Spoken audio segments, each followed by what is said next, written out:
Alrighty then, here we go. It is that time again already. Happy Friday, everybody. Hope you like the new thumbnail. It took over 9,000 hours in MS Paint to make that thing.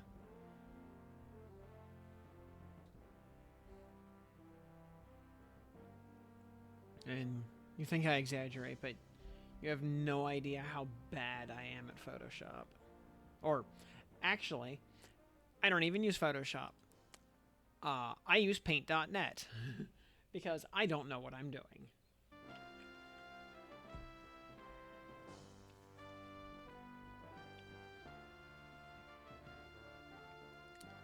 Yeah, graphic design is, as they say, not my passion.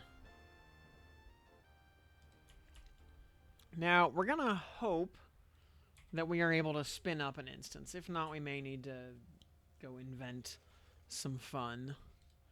But we're gonna try.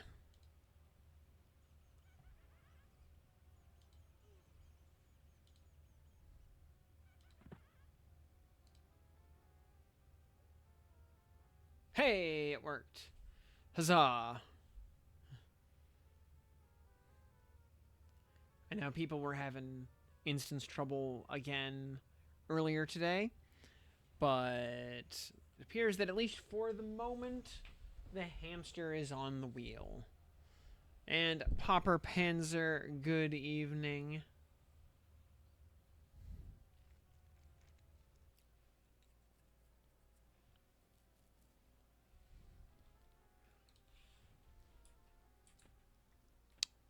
So we hit 17 last night.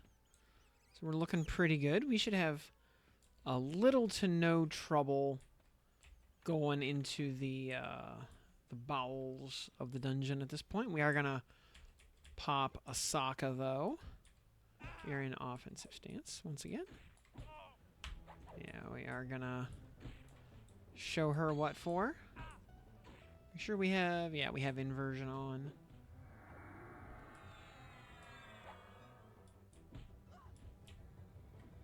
Through Wizard into your first mix. Oh yeah, the dopamine from big Wizard nukes is real. Once the spell upgrade system is fully implemented and you actually get to start cranking the damage on your nukes, yeah, it'll be real good. Oh, hey, and our Morningstar just hit +8.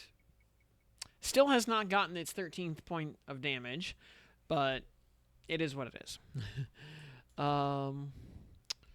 We have Invis versus Undead, which is useful. Because we can...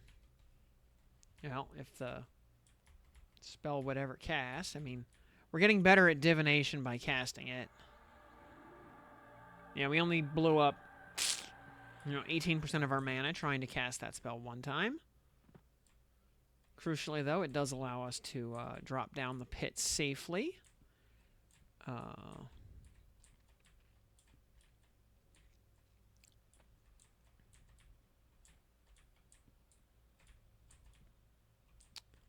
And if we're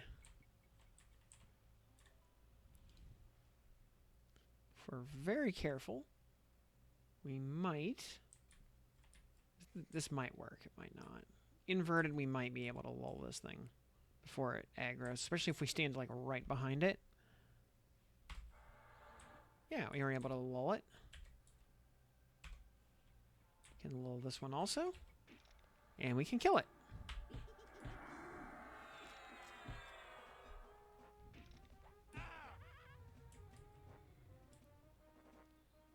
Lag. Yeah, we did get Slay Undead 3 last night as well.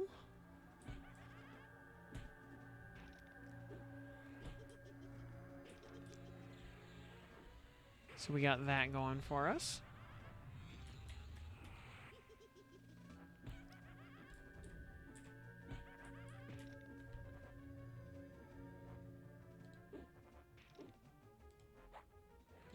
address. I should probably go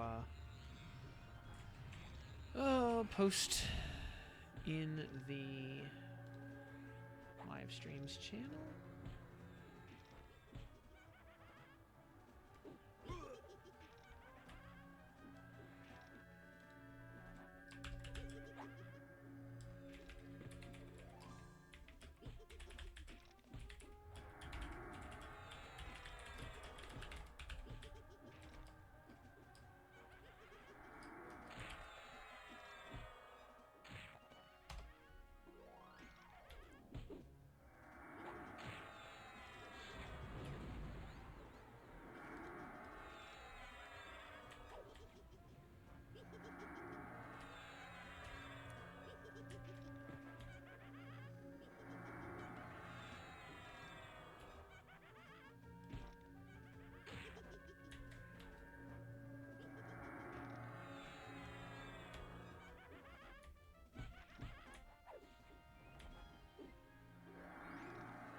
Oh, dang it.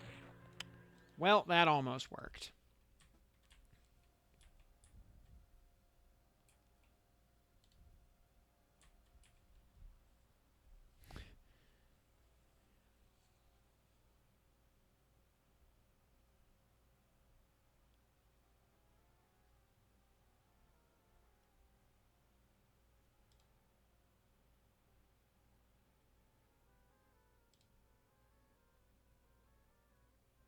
Yep.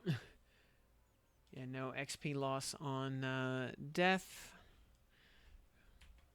Yeah. Yeah, very handy.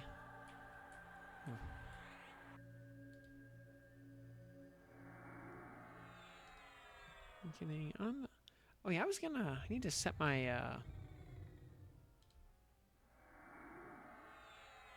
yeah, I could have and indeed should have just hit that's a combat poison, so yeah, we can just do that.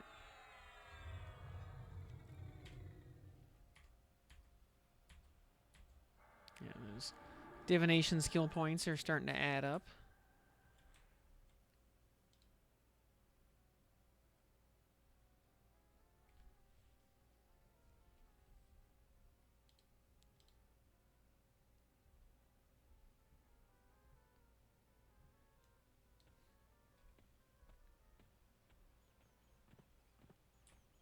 Oh, this Greycon Plague Rat wants to aggro.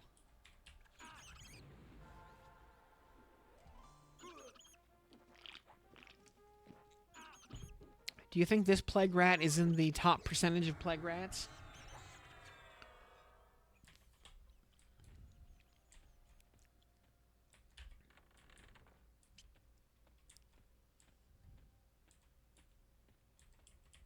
Oh, well, Asaka, we can just kill her again. She is a cleric this time. Oh boy. Gonna be fun. We get to hit through her mana pool. Or at least try to. And as we deal with her many, many stuns.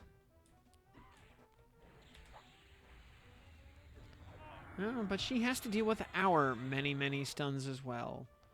So, a little bit of karma here.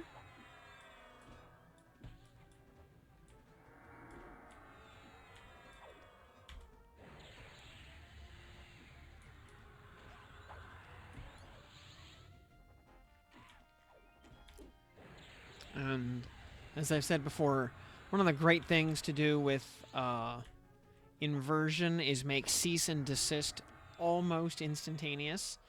So you can actually reactively cast them. And, oh, we got a +4 mode. Very nice. But yeah, we can reactively cast cease and desist and interrupt pretty much any spell in the game. There's, as long as we're paying attention, we can interrupt pretty much any spell that's worth interrupting. Because most heals, by default, have like a cast time of 2 to 3 seconds. Big nukes have a cast time of like 4 or 5 seconds. So, Works out very well. Get those divination skills up by casting IVU. Yeah, sadly, Paladin does not get innate IVU as an AA the way clerics do.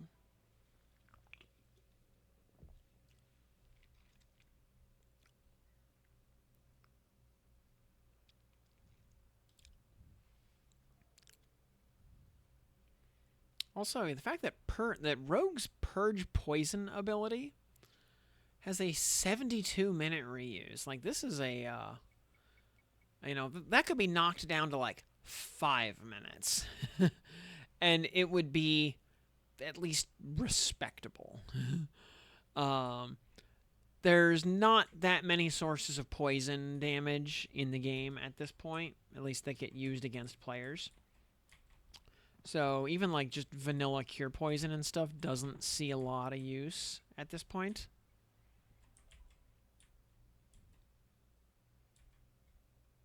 Actually, we're gonna kill the the shaman first. So we're gonna stand behind this guy. We're gonna lull him. And we'll kill this one. Because, yeah, this one's a shaman, so. He's going to be slowing us and rooting us and, you know, all that fun stuff.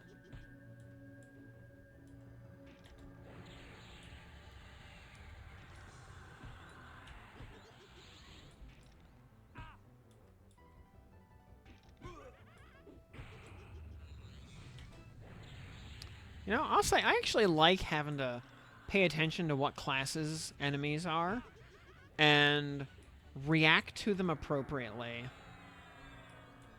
You know, like, all enemies are not created equal.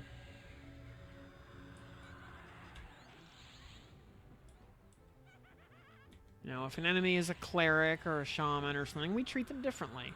Or if they're a wizard or, you know, mage, whatever. You know, they will actually have a, it'll be a different fight. Even for otherwise very, generic trash mobs.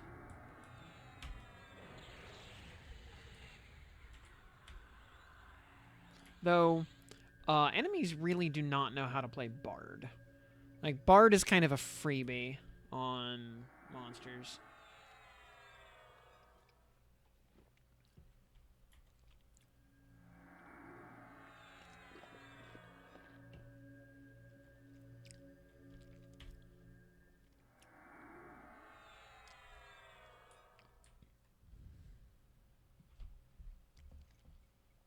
Good old rubicite breastplate, very nice. Yeah, we will definitely be getting one of those at some point. Let's see. AOF Avatar Fear is level 38. So if we go to Temple of Kazakh at like 32 or something, we should probably be pretty good. Yeah, like also I've learned the joy of slay backstabs. Yeehaw. Yeah, backstab slays are amazing because they just immediately delete whatever you were facing.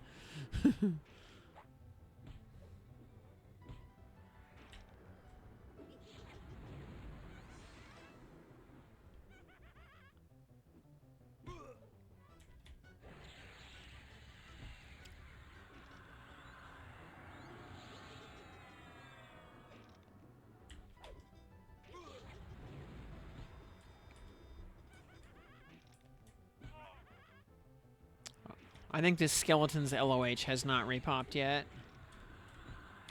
Double backstab for 1200 and 2100 based. Yep. So yeah, Elcry, good evening.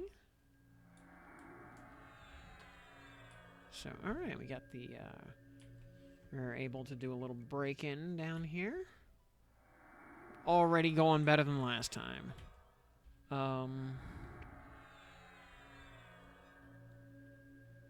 Shift, Alt. Shift 1, Shift 2. 1, 2, 3.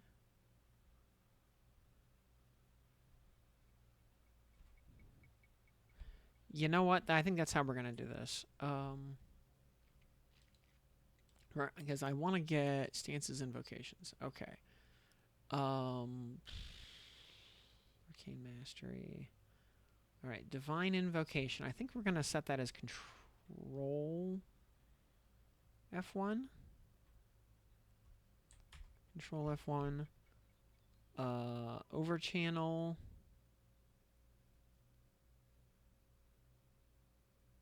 It's gonna be Control F2. Spellblade's gonna be Control F3.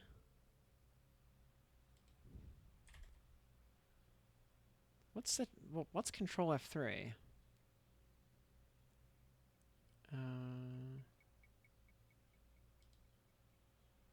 Cast Gem 13. We're gonna get rid of Gem 13 and 14 for now, because we'll come back to those. Okay. So Spellblade Inversion is gonna be Control F4. Recovery is gonna be Control F5. Unyielding is gonna be Control F6.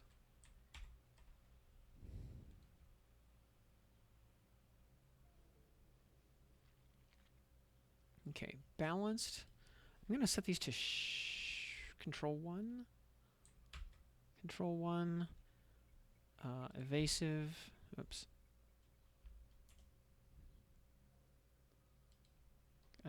Control 2.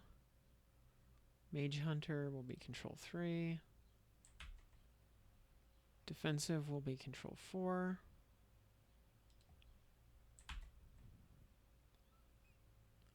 Striker will be Control 5. And offensive will be Control 6. For now, that'll...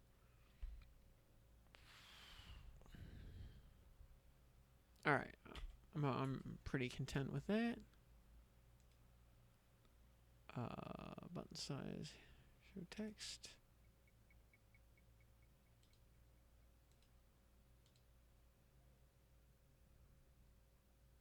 Okay, you don't get the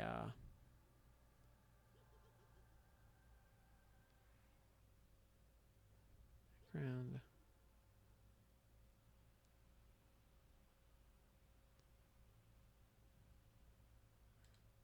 It's on the show key map. That would be. I wish you could get a show key map on this. That'll probably get added at some point. Anyway, so we got control. Okay, so we need to get used to using those keystrokes. That's just something we will need to just kind of get used to over time. I might, and we might jockey those around a little bit. Like we might just like get rid of Striker or something at some point. We'll also need to shift those around to add Berserker into the lineup. Obviously, we don't have Berserker on this kit.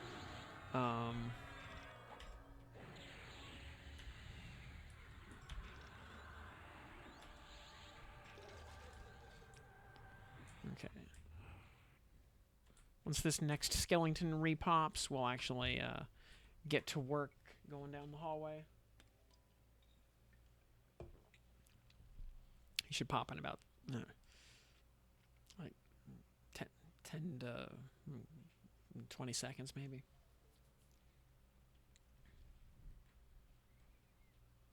So, yeah, the reason we use control, by the way, like control plus something else is,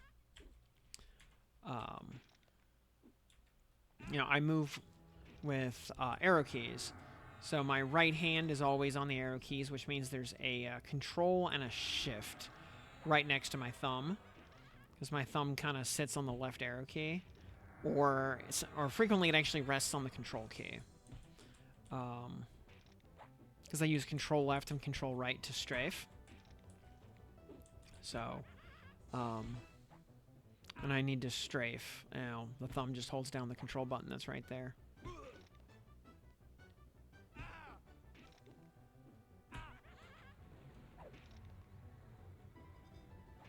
If I need another good spammable button, by the way, numpad 0 is right under my little finger. So I can always press that whenever I need just an easy spammable button that's within reach with my hand in its default position. Because one of the big goals with keyboard layout is my hands shouldn't really have to move that far to do anything. You know, fingers rotating around to do things is one thing, but like common buttons we push a lot should all be kind of adjacent to each other. I mean, that's the basic idea of a home row, or of the home row as a concept. That everyday buttons are just right there in front of you all the time. All right, we're gonna actually, come on. We're actually gonna IVU past that ghoul, and pull this wisp into the back corner, and kill the wisp first. That way we have this little room to work out of. I think moving without the mouse would drive me... Oh, God, yeah. Like, I hate using the mouse for anything. I want my hands to... You know, like, I don't want to have to move my wrists. Just kind of rotate my hands in place. But I use both hands very extensively, actually. Kind of an ambidextrous setup, really. Both hands are actually doing very different things. Right hand does the bulk of movement and a good bit of targeting. Because, like, targeting party members is 1 through 8.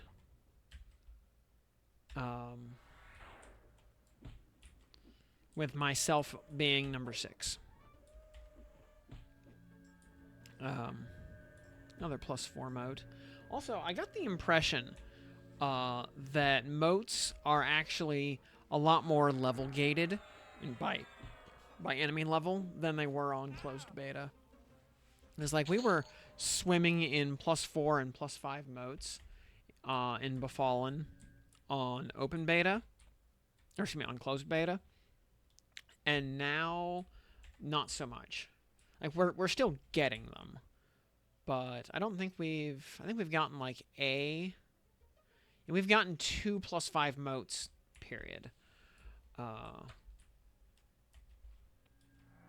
Though I think before we got a lot more moats once we got to the Dark Elf section, in the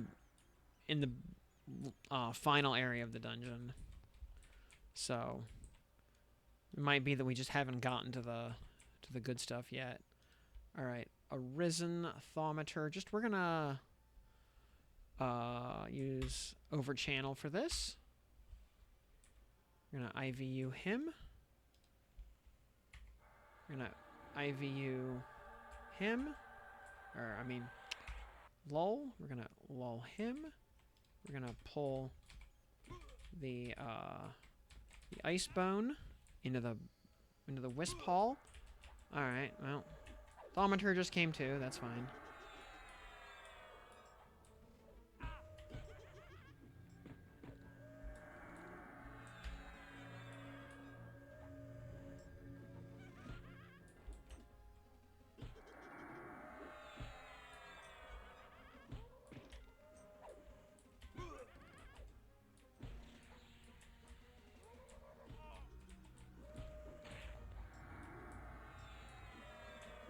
Thaumaturgus is a necro. Of course he is.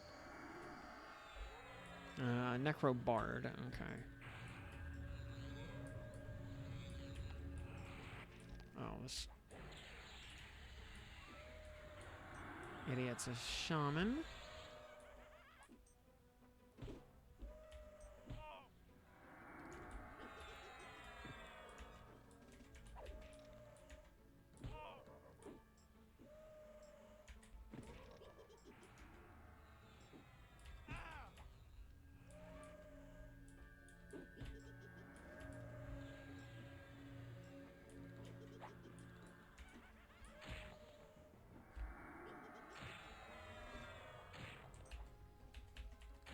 Oh, crap. Ah, dang it! I hit the wrong, I was hitting the wrong buttons. Yeah, I was meaning to switch to defensive stance, and I was hitting my invocation buttons instead. Because we're not used to using them yet. And we fizzled away our mana.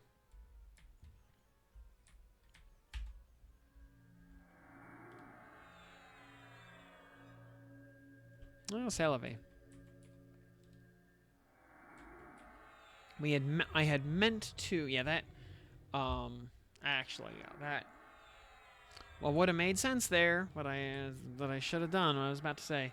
Hitting that ice bone is in kind of a tough location to target without actually aggroing, but I have IVU now. I could have just IVU'd up, gone around, targeted him, gone back around the corner, lulled him from a safe position, and then single pulled. So, just did not use my tools effectively there.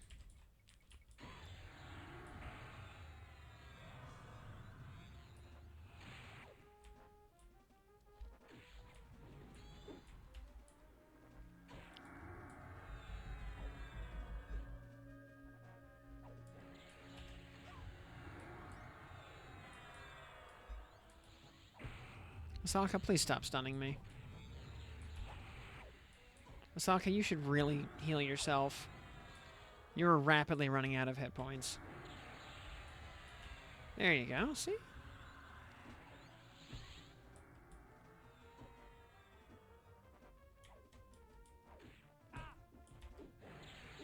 Also, Asaka, I'd really appreciate a 13th point of damage on my mace. If you can make that happen, I would... Oh, you know what? Or another scythe upgrade. I mean, that's fine, too. So, divination upgrades. As we fizzle away our entire mana bar, trying to cast IVU. This right here, this is the real hybrid caster experience.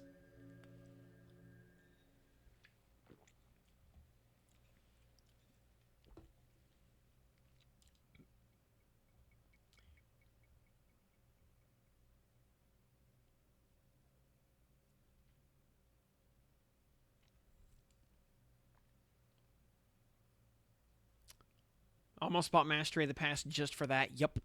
Totally valid. 100% valid. Even on like Cleric, I would totally buy 2 ranks of Mastery of the Past. Because that gets your no fizzle level up to 40, which means you will never fizzle Promised Renewal. Which is a spell you do not want to fizzle. It's way too expensive. Also, even the Blessing of the Page line of spells are so expensive. It's almost worth buying Mastery of the Past just to not fizzle those, even though those are things you cast out of combat. They're just so expensive to cast. That one's a cleric. That one's a monk. Kill this one. Actually, yeah, we'll... yeah, we have to kill, because, interesting, even if they're lulled, they will heal and buff each other if they're in range. So, lull him over there. Immediately run over here.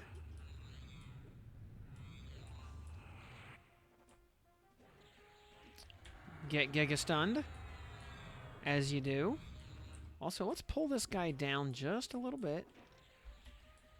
So we're behind this little pillar, so we get the so we don't deal with line of sight problems. Ow.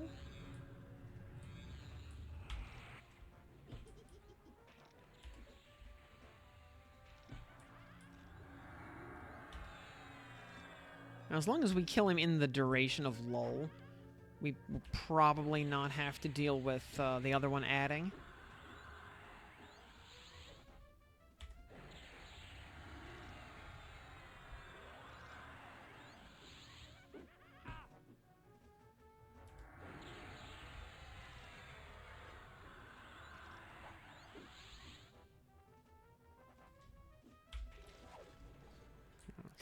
Got rid of him.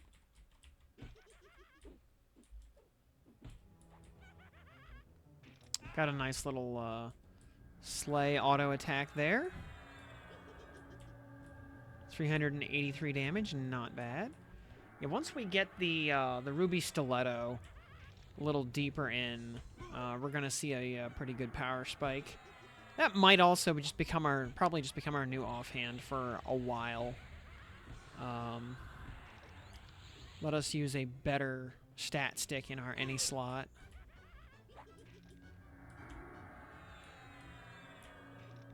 At least for a little while until we end up moving the stiletto in back to the any slot. When we get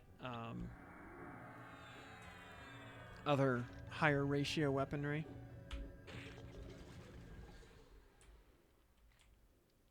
Also, once we get into like the upper 20s, we're gonna go attempt, emphasis on attempt, to get an Axe of the Slayers. Even if we're gonna just mostly be harvesting the proc off of it, it would be exceedingly useful. Also, nice little back attack there. Big, yeah.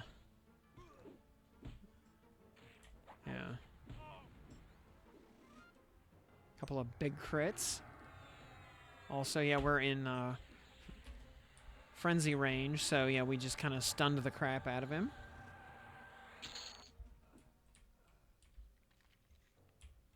Yeah, I think we're saving up for ambidexterity right now. As much as I would really, really like to just get the horse. I don't think we're going to be doing that much overland travel in the foreseeable future. And, okay, there's a Necrothurgist right there and a Hardened Skeleton right there. Okay. Oh, no. How do we want to do this? Would have preferred they be in opposite positions, but okay, it is what it is.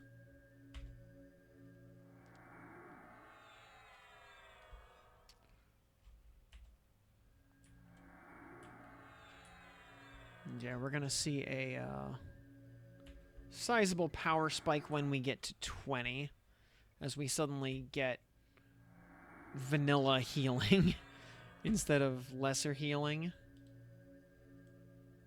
Alright, do that, alright. Oh, actually, you know what would make sense? We sneak. We hide. Oh, wait, we need...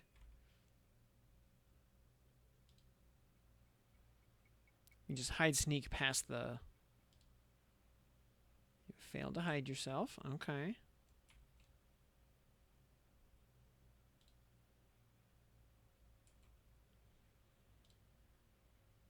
You have hidden yourself from view. Okay. This guy should be neutral to us. There we go. Yeah, I forget. You know, oops, I don't want to go that way. Don't want to go that way just yet. Okay, we go around. Okay. We lull the Thurgist.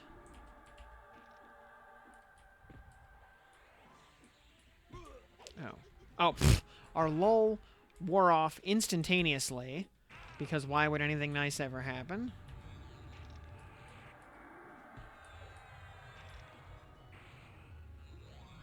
That is a thing that can happen, of course.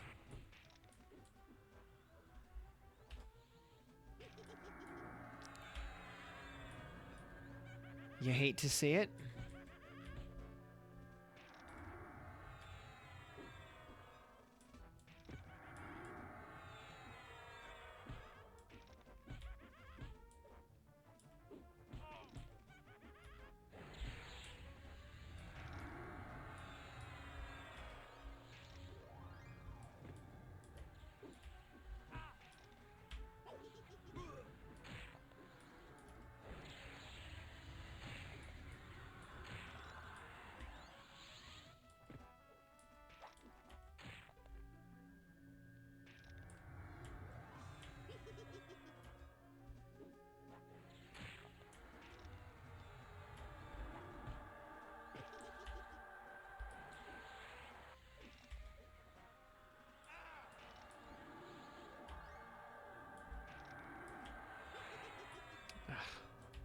This guy does not want to die, even though he's all... Oh, he resisted knife proc?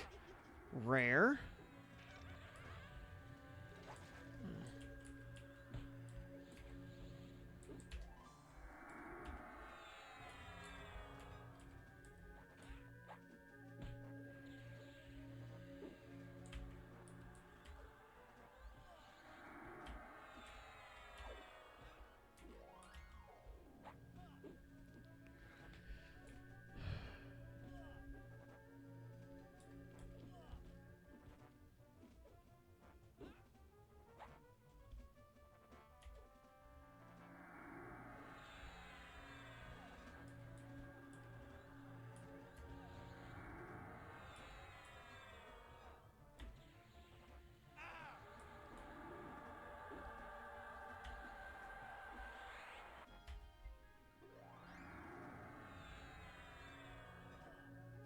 This guy fortunately hits like a bit of a wet noodle. So just using evasion to neutralize his attacks completely is not super expensive.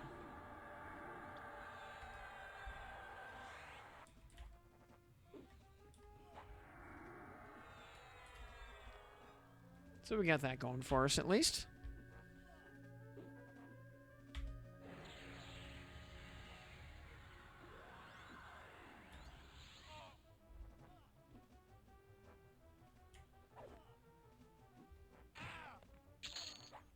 Okay.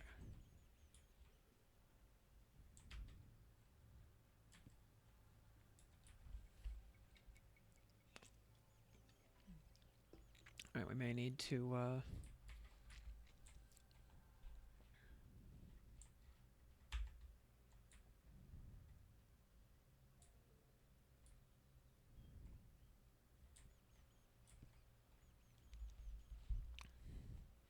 may need to just hang tight for one spawn cycle, because we're going to need to... let's see. Okay, that guy, the ghoul back there, has a small enough aggro range. We don't really have to worry about him.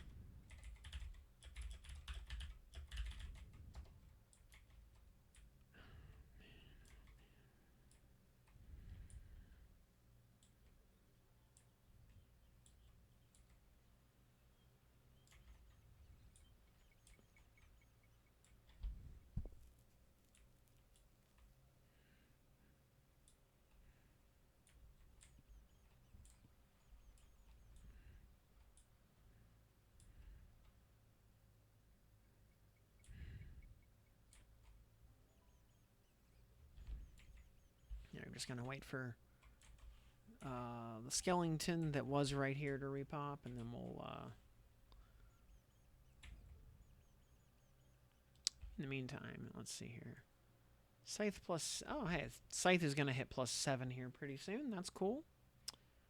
Currently at 6.22 or 622, and at +5, the War Sword coming in at 0.579. Yep, both pretty solid weapons, especially for this level.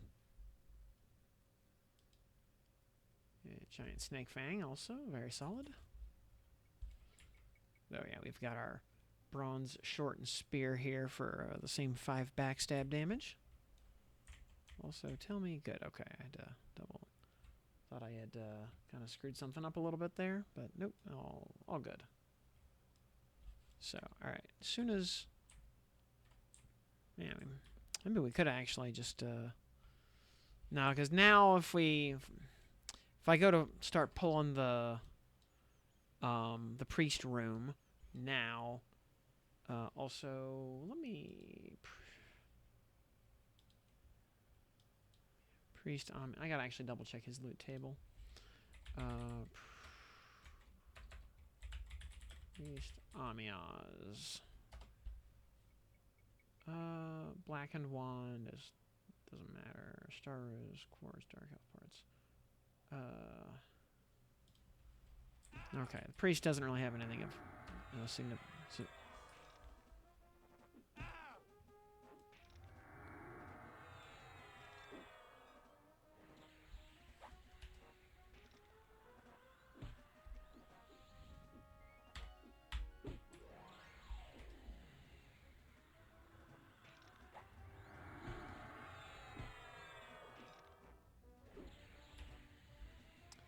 Okay, this idiot spawned as a beast lord, so he was not a problem.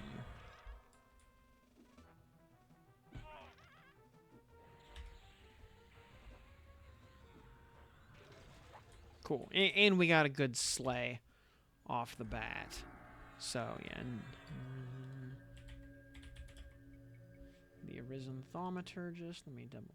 Yeah, is the pristine studded leather bracer. Let me just, actions.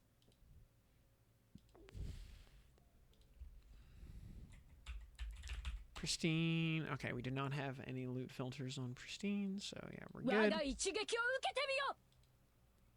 A tinfoil hat subbing for the 2nd month. Thank you for that. Howdy, howdy. Helping to keep the lights on. Keep the channel bankrolled. Oh, alright, let's... Alright, lull the skeleton. And pull it in. Alright, it popped as a cleric.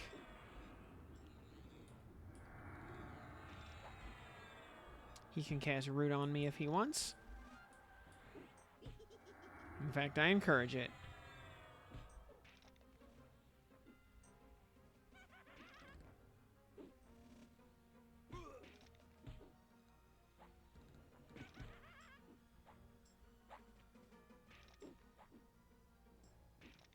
And yeah, one thing I will do before launch is actually just delete my loot filter entirely, so I can just redo the loot filter as I progress through the expansion, or through the game. Is he not gonna? Oh, he blew his entire mana somehow, and just never had the opportunity to heal. Doing Flaming Fist and Baron's Blade kind of fun, I bet.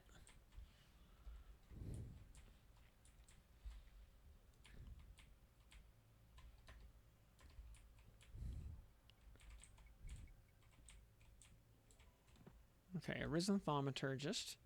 Alright, we need Overchannel for this. Wow, even we overchanneled it and we got a crit resist. Are you freaking kidding? Like, seriously, we overchanneled and we crit resist on the first cast. Like, any other situation would have been fine. But of all the times to get a crit resist, seriously, game. Like, why you gotta do me like that? After all that setup.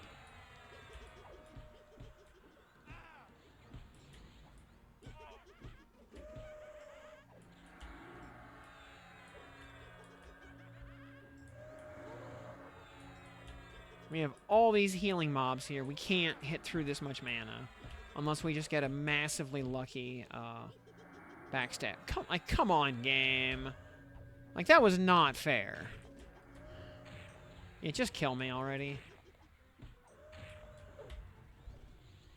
Would be super awesome if Shum... Yeah, that is a known bug, so... Also, the Night Sword from Lost Crusader should be better than the Baron, I would think. Because I don't think Baron is 0.4 ratio out of the gate.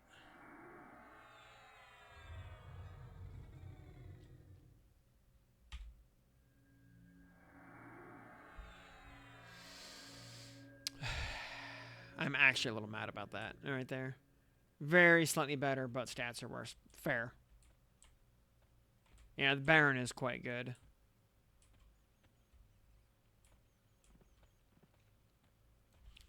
By the way, do we need any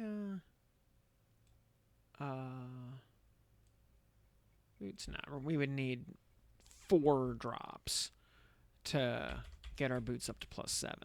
That's probably not going to happen because the boots are the rare drop. Yep.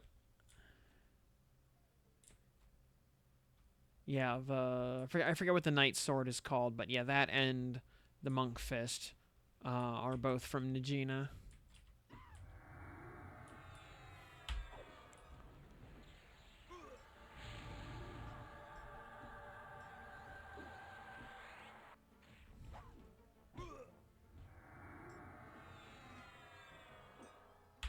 Also, our XP amount right now is very nice.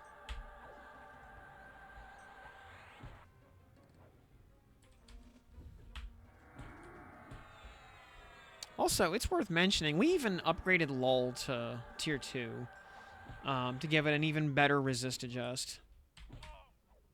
Because it has to hold us until level 25. So we actually get mileage out of it. Merge another +4. Can we get our...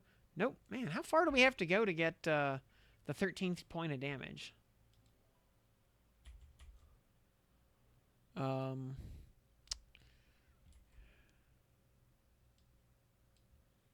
Storage. Note of lesser potential. Go to rank 3. All right. We will use a +3 mote to go up to Tier 3. Boop. So we now have a 45-point resist adjust. And we use a +4 on this thing. I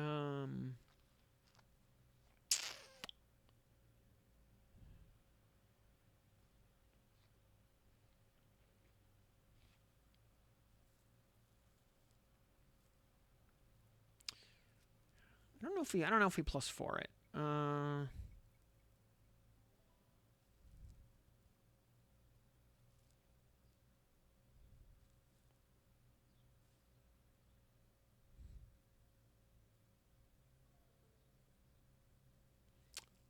The level 25 lull, that we +4 for sure. I think this one we can kind of... I think 3 is probably good enough. At least until we have a pretty substantial surplus. Alright, we're gonna... Oh, come on, really? Of course, the Necro Acolyte saw us.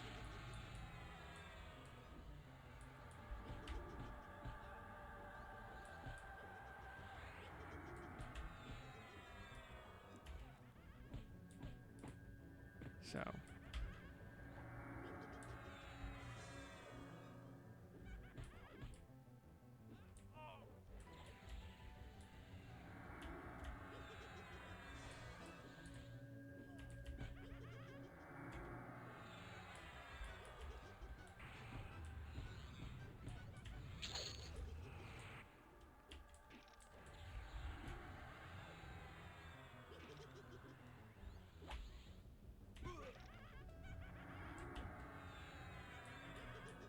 Go defensive. Try to get our life up. Is the selector working? So the trick seems to be if you try to create an instance and basically if you don't get the instance on the first try, that just means the instance server was not able to spin it up correctly in the first place. Just quit the instance, wait a few minutes, try another one, and we're gonna die here.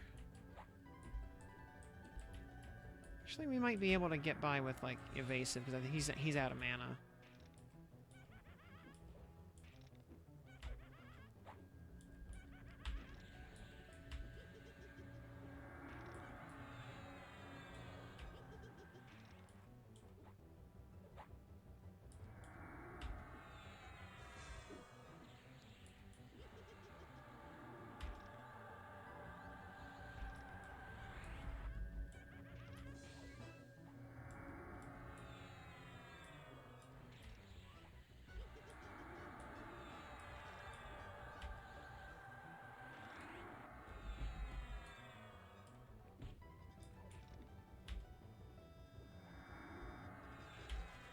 Alright. Whoa. That was a little rough, but we got through it. Got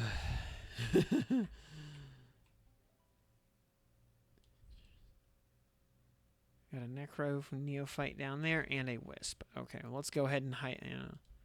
Sneak. Hide. Okay. We'll just go hide, sneak our way over into our little cubby.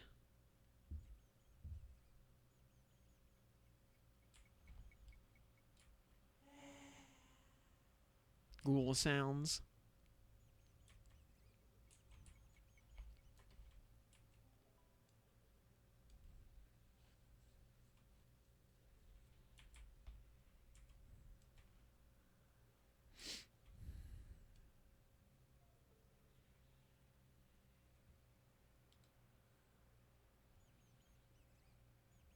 Oh, we got some dev. Oh, okay, by the way. Dev comment. FYI, I've been informed yesterday that we've bumped up UI scaling in terms of priority for our UI dev work. 4K users rejoice. Well, I am a 1080p Chad, so does not affect me, but yeah, for any of you 4K enjoyers out there.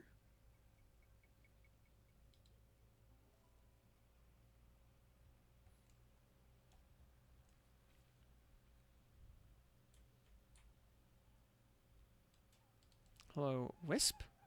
Alright, the Wisp is a wizard, so it's going to be... Alright,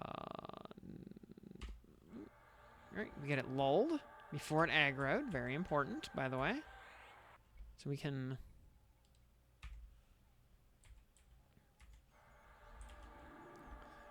Alright. Can switch into Striker for the initial Alpha Strike. We stand behind it.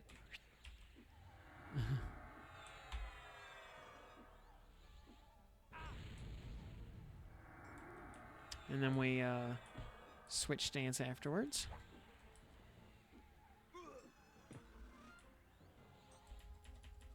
Oh, he's gonna just chain Tishan's Clash me.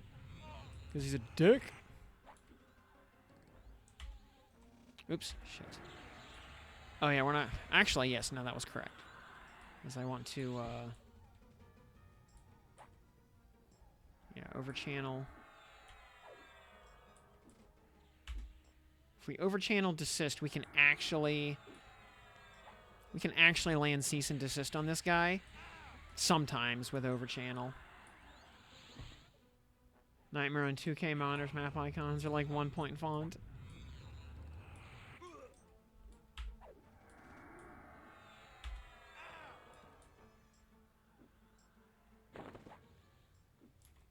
Oh, hey, +4 moat. You know, since we got a +4, honestly, storage, deposit all. I will actually put a +4 moat into cease because it deserves it, because it is that good of a spell, and we will never stop using it. Necro Beast right here.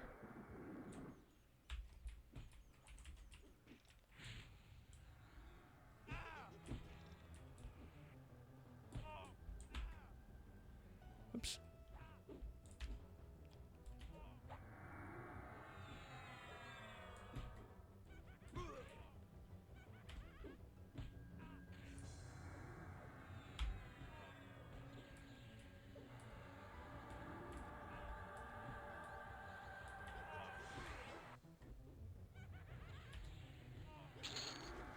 Cool. All right. Once we get... Oh, who's dinging me? It better be important. I'm sure it's not. No.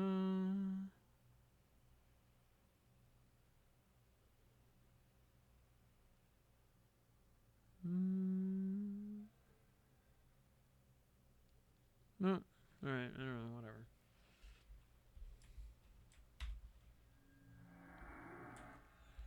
Oh, we're gonna ding an AA off the next kill. That's nice, at least. Alright, we need to go to overchannel.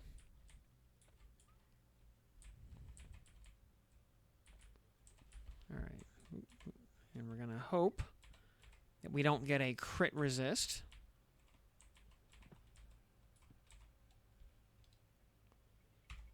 All we have to do is not get crit resist.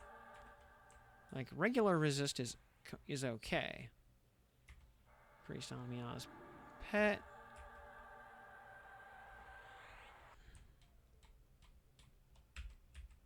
Oh, God damn it. Son of a...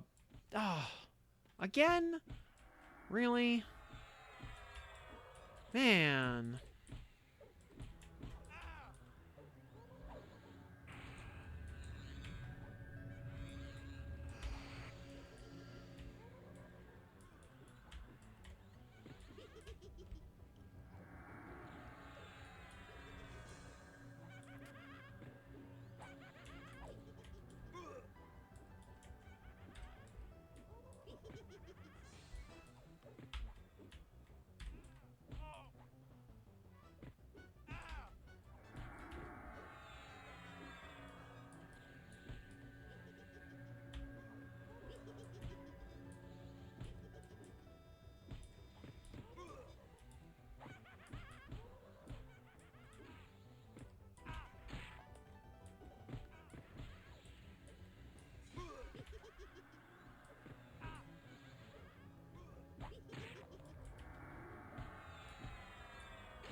That one frickin' ice... I didn't think I stepped out enough to aggro the ice bone, but apparently I did. Alright, so I guess the real... I guess the, like, mandatory play is we gotta IV you up. Target the ice bone and the risen thaumaturgist. Then we can just toggle them, lull them from behind the rock. Then step up, lull Amiaz and his pet, and then start disassembling the room from there. I think that's the play.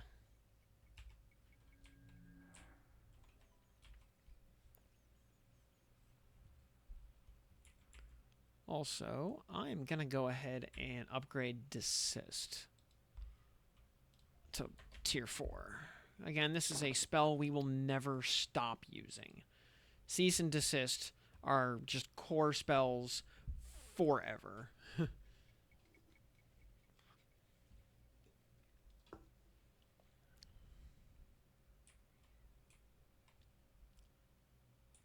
And, like, Desist is called, you know, is said to be on the cease line. It's really not, because it's on a separate timer. Like, they're meant to be used in tandem with each other.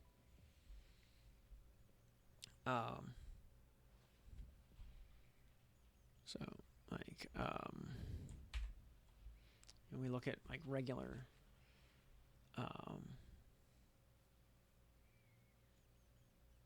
does this show... Doesn't actually show the reuse timer, does it? No, it doesn't. Just the amount of reuse time.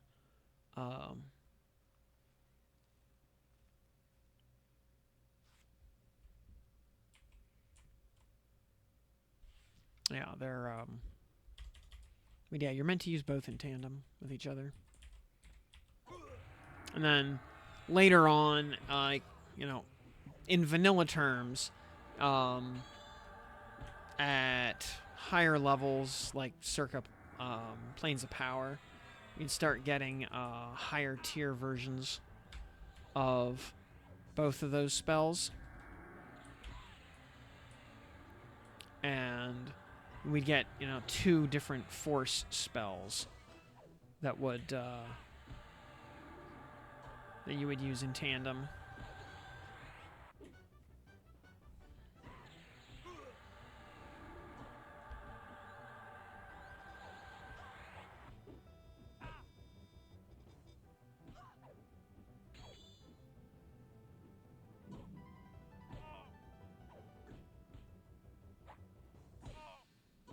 So yeah, one is like not really the upgrade to the other. They're more like sister spells.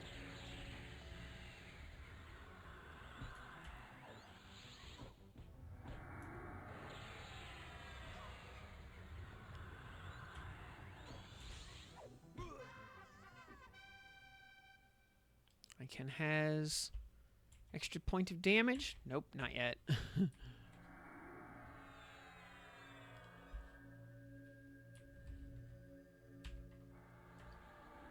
Alright, what's below us? I see a ghoul. I see a ghoul. There's a, I see a Necro Neophyte below us. So we might, oh, and a Wisp. Oh, alright. That's okay. We kill the ghoul first.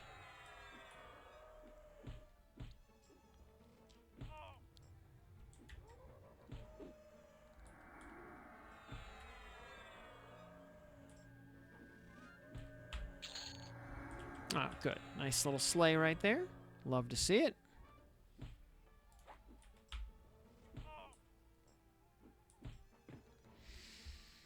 We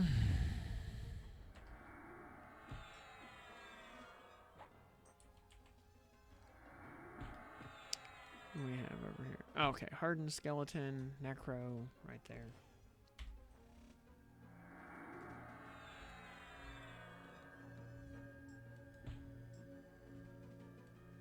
You gotta be really accurate to backstab a will-o-wisp. It's a very small target. I have no idea where its vital organs are, or if it even has any.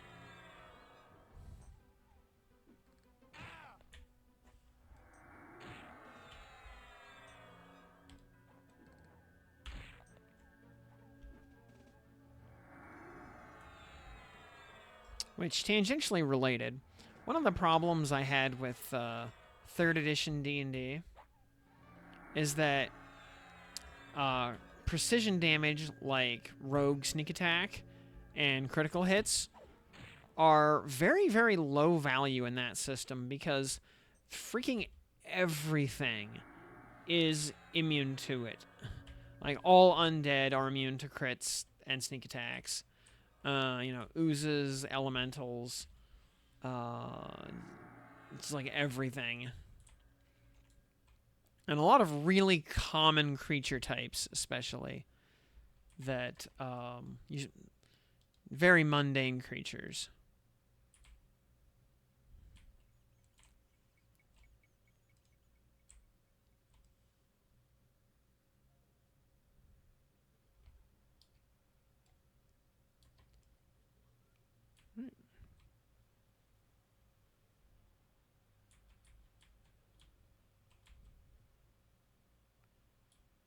Go behind the skeleton. And oh, we're on version. Whoop. Okay. So we're going to swap to Striker for a sec. Okay. I think we're Gucci. Yeah.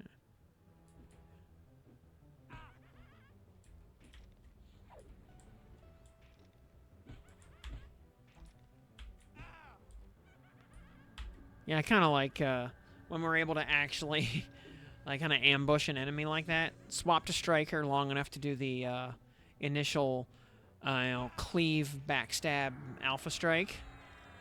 And then, you know, swap immediately to offensive to start actually auto-attacking.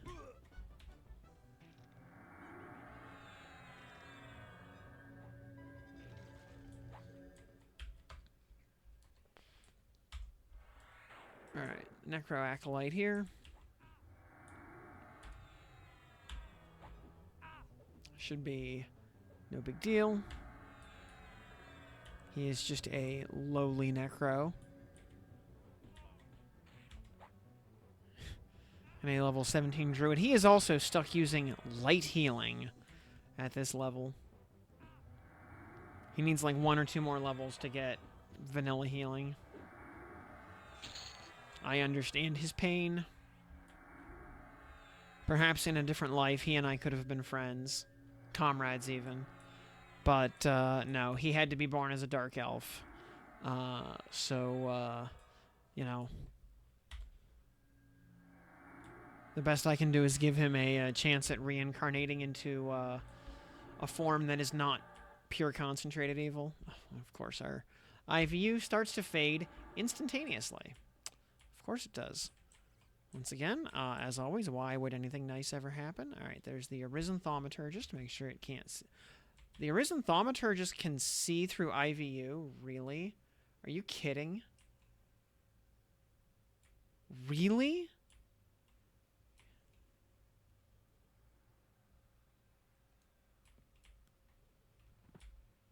Alright, we'll,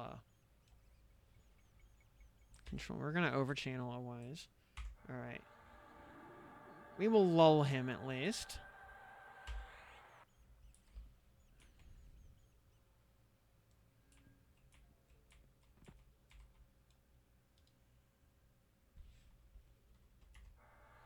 Pet. We can lull. What? What sauce? We were... Did... Like, seriously? What the hell? Do we have to actually, like...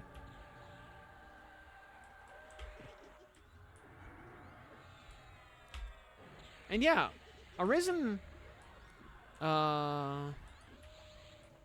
Is he not... I mean, no, I know for a fact he is actually undead.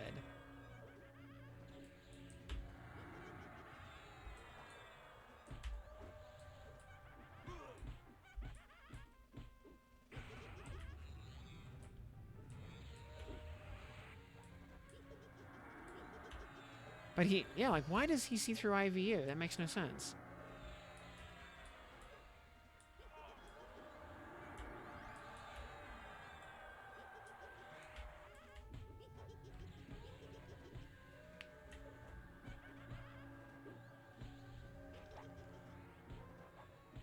Or did...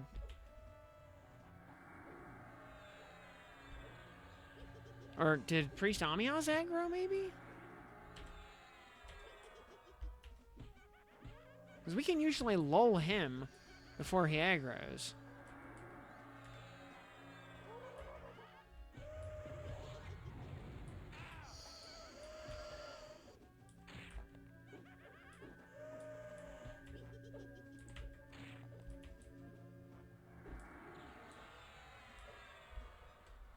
Like, come on, game.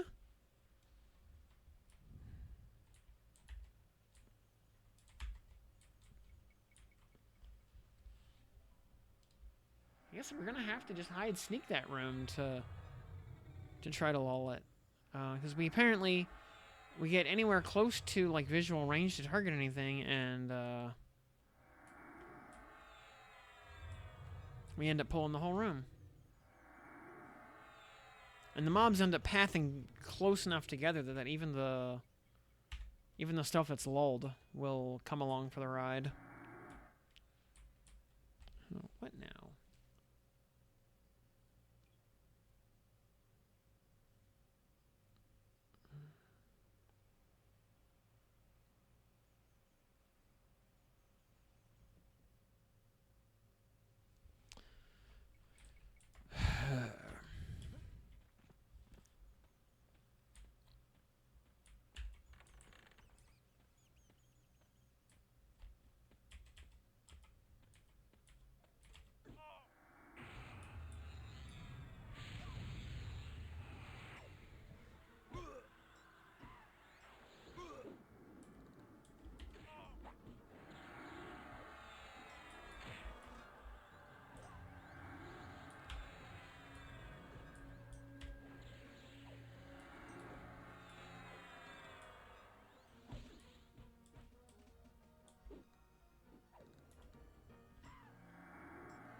Rounding point? Not yet. Man, going from 12 to 13 damage takes a lot of extra upgrades.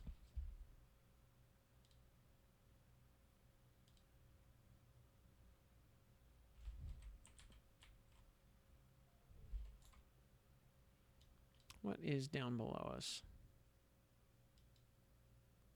Ghoul on one side, looks like. Necro.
All right, Skellington.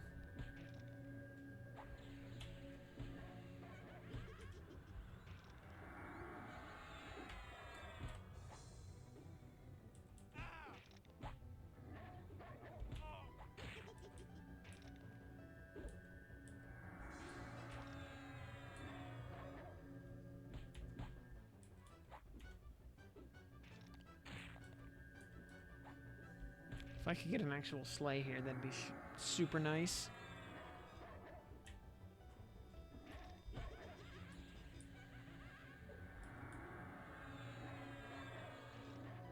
Okay, there we go. There's a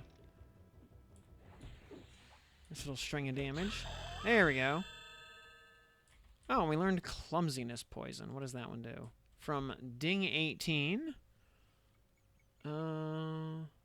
Oh, that's the cast speed. That's the first cast speed poison. Okay. That's cool. Alright, Necrothurgist. Just an actual pure caster.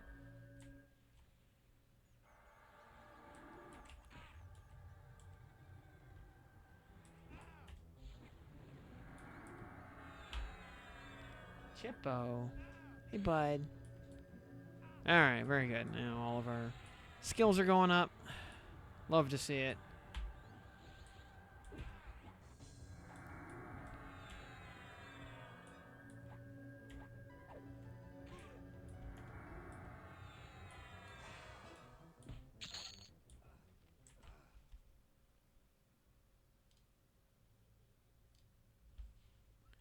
Alright, we have hidden ourselves from view. Alright, so we should, hopefully. Okay. Alright, cool. They are both lulled, or we can... Where's a good spot to level other than Guck after 40? Sol B?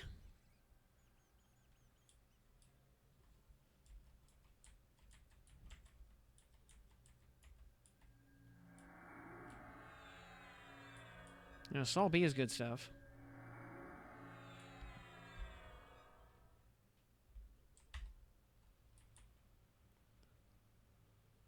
Ah, gotta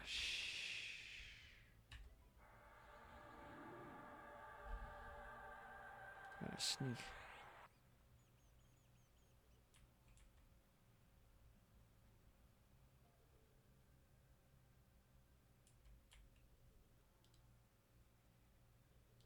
Hide.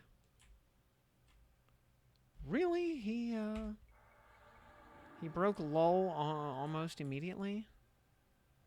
Oh, and of course we need to, of course, yeah, we cast a spell, so we gotta re-sneak before we go within visual range.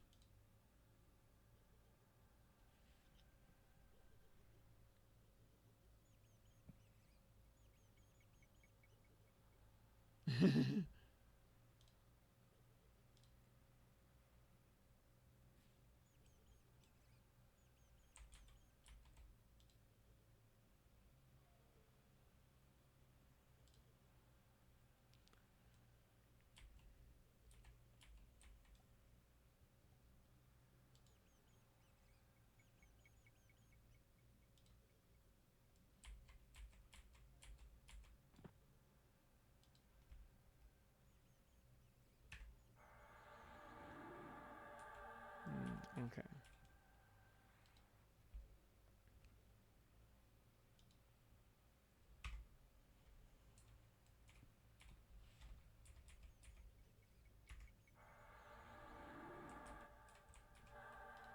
Okay. We should, from here, be able to pull the Icebone solo. Nope.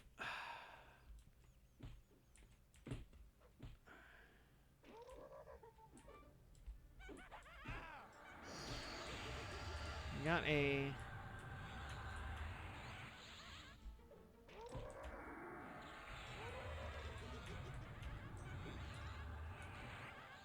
better...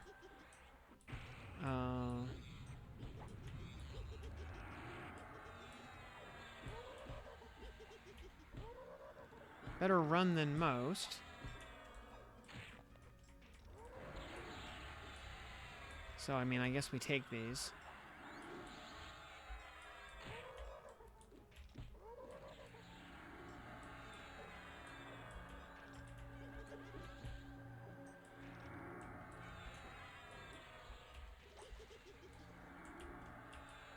Alright, Arisen Thaumaturgist. So we go defensive. And we cleaved the pet, so here comes the priest.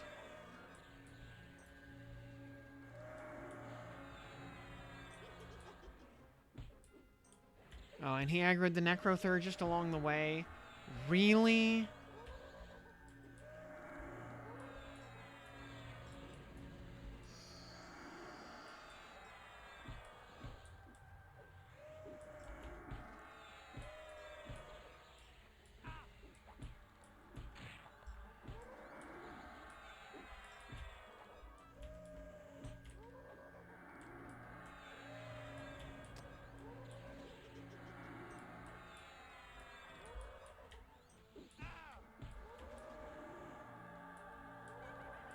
Honestly, if we kill the Thaumaturgist once and get the wrist, we'll probably just leave this hallway be for a while. And go, we're kind of different named. Because we don't actually need anything off the priest. It's just the, Oh, and now we have repops right here in camp. Of course we do.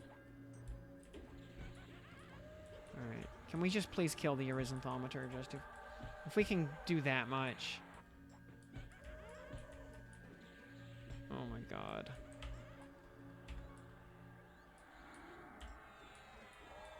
There we go.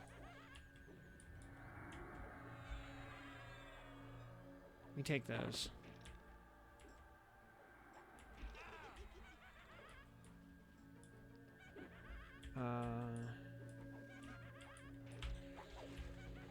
Okay.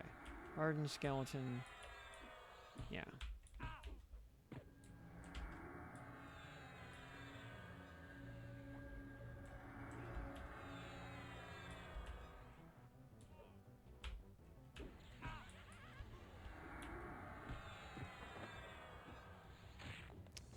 Yeah, 10 AC compared to, yeah, just go ahead and kill me. That's okay.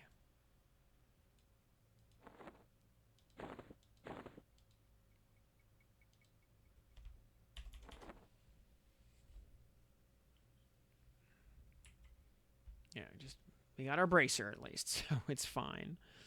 Though, admittedly, these are not lore. We could go down and get another one. But,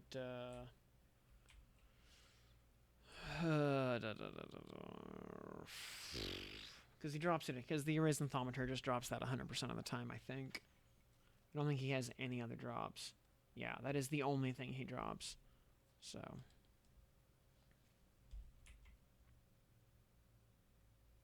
If it was Wiz instead of Int, I'd be a little more interested. Then we could go do, yeah, any other part of the zone instead.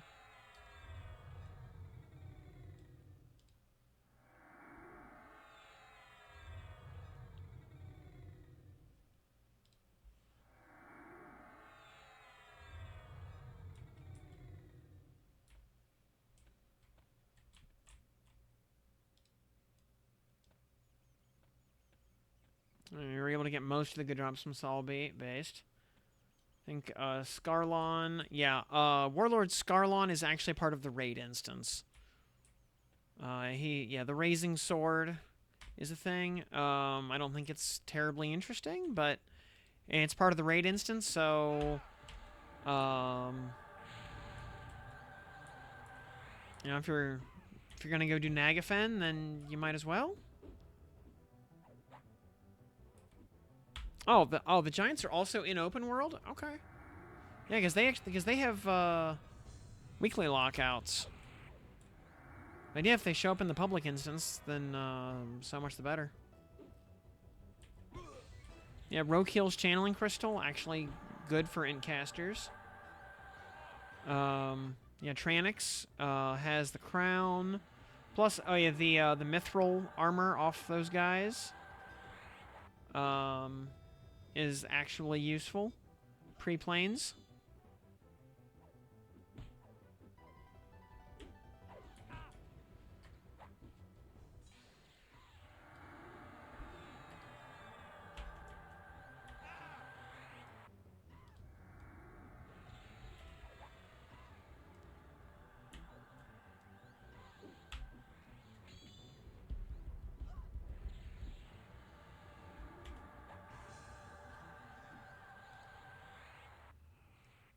Hey, Scythe plus 7 now. Not bad.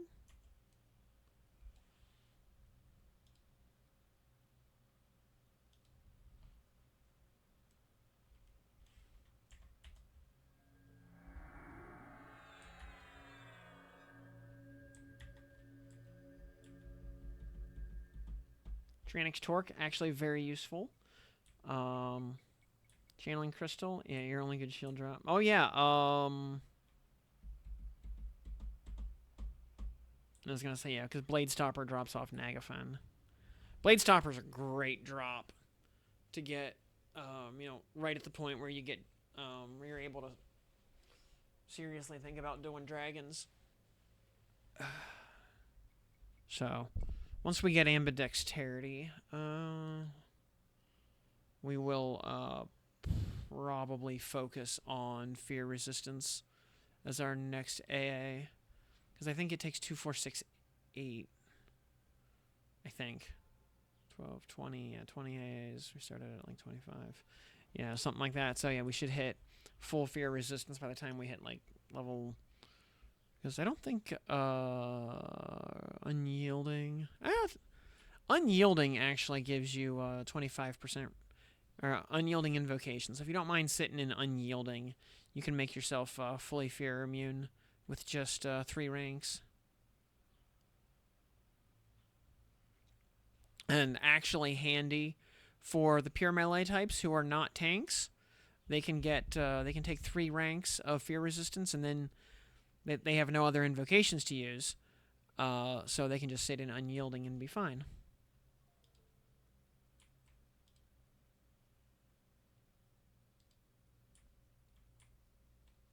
Yeah, Rampage is bad.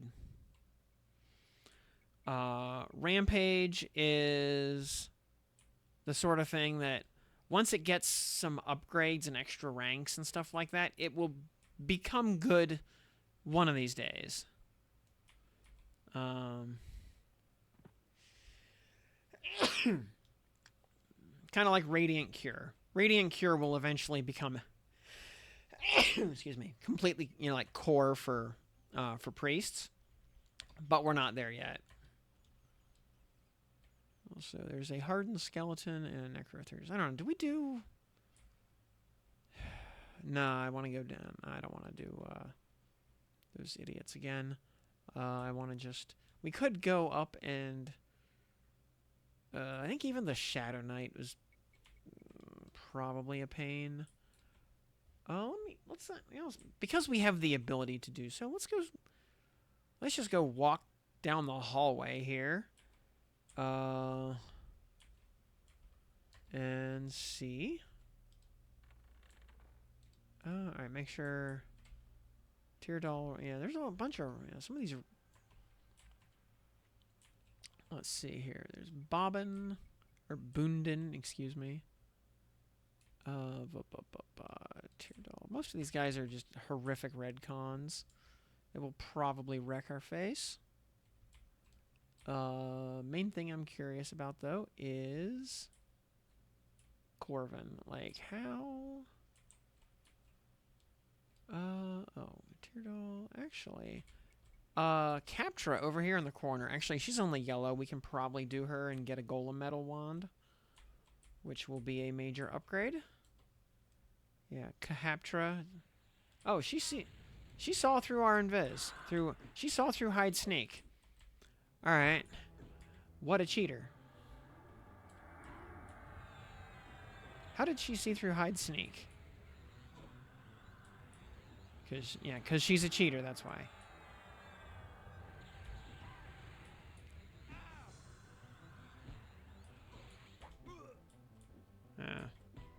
And like any wizard at this level, she's spamming Lightning Bolt and Tashawn's Clash.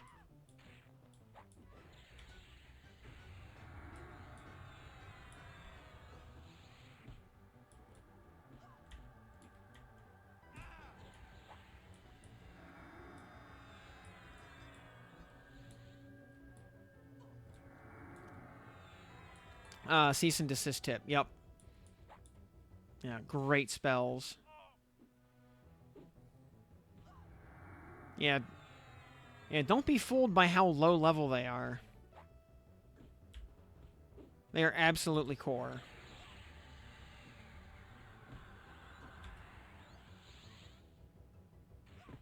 You know, the fact that you get them at low level is kind of the idea. They're also your two best aggro spells. By far.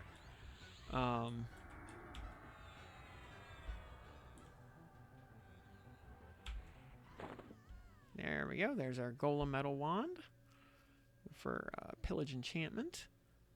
Very good.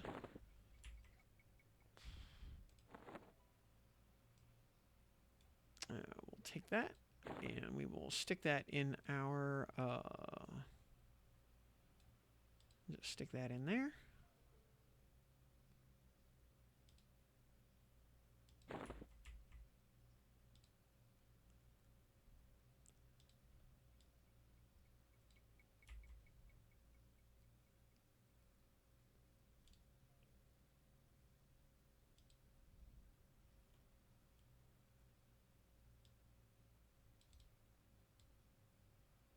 I think we might even stick that right there. Okay, that helps a lot because now we actually have a dispel. Because Paladin does not get any form of dispel whatsoever until 25, and yeah, until you get Shroud of Stealth. Yep. Yep, then you get Shroud of Stealth, and suddenly you are just the stealth god. Alright, what Knight Vital. I wonder if we can take him. He is a red con. He's only 24, actually. If we sneak around behind him, I don't think the rest of the room will aggro. If we switch to Striker, to Alpha Strike. Wait 6 seconds.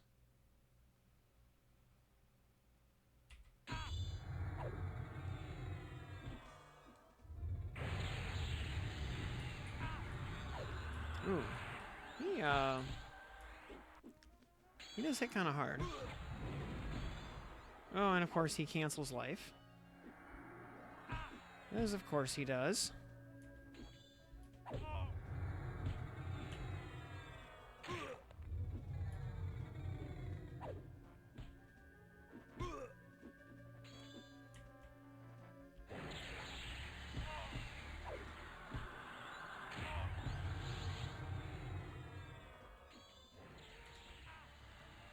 For about 6 months, the best aggro spell in the game was J-Boots Click. Yep. I remember that, yeah.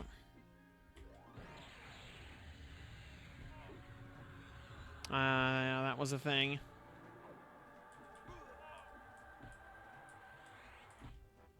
Because you just go... and, have, like, infinite aggro forever from buffing yourself. There was a while in Final Fantasy XIV early on where buffs were the best aggro.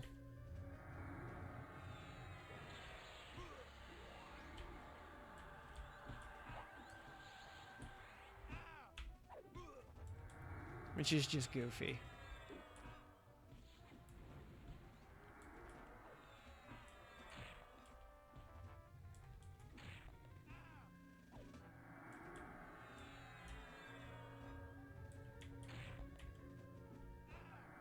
Alright, Knight Fatal, downed and coined. Yeah, fine steel, enchanted longsword, based. Which will immediately replace our rusty scimitar as our offhand weapon. Yeah. Yeah, 928 with some strength and agility. Also our 184. And we get 2 points of evasion AC. Huzzah. Our rusty scimitar, you know what? At +7, I feel like you have earned a spot in storage for now. But okay, now we have, yeah, now our offhand sucks a little bit less.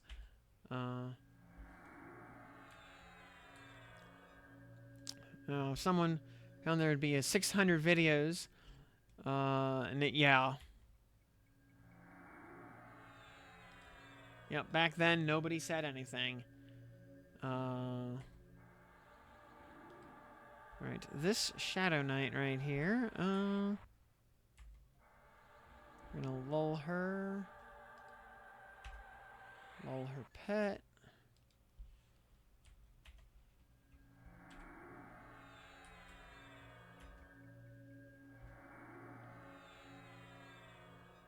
One more heal. One server tick. And, alright, everything's lulled, so don't just stand there.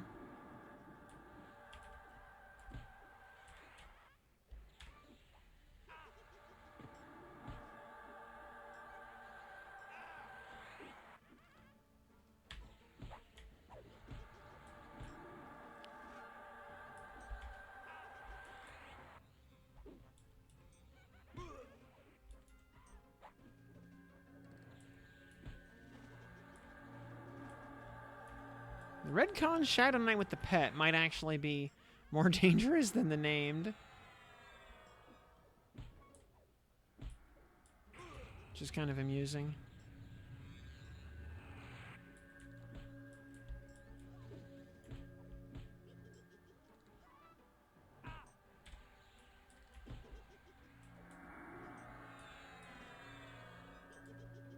And once we get her to half, she's going to start spamming healing. And we can just focus on stunning her.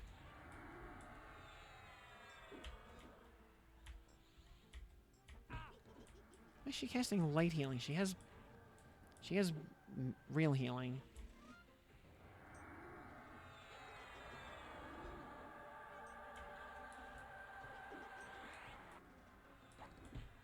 Alright. Did she get LOH yet?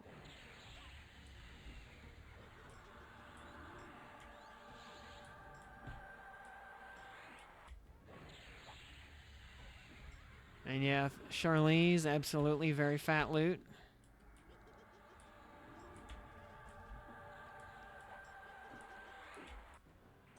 And remember, if you ever get to meet the prince in Plane of Growth, make sure you ask him about his fat loot. He will be happy to share it with you.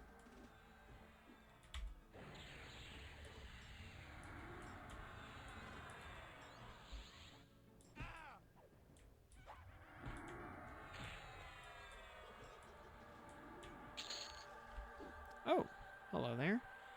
Oh, based. Barbed leg plates. Huzzah. I think that's actually a very rare drop.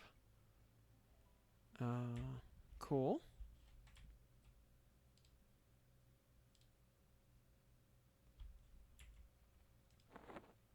Yeah, barbed leg plates. We take those. Over the rawhide leggings.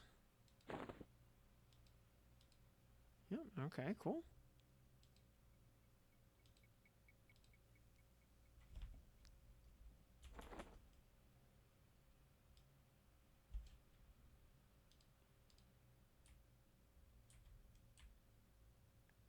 Just move, actually, move over here. Cast a few heals. Kill this rogue. I want to farm Knight Vital here a few times. Alright,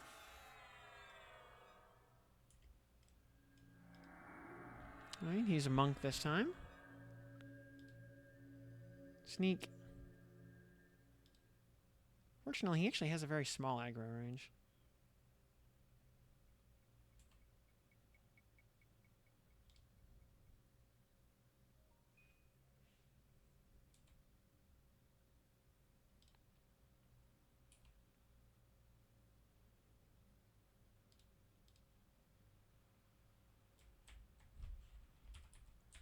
Oh. Oh, he can actually see us this time? That's weird. He couldn't last time. We are sneaking, aren't we? Okay, I mean, it's fine.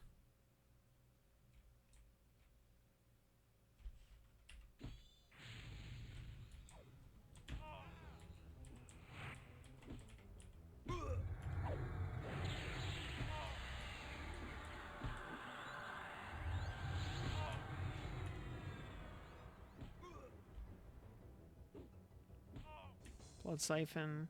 If we could land a weakening poison, that'd be amazing.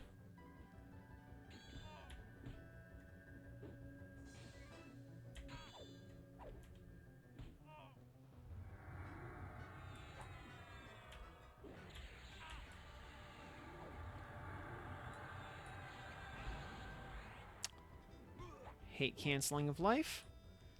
I mean, it's a great debuff. Nice addition to the Shadow Knight kit. And, alright, there's Weakening Strike. Very good. So he's slowed.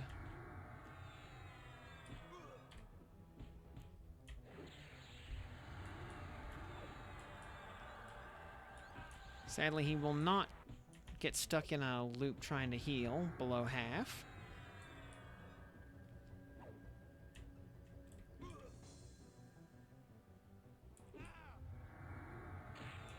Yeah, if we can deal with this guy, I'm hopeful we can actually deal with the rogue.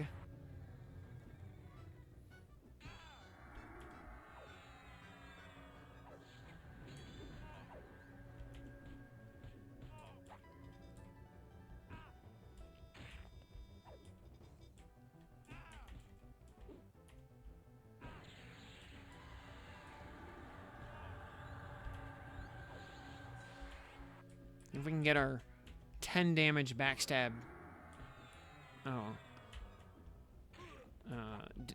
Rapier. Then we'll be feeling pretty good. I don't want to even attempt the Baron until at least level 20 or 22, though.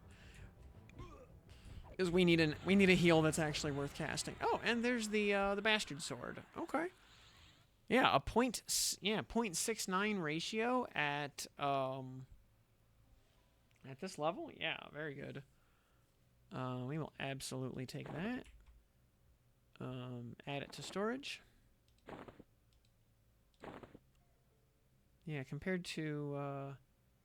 yeah, the Ebon's Scythe has to get to +7 to be 644. Yeah, the Bastard Sword is already 0.69. Nice.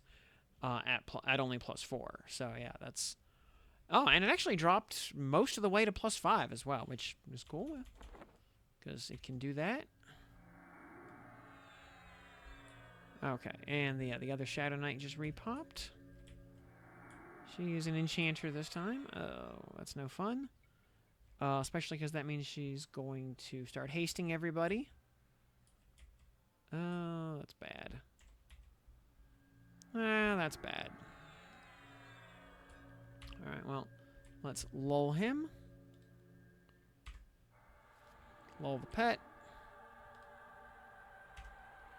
Lull her. Heal.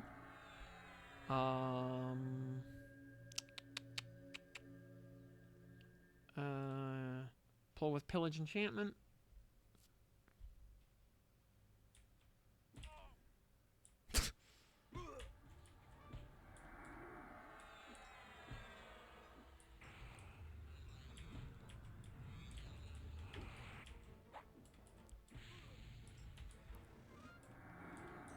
Actually, I want to,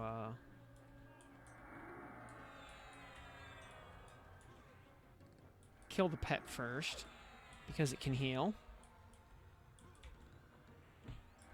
And because it can LOH.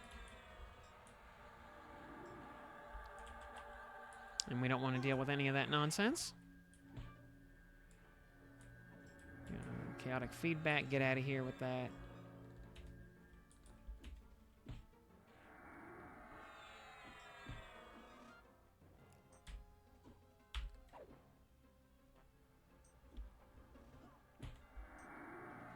Though I do like this particular Shadow Knight's fashion sense. You know, those are some very nice thigh highs. I approve.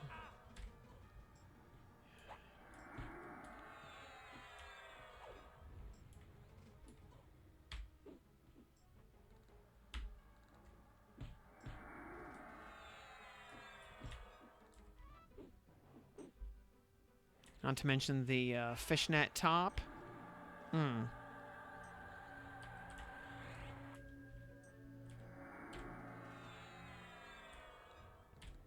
Now, I'd invite her to my Vampire the Masquerade game any day, if you know what I mean.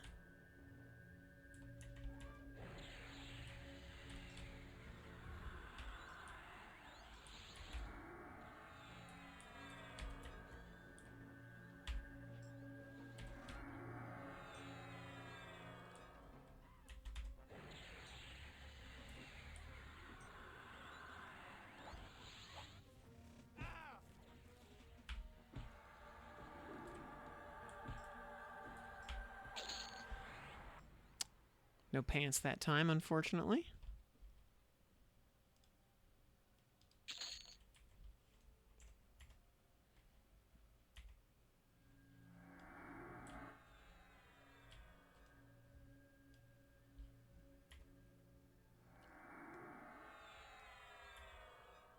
Yeah, the pants are quite rare after all. Yeah, the whole, yeah, the barbed set is very rare off of the Shadow Knights for whatever reason.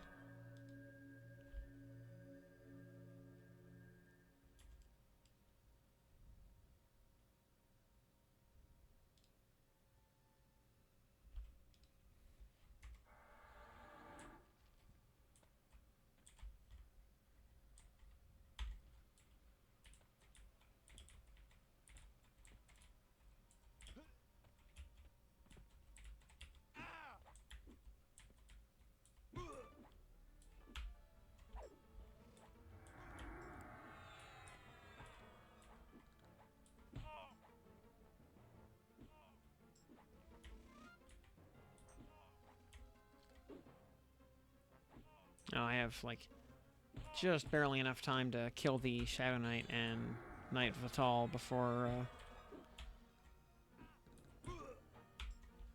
Vital respawns.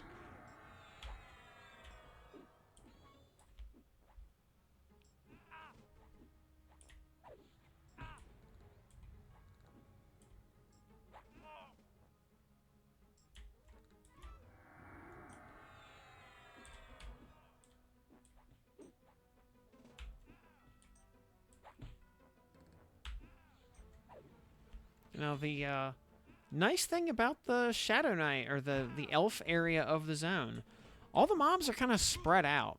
They're individually beefier than the rest of the zone, for sure, but they're not clustered up like they are in other parts. Okay, yeah, he can still see me. That's fine. We'll still pop into Striker. And get behind him.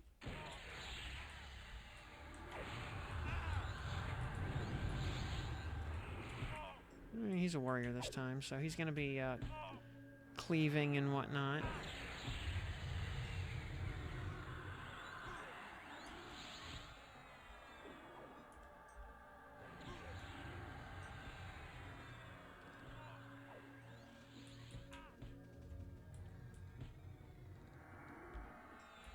Yep, alright, there. And he's slowed.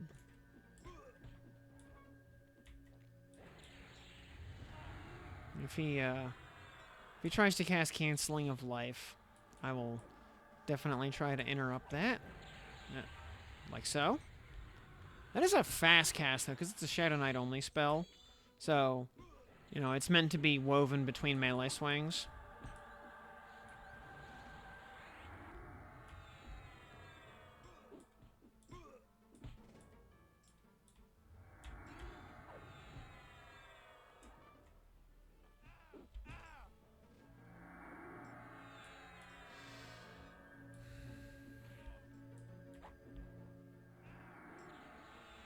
As I think I said, maybe it was in the spell deep dive video or something. Now, not counting things like Inversion and Berserker Stance that have a major impact on attack speed and cast speed, just kind of in vanilla terms, the fastest you ever want a Night Weapon to be is 36 delay. Yay! Go from 9 damage. Hey, there's our 10th point of damage based. Yeah, 36 delay is kind of the magic number. And a 1.5 second cast time is about the slowest you want a night spell to be. Because that's the speed at which, or the two magic numbers where as long as it's no slower than 1.5 and no faster than 36 delay, you can, with a little practice, even while haste capped and typical over haste,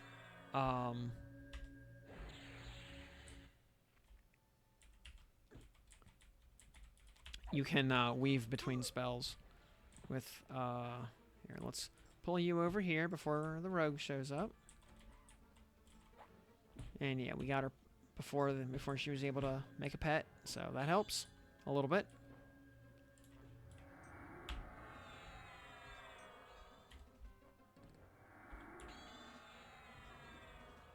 No, agility is actually our highest attribute right now at 119. Charisma is our lowest at 85. Or no, int at 81, excuse me. But we actually don't use intelligence, so that's fine.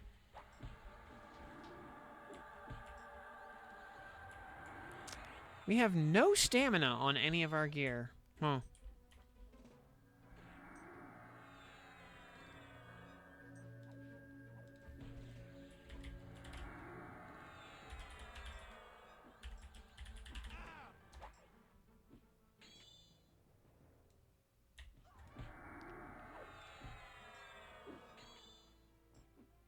Oh, that's right. Soldier drops the legs. What drops the sleeves? Also soldier. Okay.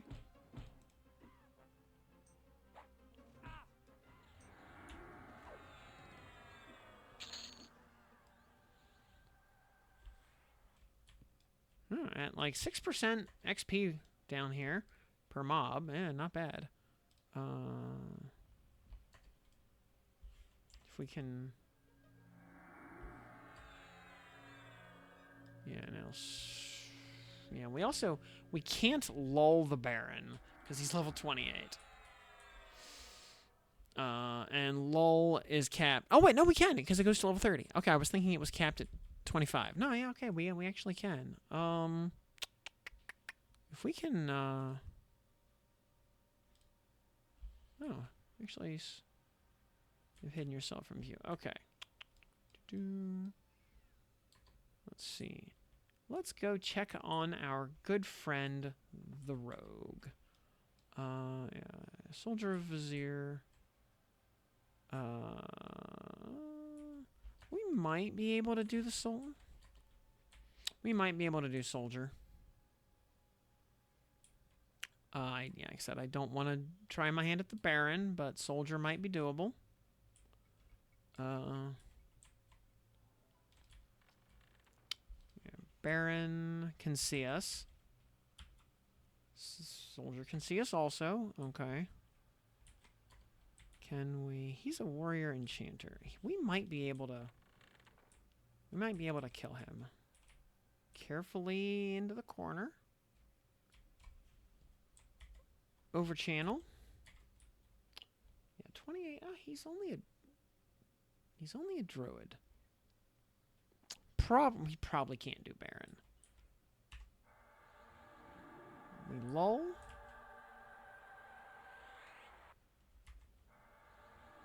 We lull. Oh, he resisted. That's fine. We are gonna pillage the crap out of his buffs, though.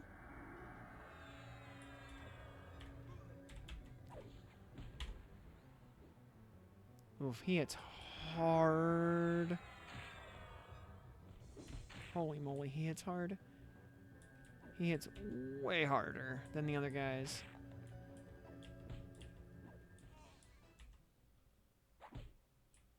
Ooh. We need control 4. We need inversion badly.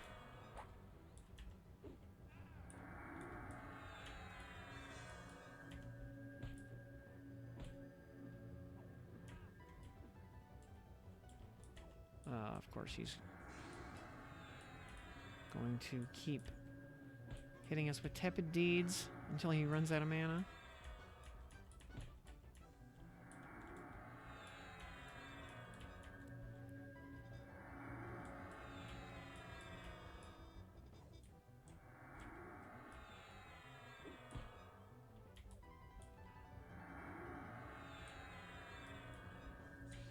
Where are we? Oh my god. Alright, well, he's almost out of mana. We're almost out of health. Let's go evasive. That evasive should... might melt our endurance bar. A little bit.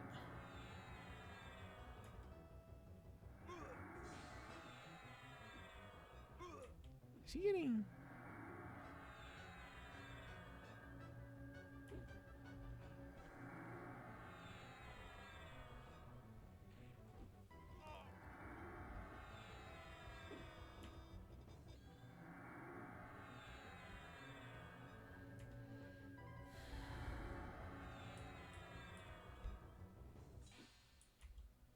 Soldier, we might not be ready for Soldier. We might need to ding up to level 20 to make Soldier doable.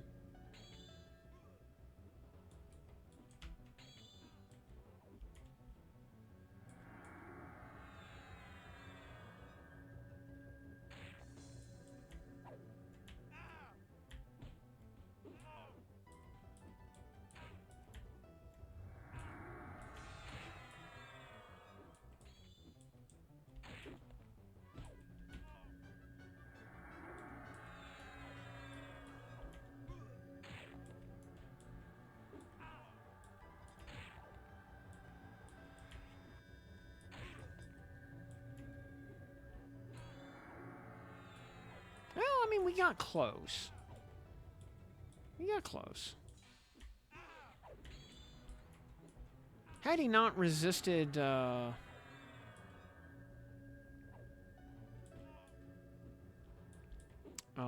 so we could have pulled with Dispel and not given him a couple of hasted rounds at the beginning. We might have had a chance.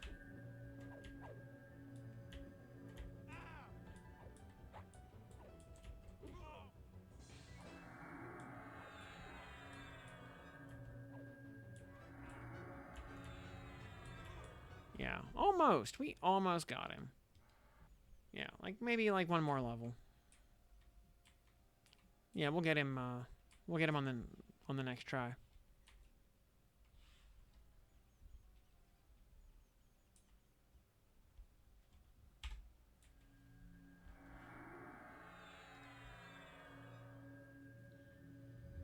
Yeah, the real problem was he got a couple of hasted rounds at the beginning. So he, like, wiped out half our health bar at a frightening speed.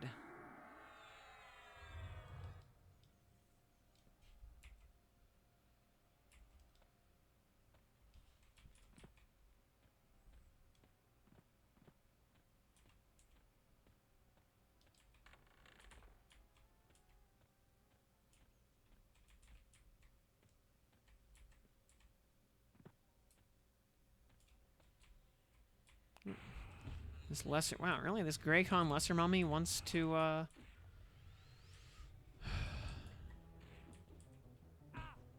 wants to fight? Alright.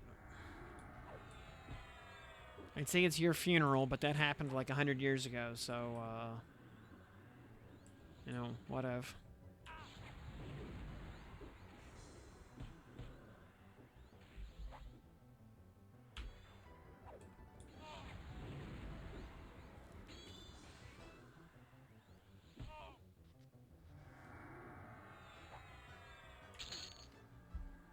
Oh. Hey, he gave us some rawhide shoulder pads. Okay. We take those. Oh, we got another...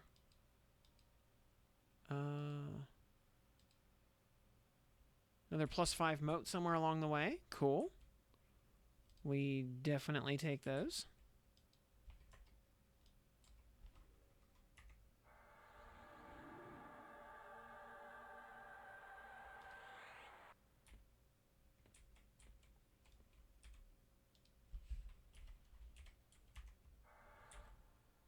I love using LOL as ghetto invis, by the way.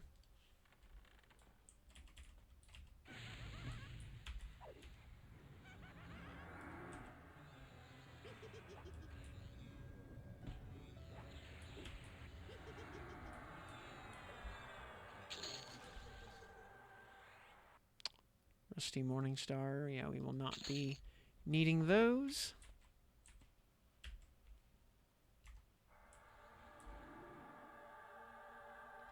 And since Footman is on a... oh, man, I thought I could...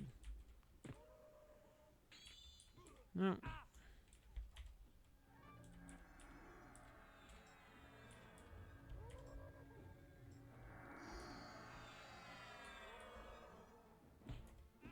No such luck.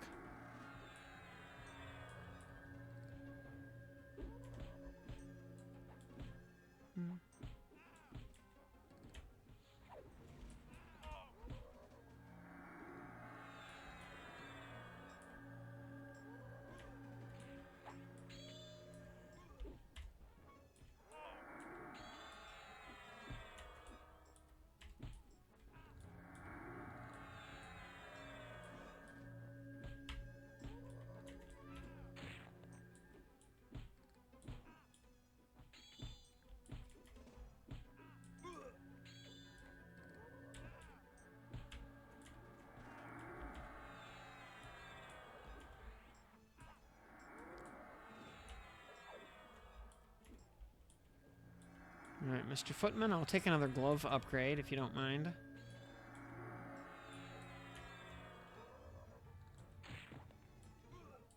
Thank you.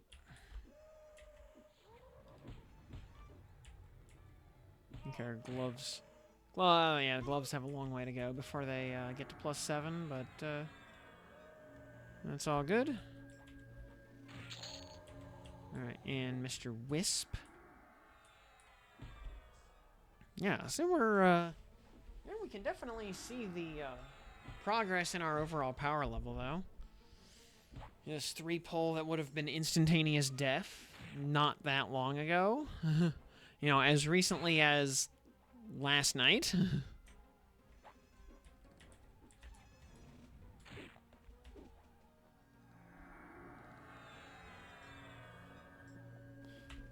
And now it's like, eh, whatever.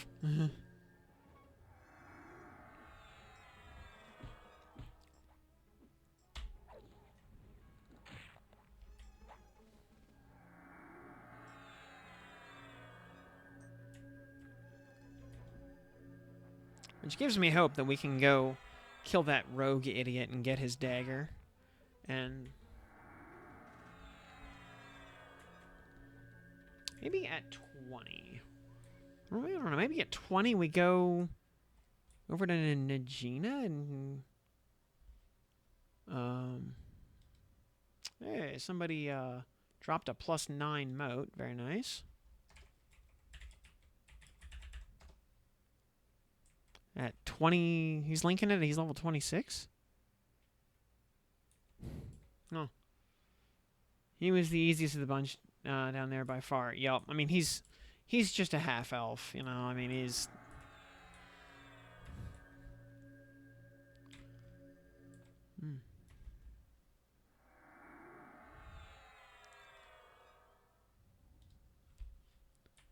Alright, let's go. Sneaky, sneaky.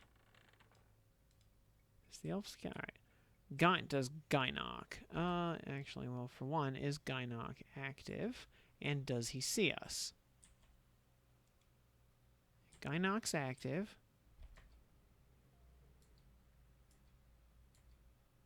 Yeah, there's Gynok. Alright, Gynok does not see us. Good. That's important. Cannibalize in Divine Stance is broken. Oh, does it actually... does Cannibalize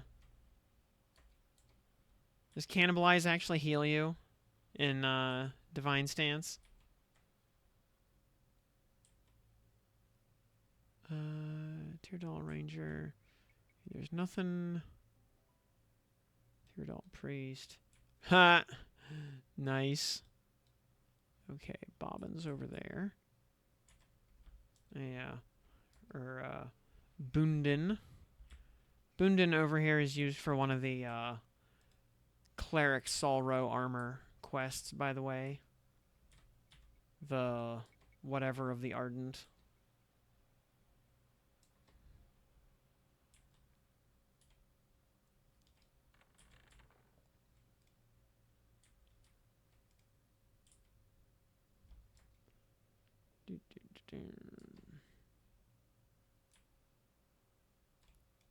Teardoll Ranger.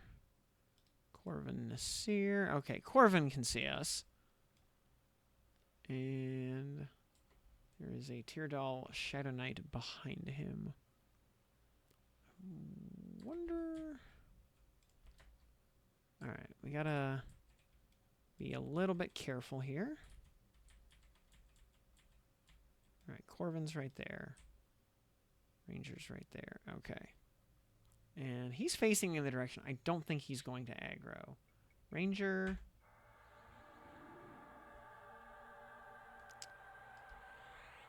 Let's lull that guy, though, just in case.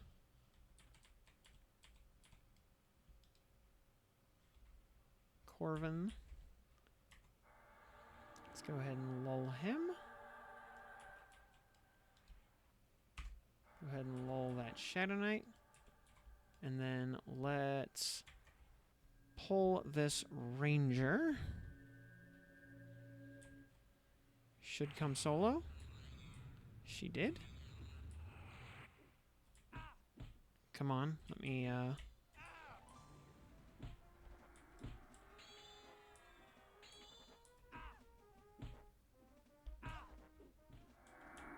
She is unfortunately hasted.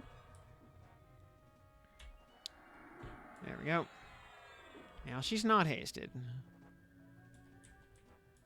So let's also be mindful of positioning so we don't, like, melee push her into Corvin.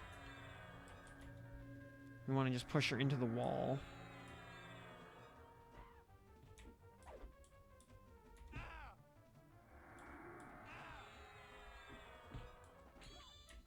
Alright, she's going to start healing because she's a cleric. No, she's got greater healing because she's a level 24 cleric. Okay.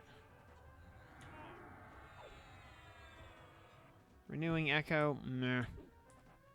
We don't like seeing that, but oh well.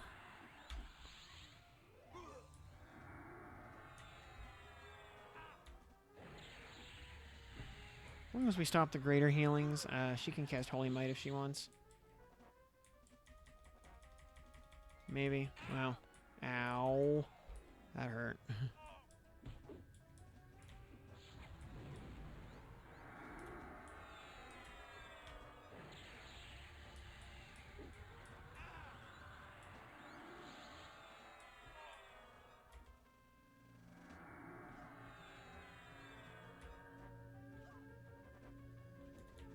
Oh, come on.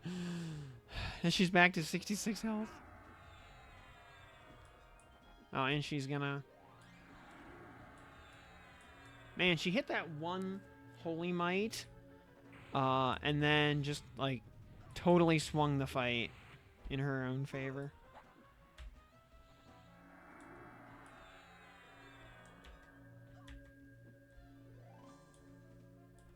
At least she's not hasted anymore.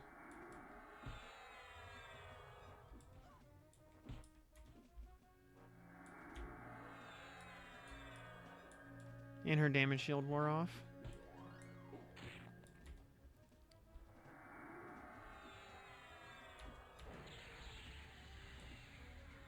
Ugh, renewing Echo. You hate to see it. Is she gonna seriously, like, outlast our entire mana bar?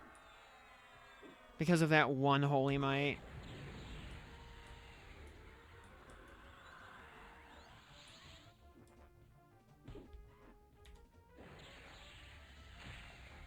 We had her on the ropes.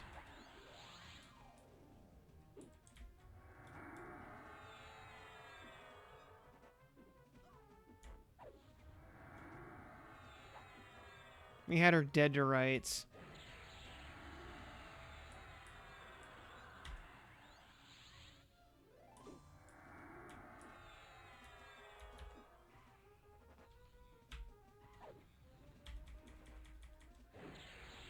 Dang.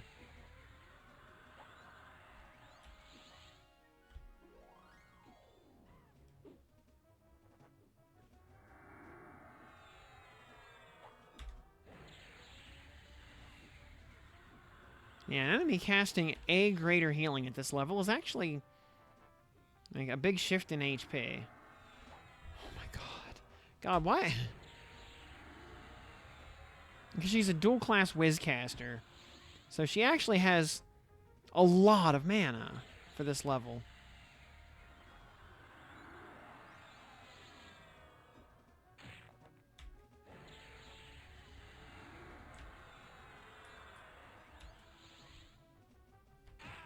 And she just refuses to die. Like, she's going to actually outlast our entire mana bar. Because she just has so much freaking mana.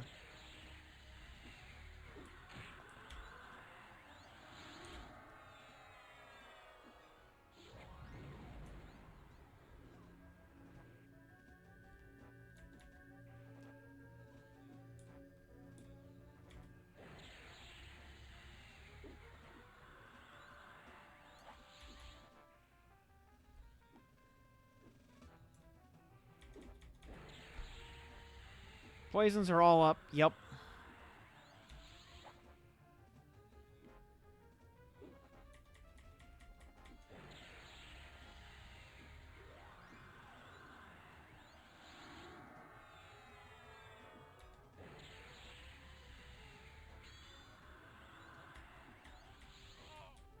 Yeah, the great problem was... Oh my god. Oh my god! She's back to 63? Because she healed herself for 323 HP. Good lord. We have blown up her... We have done about 600% of her health in damage at this point.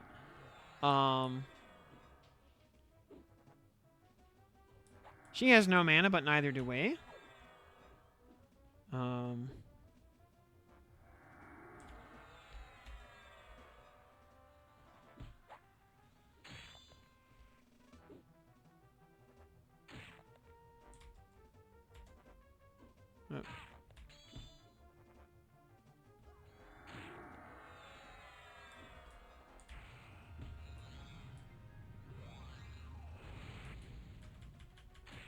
Come on. We had to LOH. Like, actual final boss grade mob right here. Holy God. Or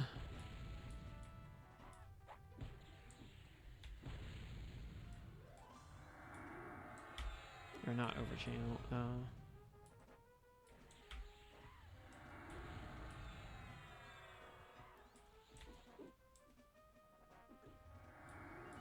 It took... One freaking ranger cleric took this much effort to kill. If she spawned as any other class besides cleric, we would have killed her about 3 times over by now.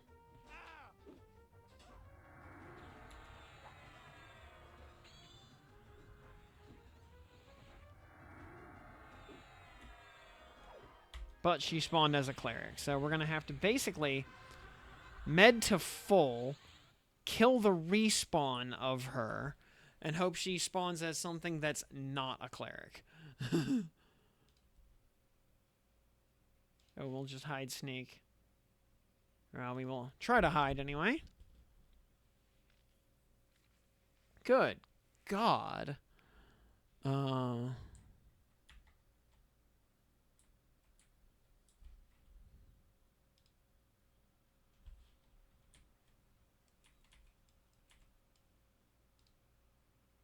Yeah, I do not want something to repop on our head. Actually, I'm just gonna run to the can here real quick. I don't want something repopping on our heads while we're trying to fight Corvin.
Alright, yeah. Friggin' cleric mobs, I tell you what.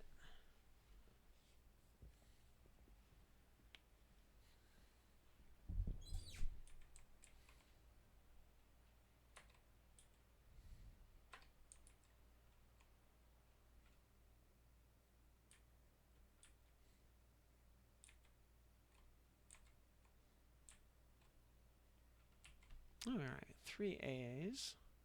Yeah, we need 9 for ambidexterity, so we'll get there eventually.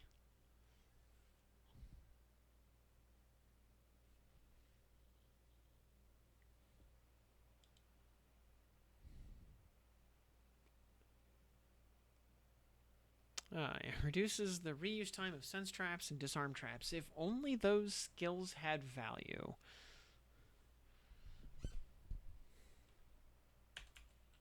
The last time I remember disarm traps mattering was in Dreadspire, Demiplane of Blood, where every chest that spawned after each fight, or after each raid event, was trapped, and if anybody besides a rogue clicked the chest, the whole raid would just fall over and die. First time is Temple of Sra. Oh, can you disarm the Mega Dispel Trap in Emperor's Antechamber?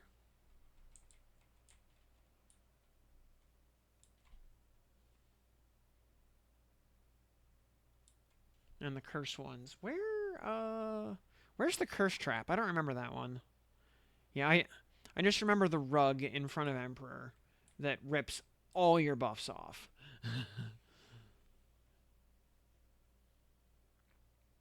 Oh, outside of Priest and Creator. Okay.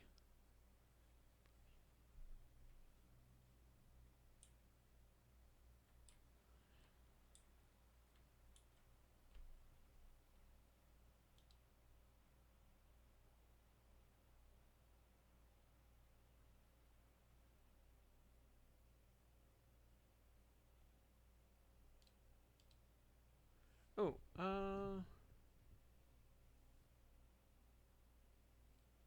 Oh, some information on instancing. Dev comments. 1. The game, even way back in the day, was not set up to handle instancing. It was a massive cluster of different servers that powered the game. It wasn't nearly as efficient as we are running now. Large amounts of hardware masks inefficiencies. 2. We're also spinning up more than the game has ever seen in its lifetime for instances of zones. It's every zone times 5 different difficulties, 0 to 4, and then instancing on top of those. We are able to apply techniques to share resources between servers, but that only goes so far. Of all things, we're running into an OS level configuration, not hardware or application, for the current issue. And there are 4 other fixes that are still being verified for UI code, etc., that aren't quite ready to go in. So we're working on it, and then on top of that, we are working with the game publisher. Those kinds of changes can't be deployed without testing and approvals from their side. Even then, we run risks with the deployment, and we need to make sure we fix the issue at its core when it goes out. So we're doing our best and working through the weekend to fix this. Sorry this is causing an issue for you, but no, we aren't slowing down while there are active problems. We don't want to remove the size of the world too much. Still gotta get out there and explore.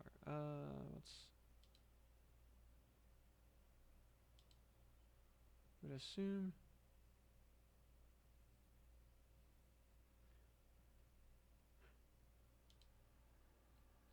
Okay. Okay. Hey, Trap. Yeah, we're actually we're having a pretty good time so far. Okay, there's the ranger. She is a bard this time. Okay, so she is a complete non-entity. That's good. Okay, so we can go ahead and lull her. Lull Corvin. Lull the Shadow Knight. Let's see. Yeah, we can. Boom. Dang it. All right. We need evasive for sure until we get these guys slowed.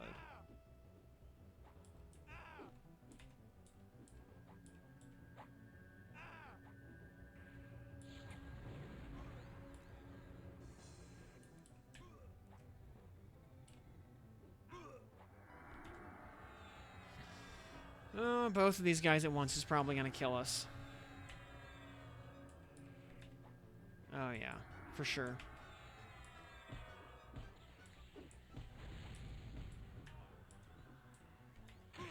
Yeah, there's no way we do both of these guys at the same time.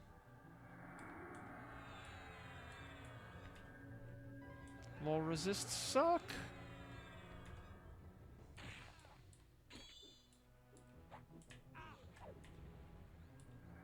Or no, wait.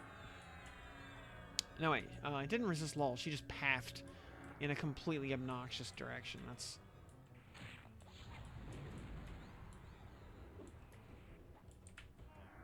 So even with a, you know, like 2 pixel wide aggro range, they pathed into each other to pull the ad. Because of course she did.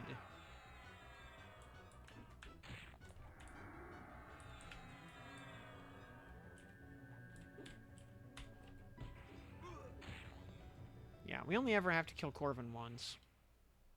But... Man...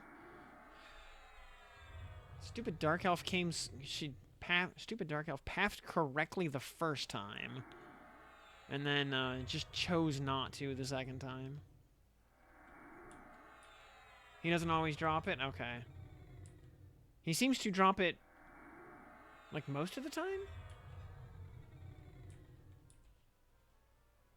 Like when I was killing him in the past, he seemed... It seemed like he, if not always, at least almost always drops it.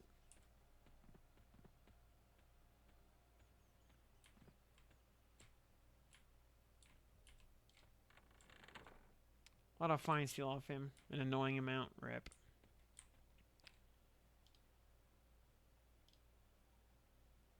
You have failed to hide yourself.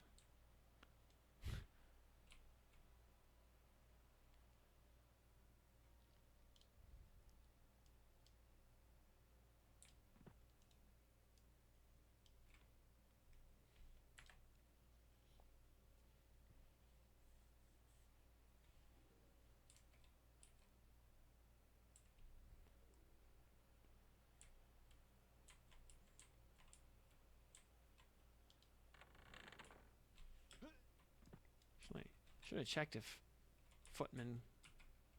Okay, yeah. Footman does not see through hide sneak.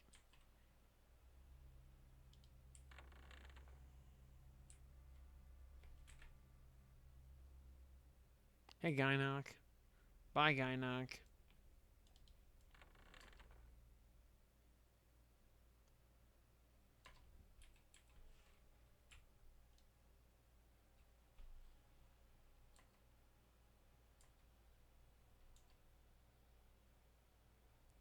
At least it's easy to get back here.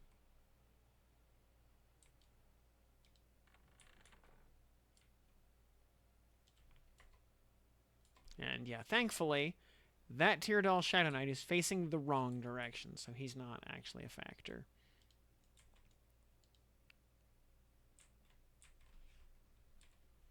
Alright, we overchannel. Alright, Tyrdal Ranger. Gets lulled. Corvin also gets lulled.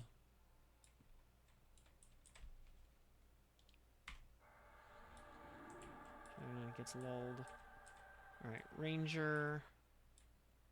Oh. God damn it! She did it again!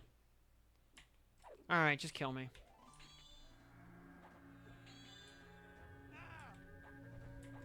Just kill me. I can't do both of these at the same time.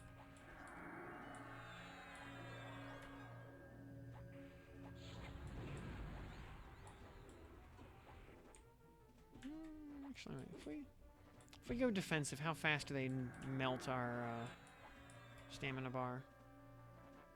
Doing these two separately would be fine.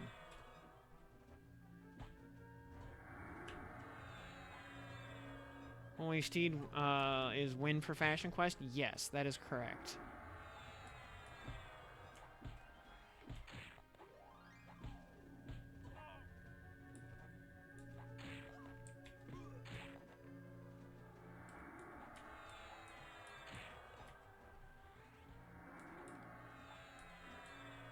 You know what, the Ranger's slowed? Can we,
Alright, Corvin. Alright, let's actually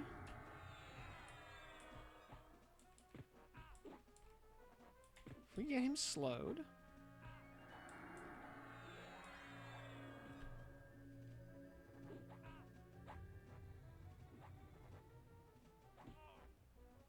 Actually, if we can just pillage enchantment and get the... Oh, of course. We dispelled our own poison instead of dispelling the slow that's on him. Because, you know, of course we did.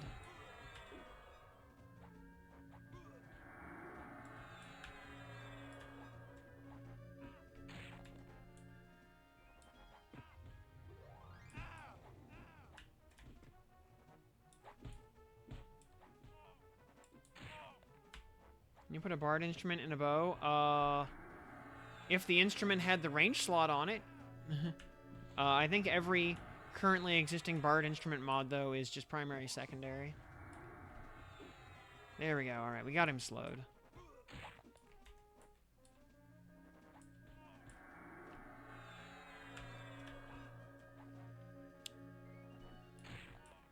Oh, wait. Yeah, I think every bard instrument currently in-game is primary, secondary. I don't think any of them are range compatible.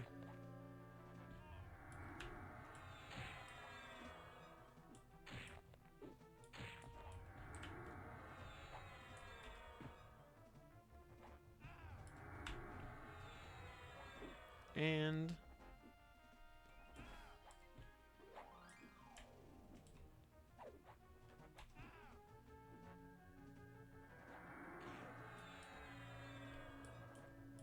well, it took an egregious amount of stance dancing, but as long as this guy dies before the repop, then we Gucci. And if we have to, at least the camp is broken, and we'll be able to. All we have to do is like pull the ranger before Corvin respawns.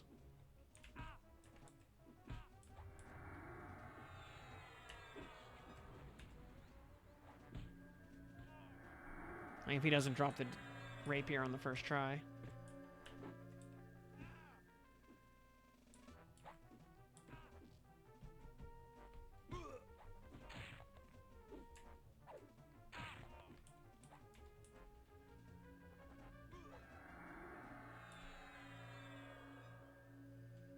That's an enchanted fine steel rapier. Okay. Not what we wanted, but okay. 719, 368. Is actually better than our it actually has a better ratio than our fine steel longsword. Just kind of interesting. Albeit just barely.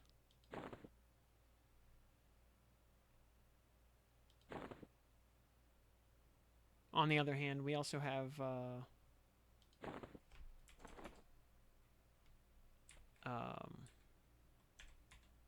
no skill in one-hand piercing right now, and I don't want to. We got to go find some like low-hanging fruit to go practice our piercing on.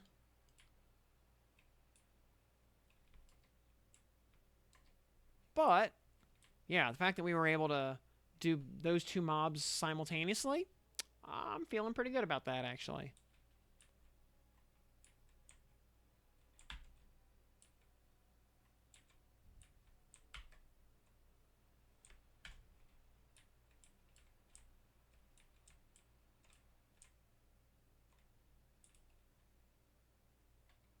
Me Stiletto is amaze balls. Yup, 10 backstab damage. Oh, yeah.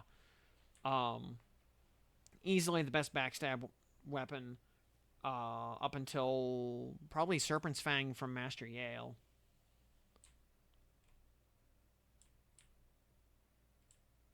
Which has, I want to say 13.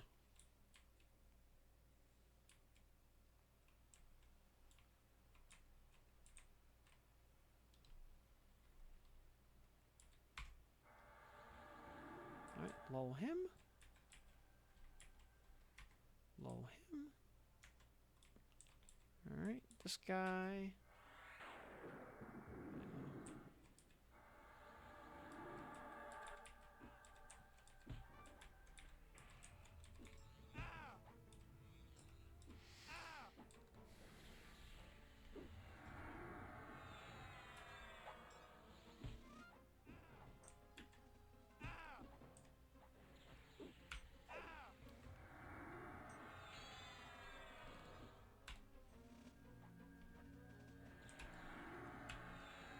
And we're getting close to level 19 also, which is nice. Burning Rapier also has 10. Yeah, that's a...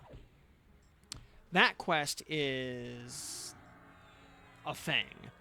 Burning Rapier is in-game, though, I'm pretty sure, isn't it? It's like the one part of the... Wait, is Burning... Burning Rapier's a precursor to the Rogue Epic, isn't it? It's not, it's just its own quest. It's from Rogue Redemption, isn't it? Or am I thinking of something else?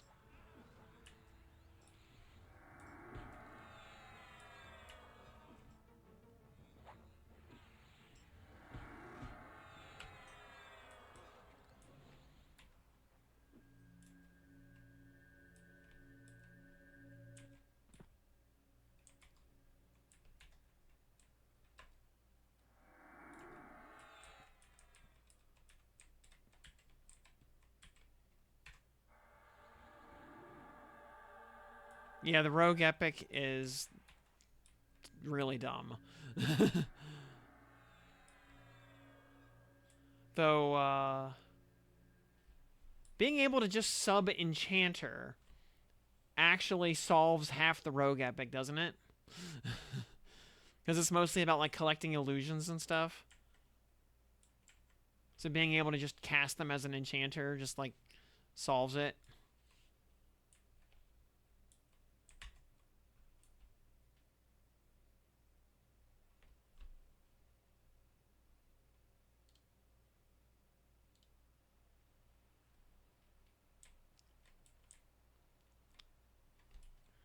Finnegel's robe, Oracle's robe, flowing black robe, shining metallic robes.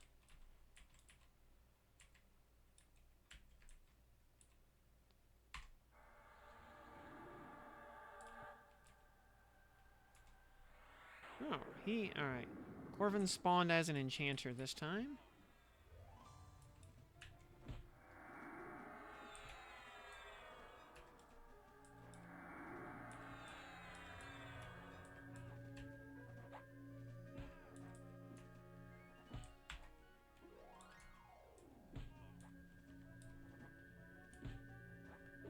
He does not have a lot of mana, though. And he's gonna spend it all trying to slow me over and over again. Which is fine.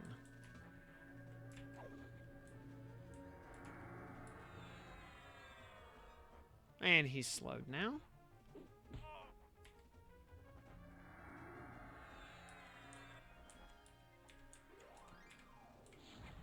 Oof. Yeah, Chaos Flux does not feel good. I mean, being chain slowed with Tepid Deeds doesn't feel good either. Especially when we only have vanilla. Yeah, let's go ahead and put evasion on. Oh, come on. The fact that it takes me 3 casts to cure Tepid Deeds.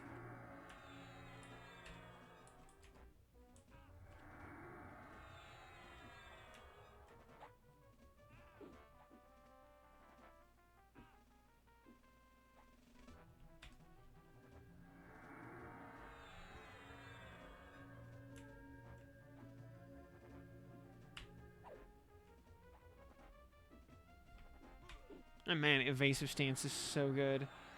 Pick up a book and hate and do some random stupid fights, and that's about it. Can skip the robe stuff if you get lucky and get a name. Drops the dagger you get, turning them all in for the Kithakor event. Okay.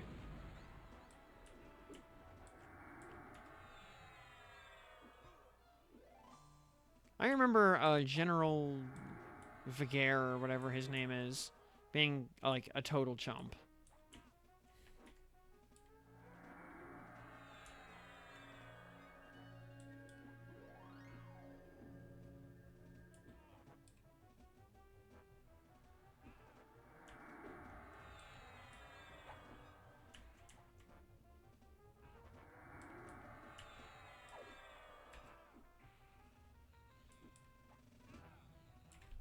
Aw, dang. Well, it's +5 now, though, so... I mean, it's... up to a 3... I don't think it gained extra damage yet. Yeah, because a +4 is still 7. Okay, it's got to get a little more... it's got to get upgraded a little bit further.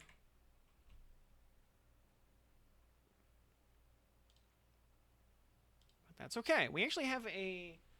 like a pretty good little rotation here. Now that this camp is broken, as long as we stay on it.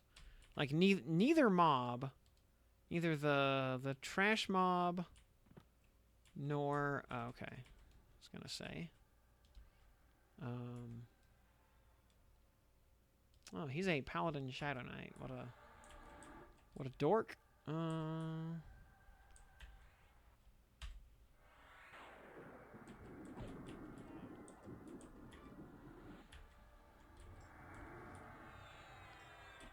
now, yeah, he does not have any useful spells. This guy... you know, let's...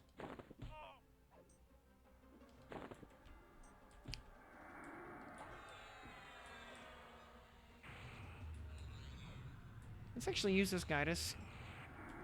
because I'm not worried about this guy at all.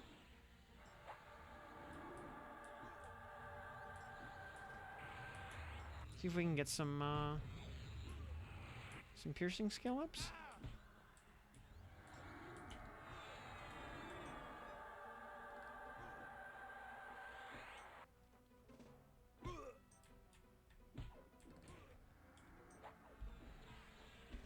Yeah, of course, he's a paladin. We gotta kill him 1.5 times.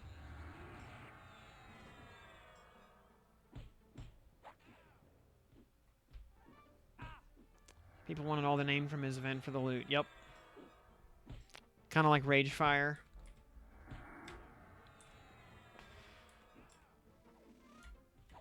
Ragefire clickies, if they still exist, in the context of this game, could be interesting. So, kind of looking forward to that.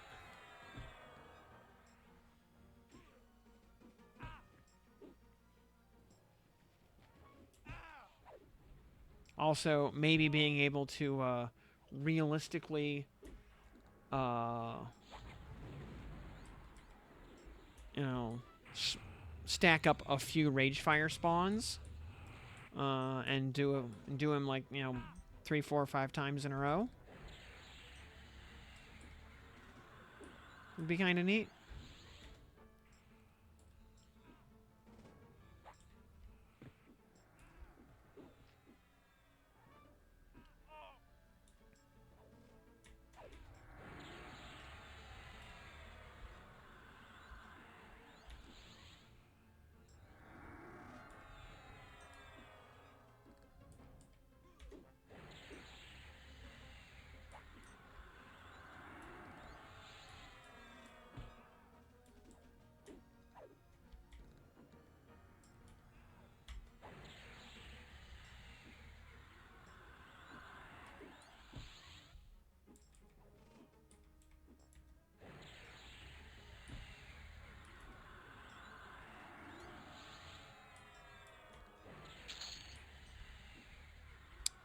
Ringmail Cape. Oh, that would have been useful.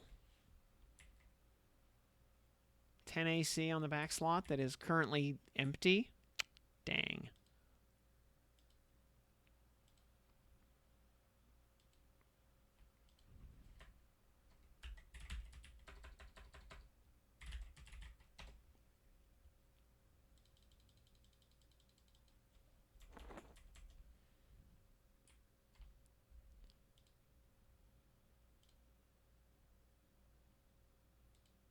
So it's nice that sneak is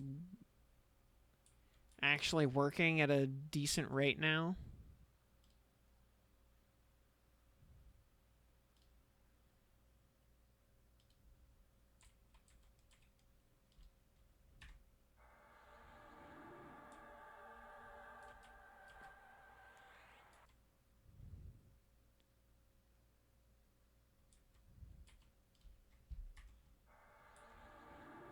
Okay.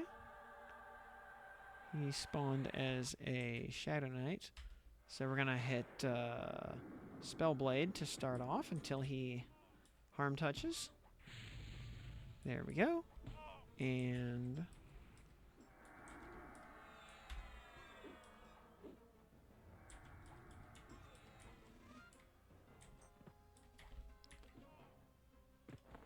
let me actually put a real weapon in the offhand.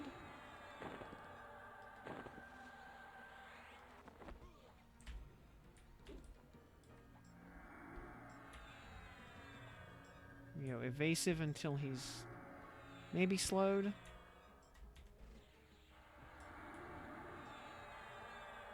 He doesn't feel like getting slowed today. Alright. That's fine.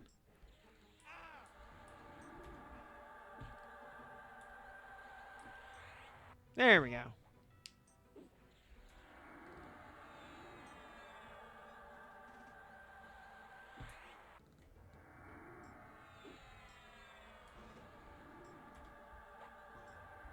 So, alright, yeah, this guy is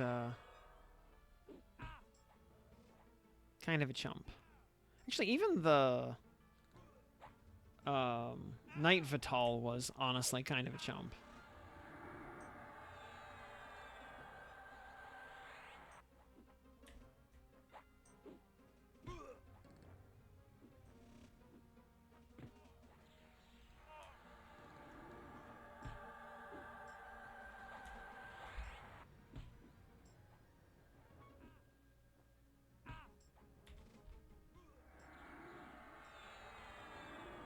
You know, in defensive, he really doesn't do any damage.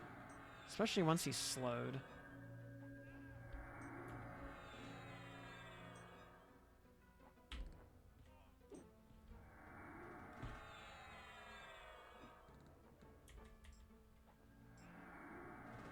Like, let's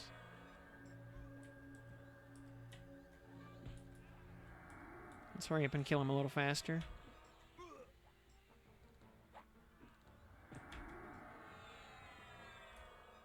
As we do. Oh, and we should ding 19 off of this kill. Yeah, Corvin's a pushover. The only, like, tricky part, yeah, was the pathing with the mob next to him. That has a habit of pulling both. Ding! 19. Oh, we learned Root. And we got another Rapier. Alright, well...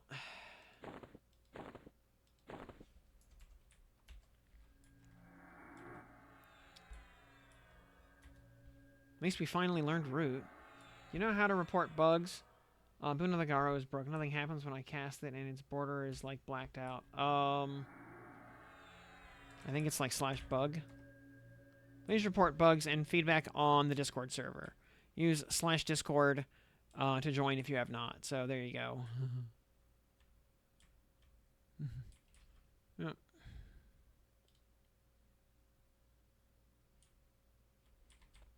Yeah, that's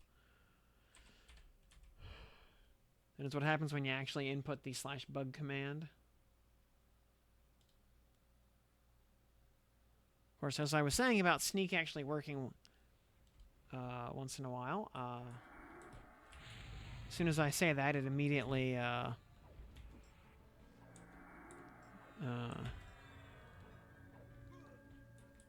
know, starts failing multiple times in a row. Also, why is my disarm button just never showing? There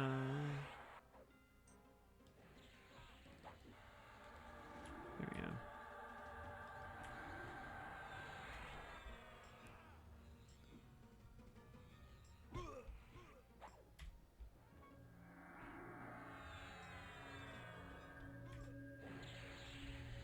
You will not be casting tepid deeds on me, Mr. Shadow Knight.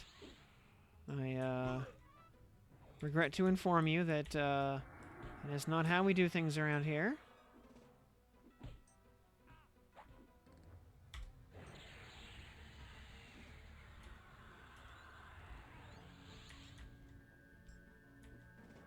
Ah.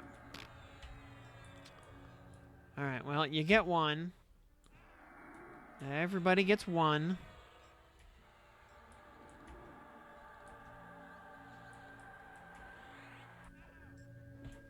I also seeing all of our skills go up again. Love to see it.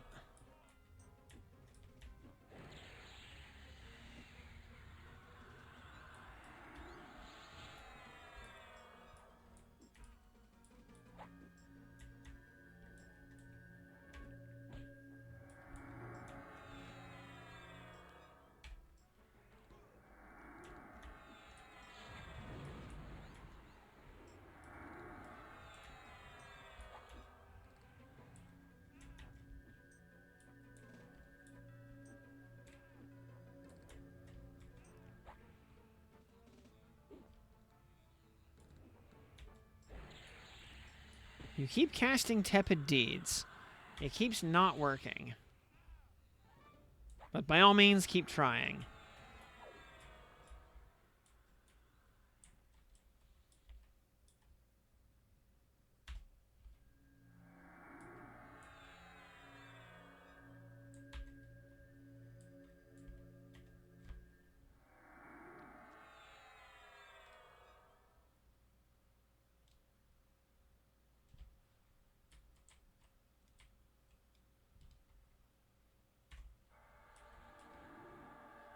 Actually, as long as that other Shadow Knight is lulled, we shouldn't have to worry too much about Corvin.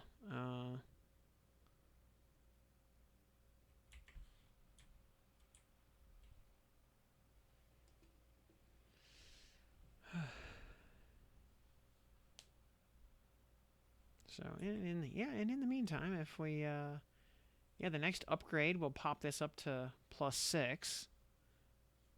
Also, 7 strength and 10 agility at +5, like, that does not suck.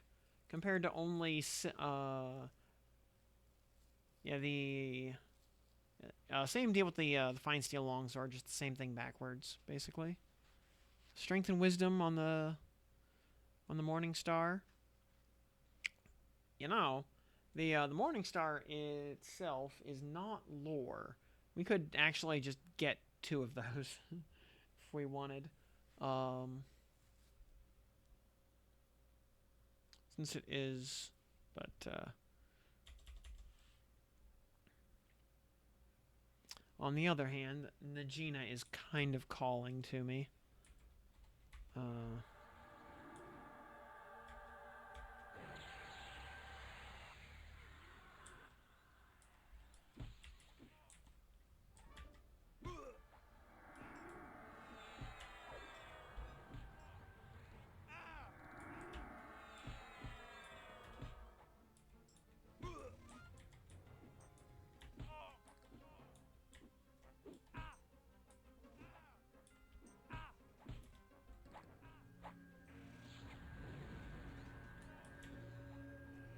He's a ranger this time, and as we've seen, ranger enemies actually have, like, very high attack scores.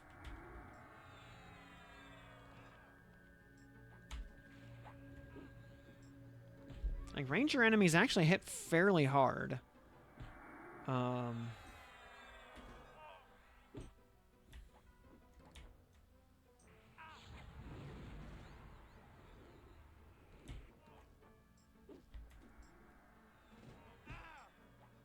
On the other hand, you know, we can see how flimsy he is.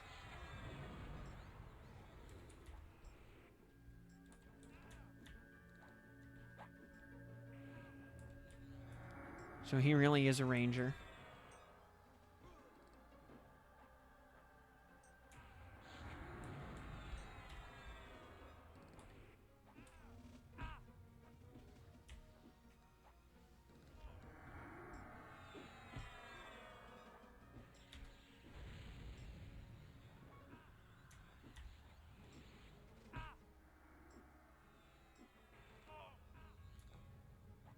He sure does love casting light healing.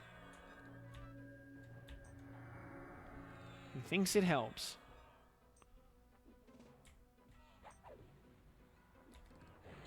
I mean, in his defense, I cast light healing a lot too because I like to pretend that it helps.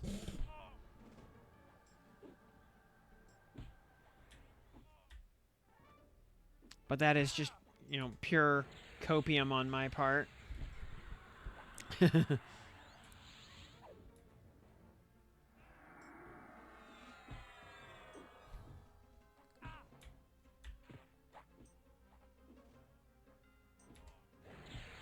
You know, all these years later, Rangers still can't beat the allegations.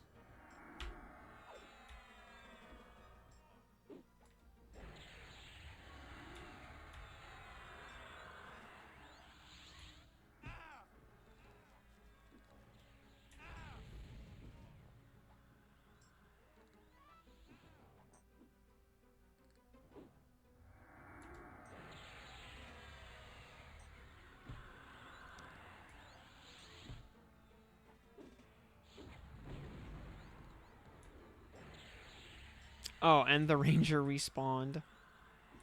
What class is she? She is also a Ranger. This is bad.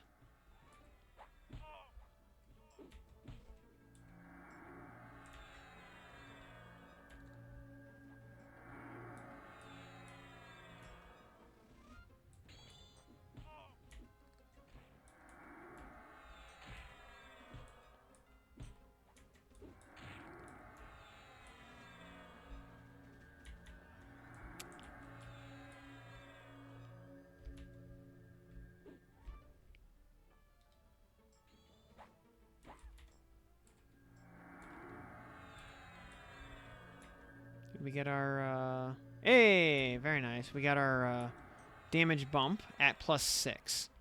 Cool. That is actually helpful.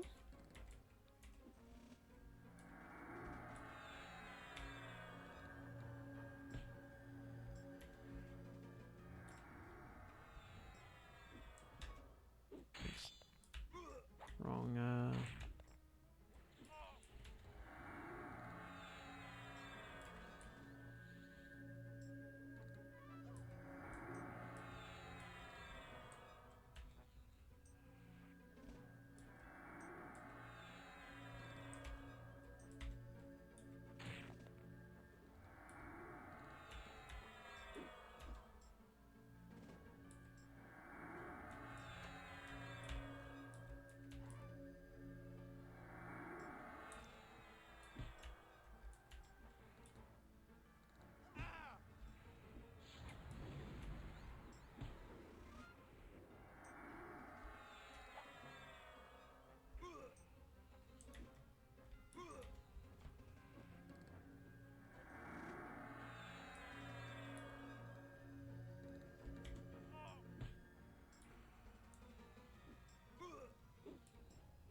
Alright, Ranger, I really need you to die. Like, now, please. Thank you. What's that? Oh, just a fine steel warhammer. Alright, well, we can just sell that. There's another ringmail cape. Based. 10 more AC. Yes, please. Very nice. We take those.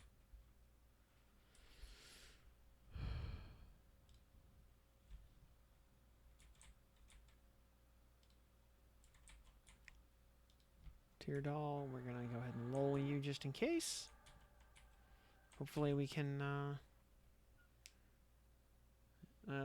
you know, if a ranger broke into your house, yeah, the cat is camping his corpse. Heck. You know, if we're talking like, if that's a 3rd edition D&D house cat, you know, like, that's understandable, you know. 3rd edition D&D house cats were scary. Now, anyone who got kind of deep in the weeds on like 3rd edition character optimization and whatnot knows what I'm talking about. Like the existential threat of the house cat is kind of like the 3rd edition version of the Hecto Peasant in 5th edition. You know, in 5e, people talk about how many groups of 100 generic level 1 peasants does it take to bring down such and such super monster. In 3rd edition, it was, like what characters at level 1 can statistically defeat a house cat in personal combat. Yeah, your group just never stopped playing 2nd edition. Although, like, I respect 2nd edition, but here's the thing: Thaco is a strictly inferior system to armor class. Because the counter argument is that Thaco is what people do when in 3rd edition when they metagame and figure out and they back calculate what the monster's AC is. And then they use that knowledge to just speed up play. Like, they roll an 8, they miss. They roll a 9, they hit. Well, now they know what the monster's AC is. So, I don't know.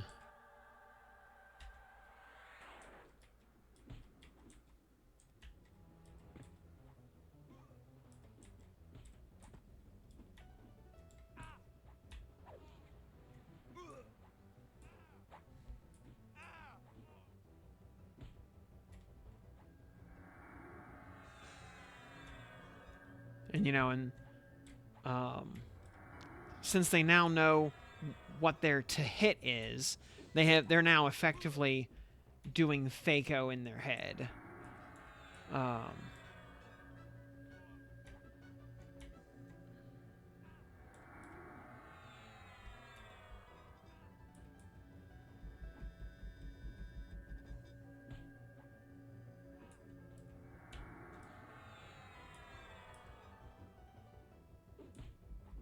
Like the other problem I have with 2nd edition is numbers going down when you get stronger is counterintuitive.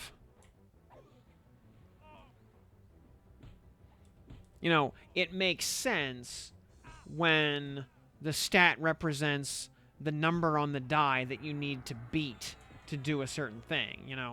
Your save versus magic goes from 15 to 14 because you only have to roll a 14 now instead of having to roll a 15. It makes sense, but it's counterintuitive.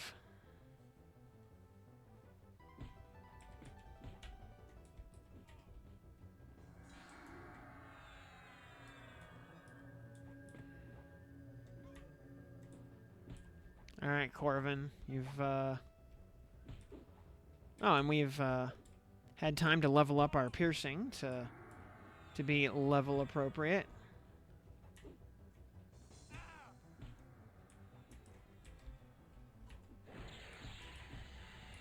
Oh, crap.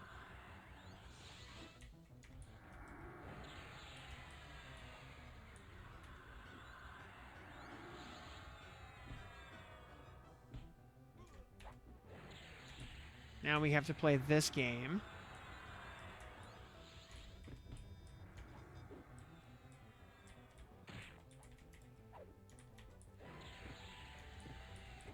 Of,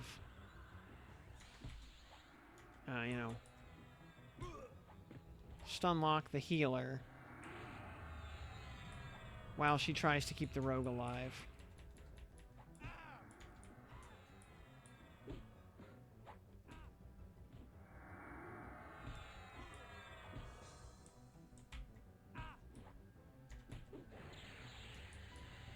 Or just let her burn her mana out. That works too.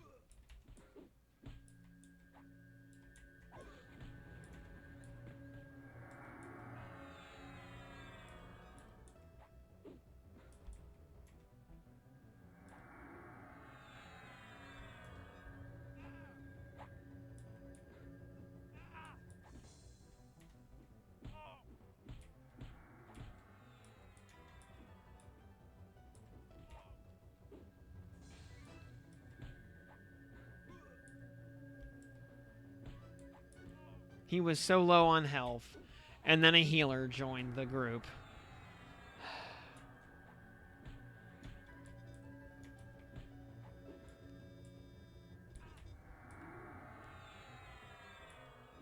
Customization, I mean, you mean customization in 3? It's like 2 was kind of cut and dry. For 3 was the 3rd edition was the big character customization era. Also, yeah, the EQ books were all 3rd edition, or they were Sword and Sorcery, which was a fork of 3rd edition.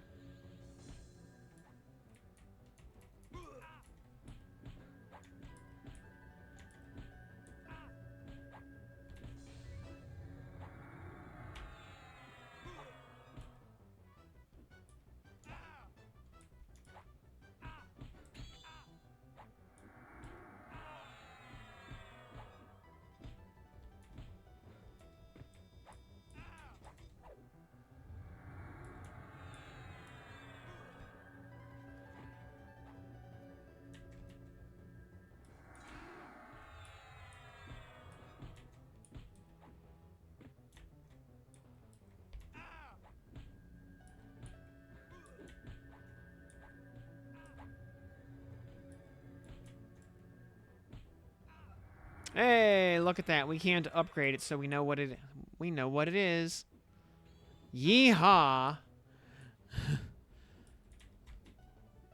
There it is, guys. Our shimmering ruby stiletto. Also, 0.467 ratio. Good lord.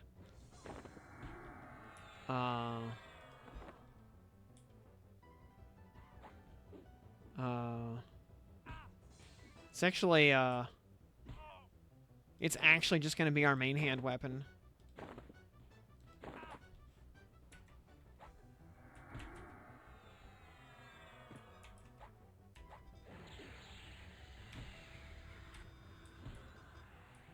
So like with like 180 points to buy things at level 1.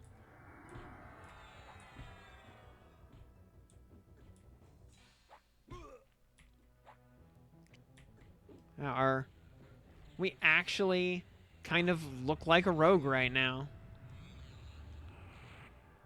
Level 6 gets 0.533. Couldn't bother waiting longer without a solo instance to get it higher. Oh yeah, we're gonna... I do want to...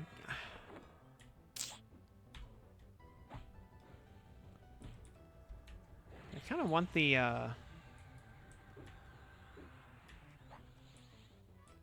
kind of want the Night Sword from Najina, as well as the Haste Belt. But I also kind of want to keep grinding this guy for more weapon upgrades. Maybe do...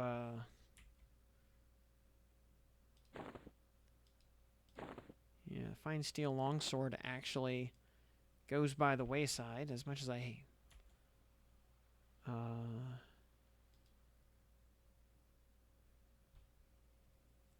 yeah, we get Ignite as a... Hey, you know what? 36 to 48 damage. You know what? Not bad. Sword of the Lost +3. Yeah, 475 on Sword of the Lost. Yeehaw. Yeah, that is very nice. And that's only on +4. Plus, we can get a Haste Belt while we're in there from Tenderizer. Baron Sword is the same ratio.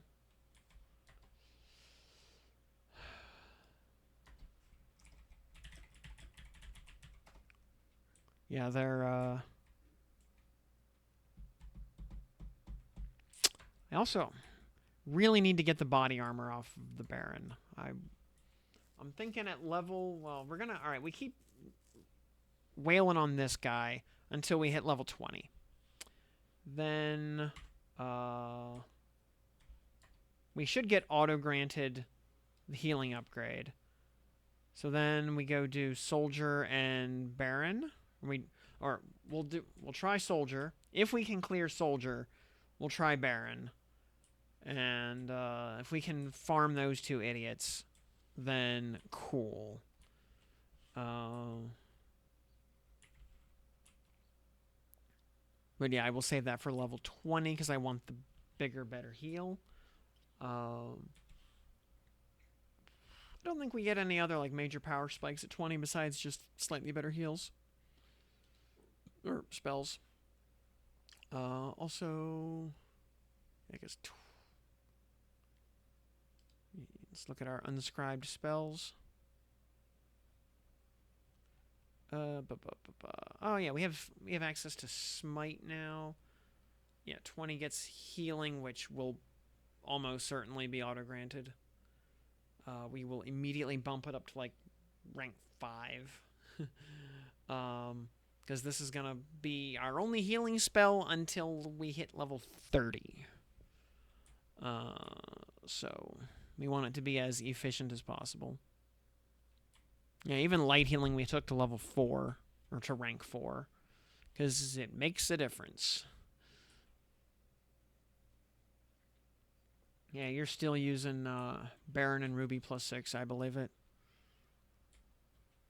I mean, yeah, because I think 10 backstab damage will absolutely last until... Actually, for those, yeah, 7 HP or... Wait. Cloth shawl. Oh, I didn't even realize we had that.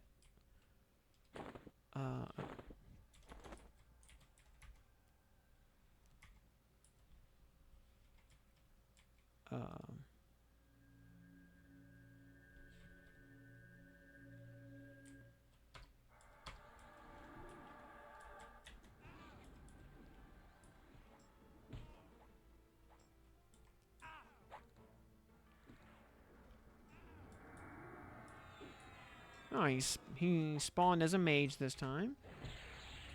So, he will not be healing. He will just be trying to nuke us. He has no hit points this time also. Because he is a spindly mage.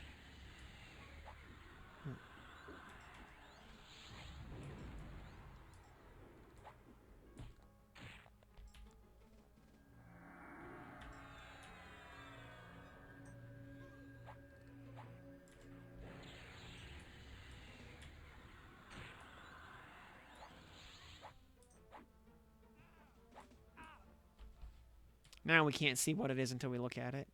Oh, we got it. Hey, very nice. Oh, the... actually, we're going to loot it first.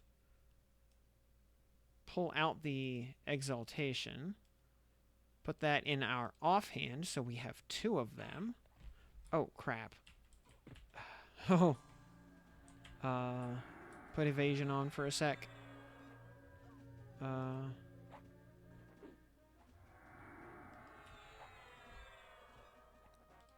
Because we were facing the wrong direction there. Move that up to +5. Oh, based. And +5, it has a 5 ratio.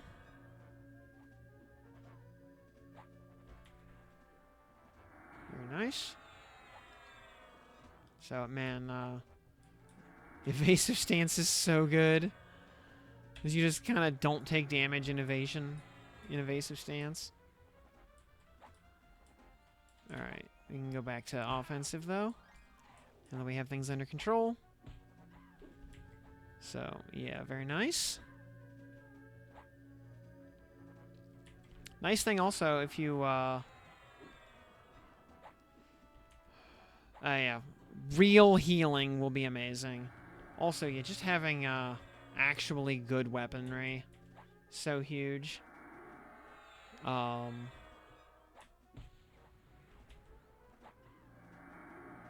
right now we're healing for 66. Healing for 170 will be huge. Also, I kind of want to... Maybe before we leave here, we should probably grab another bracer to put on our other wrist. And then we will... No, we can probably kill that other Shadow Knight now as well. Oh, Mode of Major Potential. Thank you. I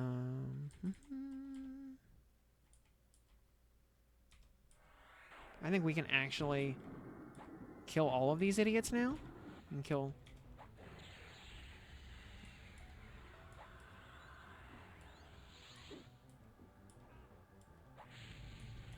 I don't think we're going to be biting off more than we can chew here.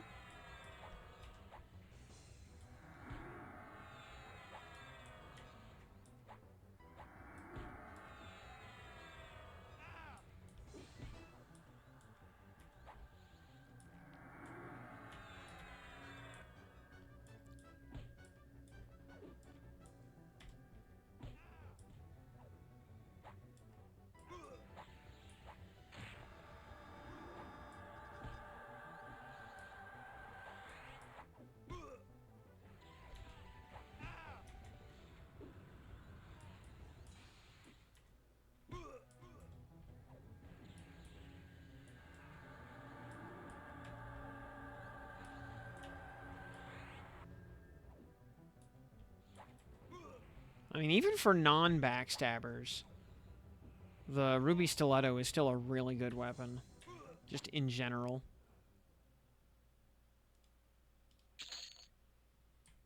Also, getting fine steel weapons? Yes, please. 4 platinum is a lot of money at this level.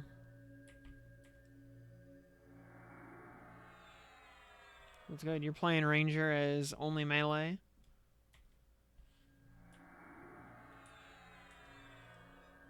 You know,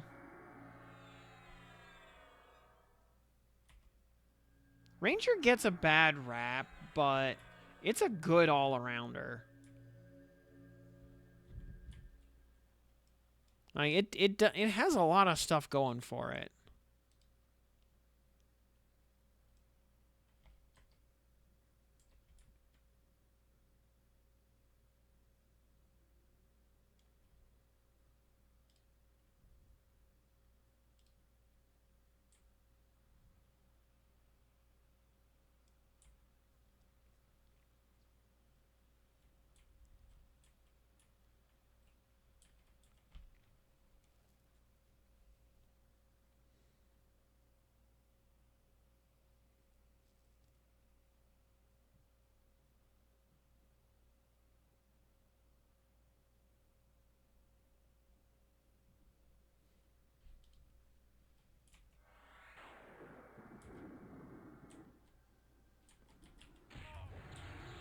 Nice 168-point backstab.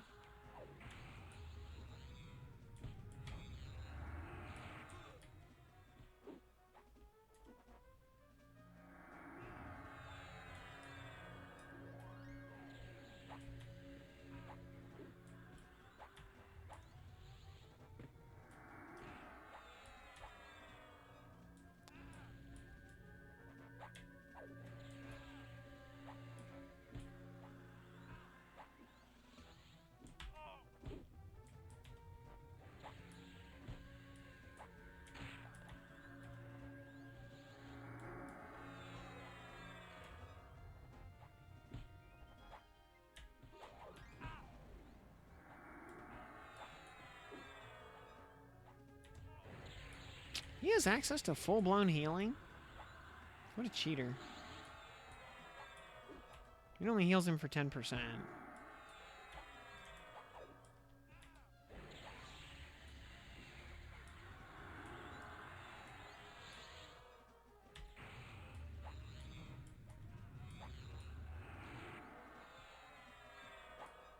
Yeah, he gets to cast it one more time.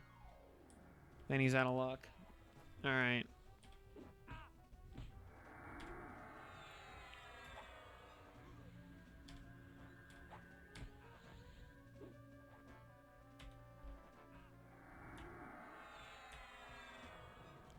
All right, Corvin, this is the part where you fall down.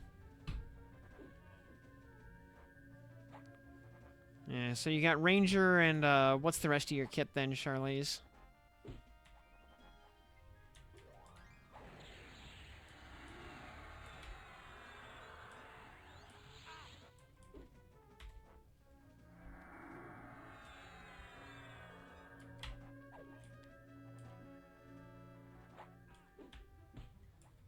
Oh. Oop.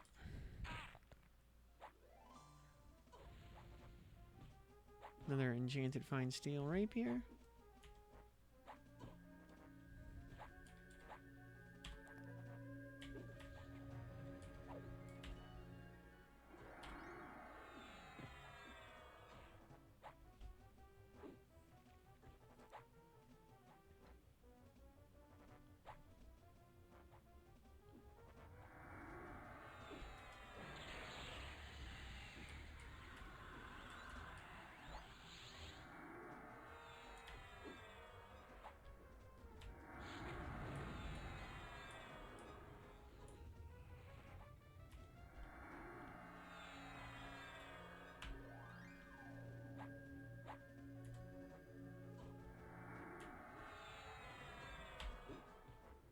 Never noticed is, yeah, Striker does give you the accuracy bonus of offensive.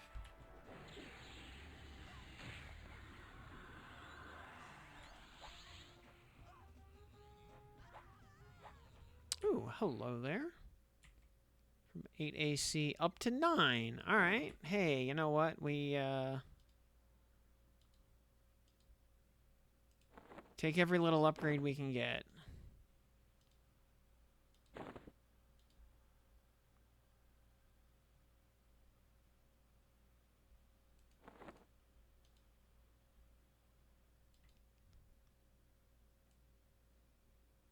'11 strength.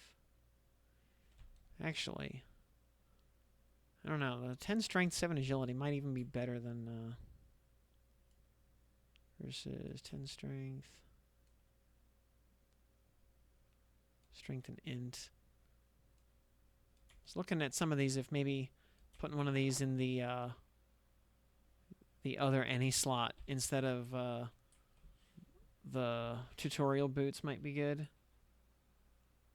Found a cool website. Oh, hey, I saw people. Yeah, I saw the creator of that talking about it in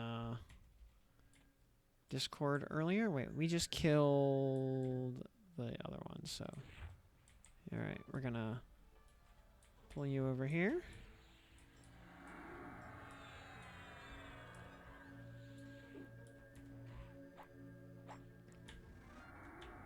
Tis but a lowly ranger.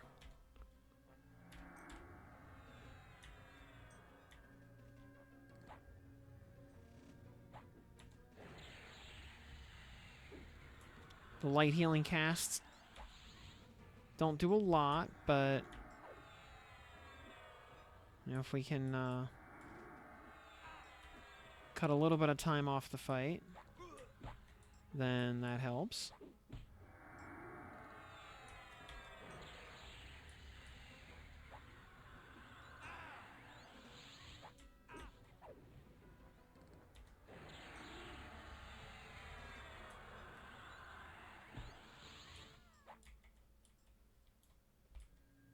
Very nice.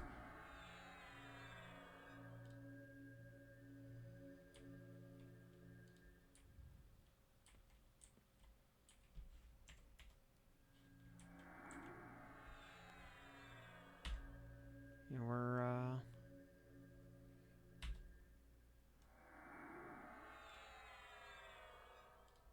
there we go. We have hidden my. All right. Hey, yeah, we're starting to groove a little. We're kind of, yeah, we're getting somewhere.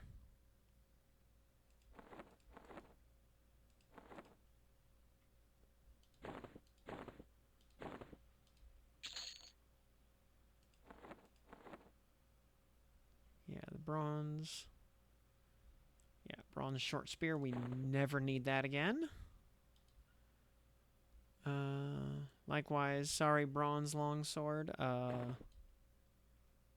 We do not need you either.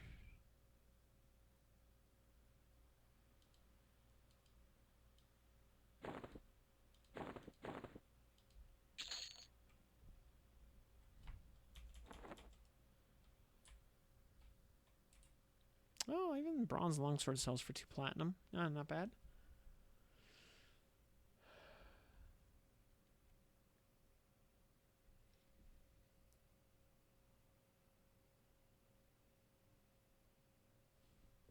Alright, Corvin is a mage once again.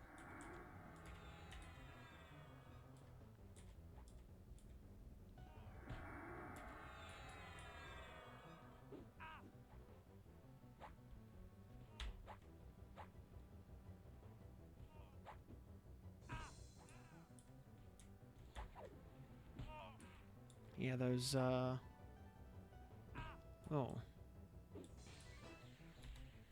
He had a bit of a rough time this spawn. He did not really get to do much. He just kind of evaporated.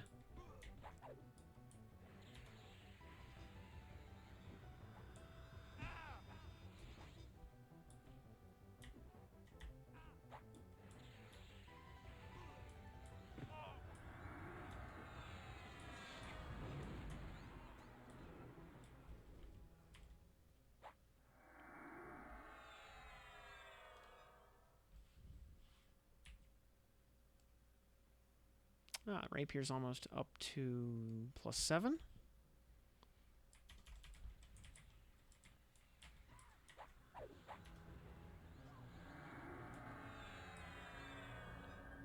Another mage. She already blew up half her mana bar. Oh, those 148 backstabs are no joke.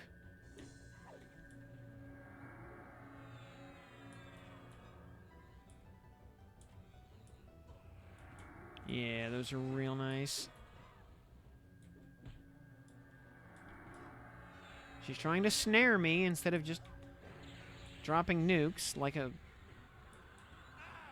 smart person.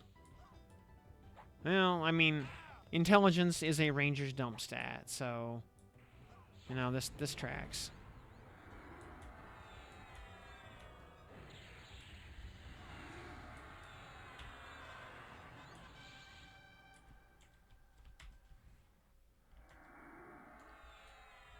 And there's a ping, number 22. Ooh. Man. Much as I would really love to get, like, Healing Adept and Healing Gift, yeah, sadly, on a Paladin, Healing Boon doesn't really do much. Because Paladins get 1 heal over time, and it's not good.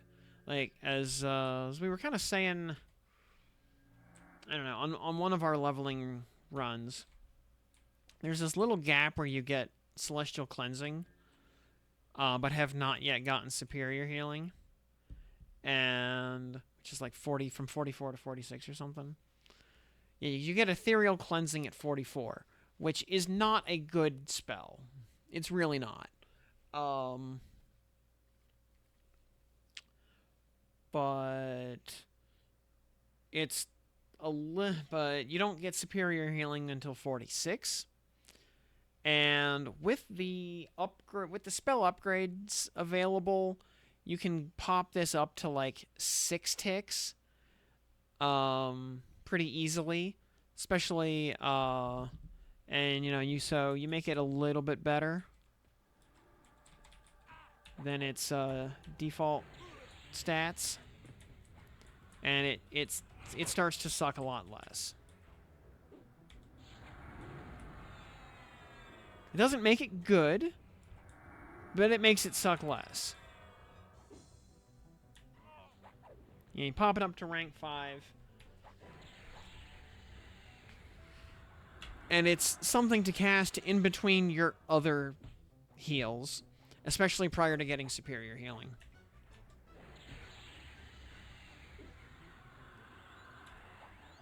You know, if we were able to, or I should say, once we are able to upgrade the potency of it, then by that point, it'll become decent. And,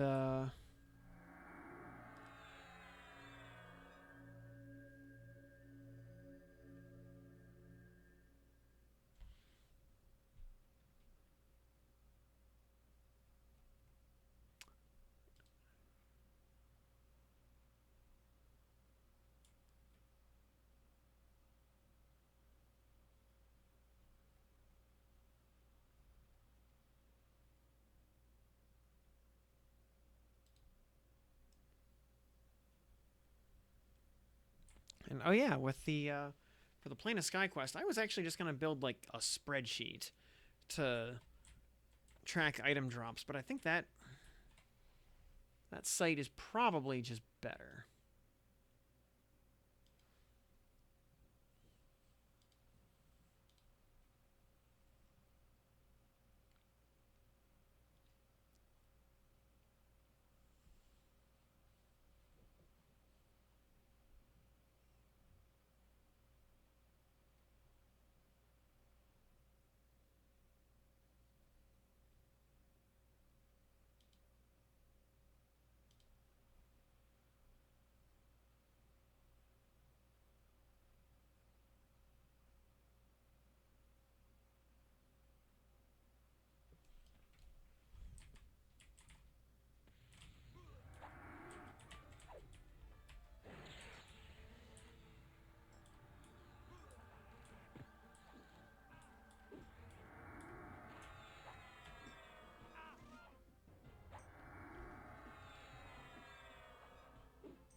Nah, nothing, nothing important. I mean, I only caught about half the stream before, I was in in an area with no cellular reception, but they were just kind of talking about old history.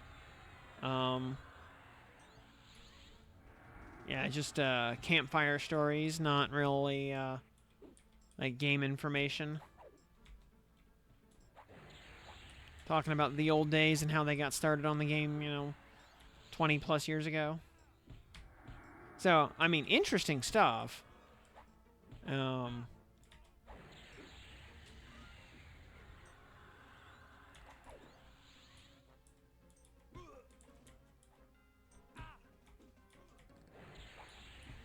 am rooted in place.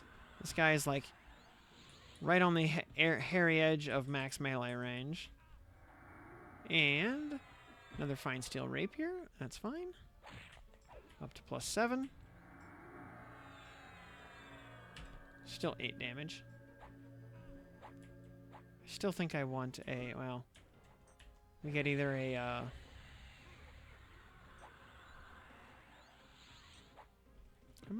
how close are we to, we need 2 stilettos, or we need several stilettos, I should say, in order to get to +6. Last 15 minutes. Oh, last 15 minutes had some info? Okay.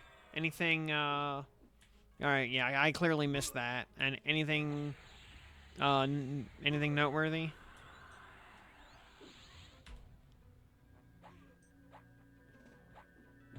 And Minion, good evening.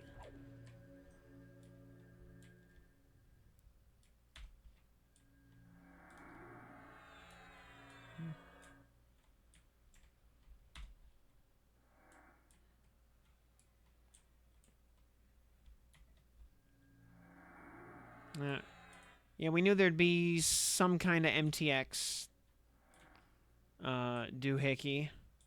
We just didn't know what the what all was gonna be in there.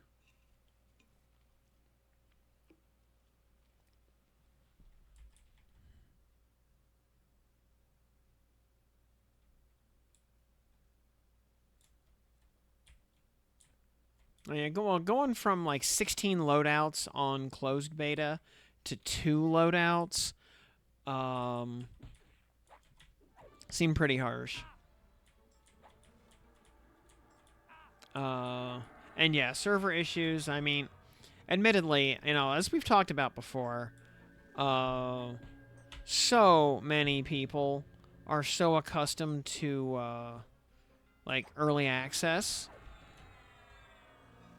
Although even a lot of early access games aren't really are by design not finished yet, but they're people don't seem to understand that in a beta you're there to do testing and stuff is going to be broken. That's how beta works. Oh, and another ringmail cape.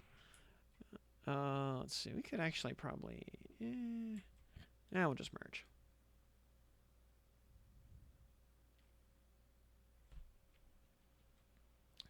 Can't get an instance.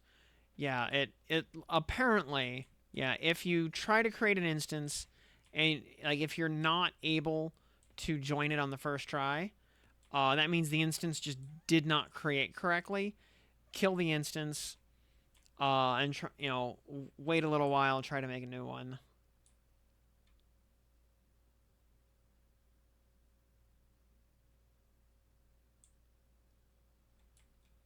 Yeah, except with paying more than the sub, like you tried 3 and none of them work. Rip. Got no charges now. Rip.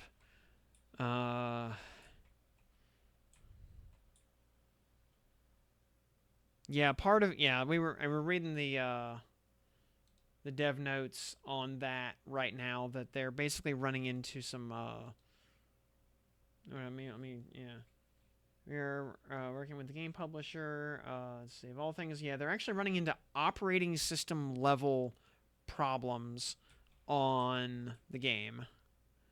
So, yeah, like this is not merely a case of just not enough physical hardware. It's the game doing something that the original infrastructure and the original underlying stuff was just not ever meant to do. And as they say, they were, a lot of shortcomings of original architecture were able to be covered up with just new hardware, but like the game spinning up thousands of instances, as it does now, it was just never meant to do that before. Because remember, even with instances on live,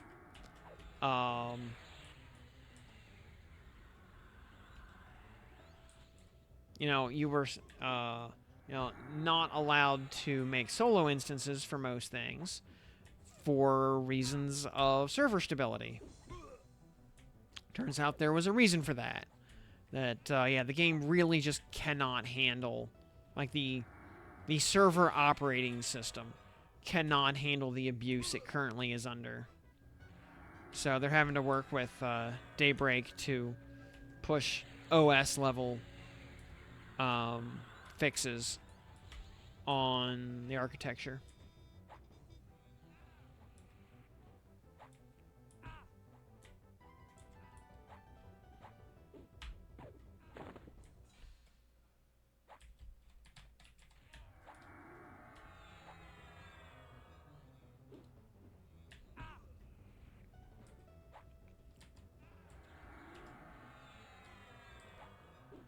Yeah, apparently the tutorial does not work every time, actually.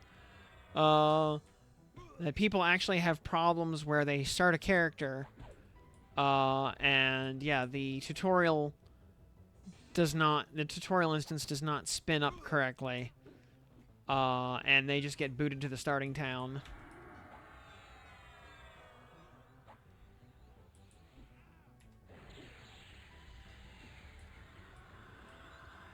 So, looks like they've narrowed down the problems, but The problems are more complex than an outsider would necessarily think.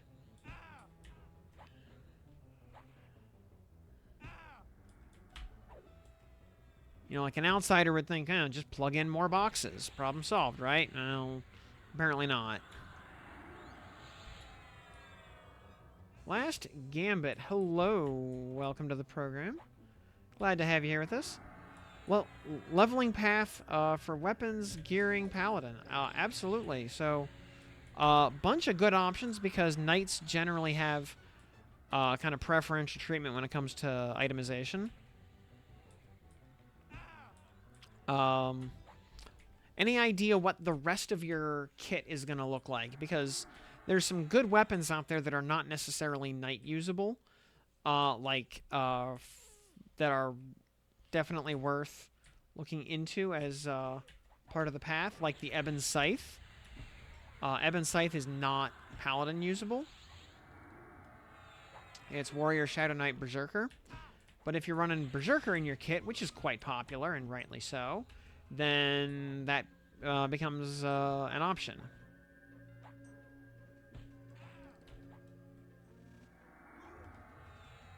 About 14 tunes between two accounts, trying out different stuff. Have not, yeah, and the Fallen Personal Instance, 70-ish. Tried the day near 5K. Well, at least, you know, instances do actually time out after 6 hours, even if you're in the zone. Because, like, that happened to us last night. We'd been playing in the instance for 6 hours, and we got a warning that the expedition would end in 15 minutes. Plan to end up with a runny eye for Babs. Going Paladin, Zerk, Bard. Interesting. You just gotta go fast, apparently. Yeah, Babs is a really good option and easy to get.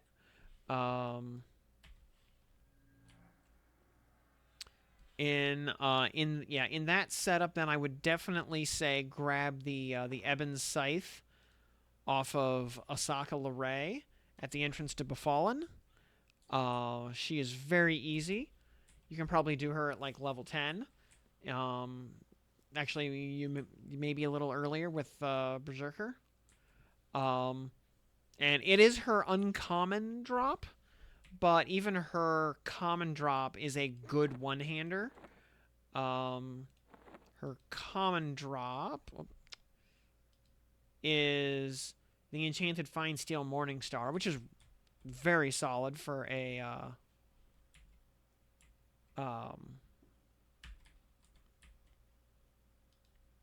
what was I going to say? Very solid for a one-hander to get you rolling through the zone. Also, if you drop down the well under her, there's the Troll Shadow Knight that drops the Bone-Bladed Claymore. Very respectable. And when you get a little higher level and you can go a little deeper into Befallen, off of the Knight who is standing right there, Knight Vital, he drops the Enchanted Fine Steel Bastard Sword, which on +4 has a 0.69 ratio, so just nice. Run this up to like, farm this up to like +5 or +6. That will last you, honestly, probably until Soulfire. Yeah, between this and Babs, yeah, those will probably last until Soulfire, which you can probably solo around 35 to 40. Or let me phrase that. Probably solo around 40, duo easily at 35. And then Soulfire, feed that some motes, get it up to like +5. That will easily last you until Fiery Avenger.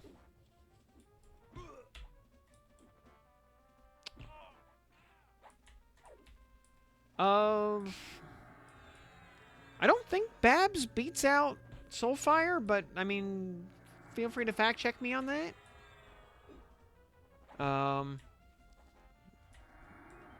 They might be close. Either way, you know, you're going to need a Soulfire for, as a prerequisite for Fiery Avenger anyway, so it's not like you're not going to get it. Soul Reaver.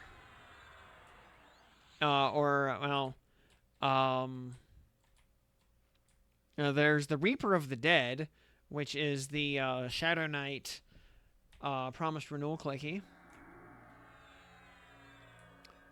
And besides, you're going to want a Soulfire ASAP just to harvest the click off of it.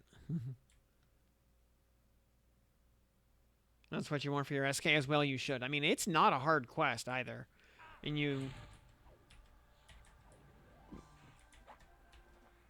I mean, it's basically just the Thex Mallet, and then, like, you're kind of done.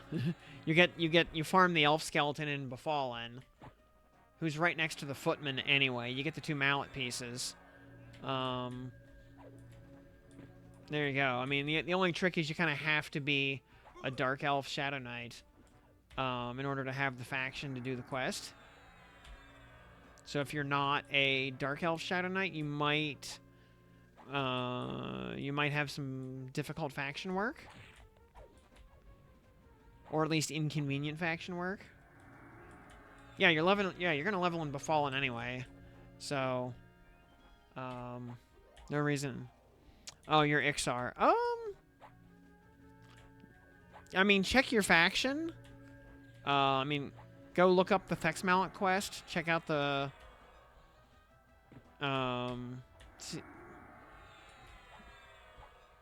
Oh, that Teardal Shadow Knight's actually a Redcon? Really? Wow, that's actually... I wonder if these guys are on slightly offset spawn times. Ding! 20. Oh, we do not get... we get Banishing Poison, which is cool. Banishing Strike. Removes a Oh, that's Dispel. Cool. You completed... Love will tear them apart. Based. Oh, we actually don't get healing auto-granted. Okay. That's kind of surprising. Little surprising. Thought for sure we would have gotten that auto-granted. But, alright, well, let's kill this guy. Oh. Alright. Skill spam. I hear somebody setting off firecrackers. And the last Gambit, thank you for that follow. Glad to have you on board with us here. Yeah, Tenderizer drops a haste belt. Babs is 36-39 at +5, so slightly better than Soulfire. But yeah, difference is super negligible. So yeah, you could basically just go get Soulfire, and although you want to go to Runny Eye anyway, because you want to get the Mana Preservation 2 necklace. Unless you're planning on doing the main attraction quest, because those are the only Mana Pres 2 sources in the game, and there is no Mana Pres 3 currently.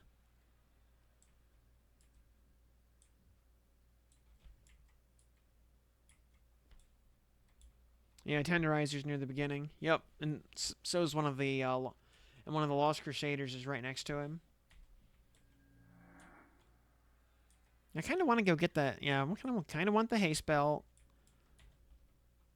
Kind of want that Knight Sword, even if it's like not necessarily better than Baron. Actually, because I could use both. Stiletto can go into the any slot, basically.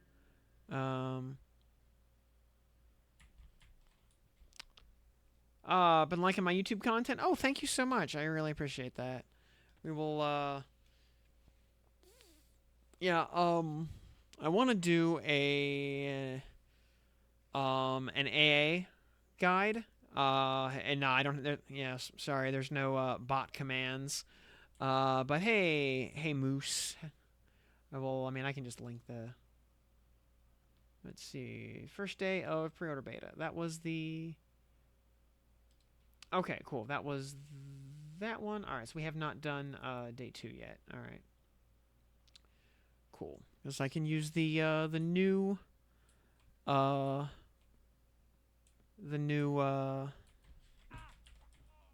thumbnail for day 2. Because today's today's day 3. So your channel, copy link here. I'll just put it in chat there for you, Moose.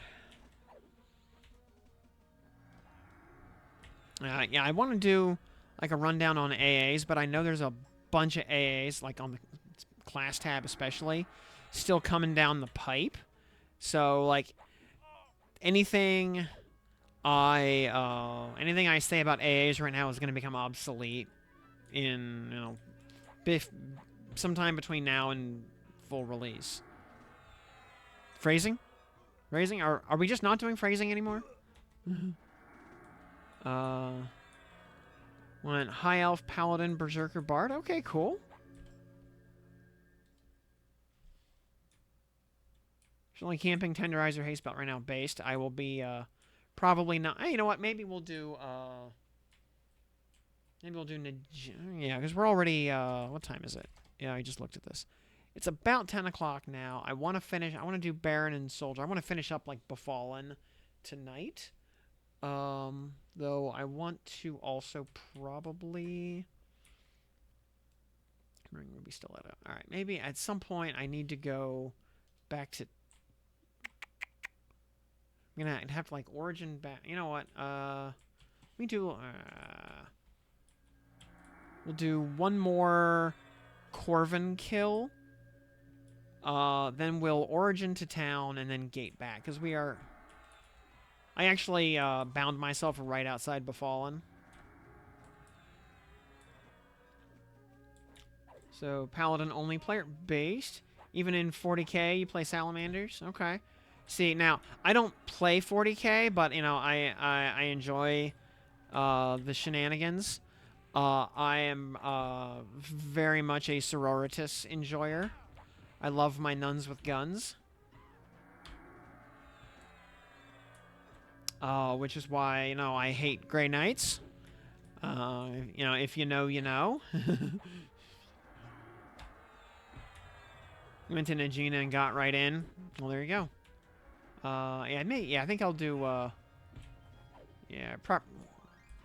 work on Najina tomorrow. We'll just, because Baron also has the chest armor, the pristine tunic that I absolutely want to get. And Soldier has the legs. And he knows how to use them.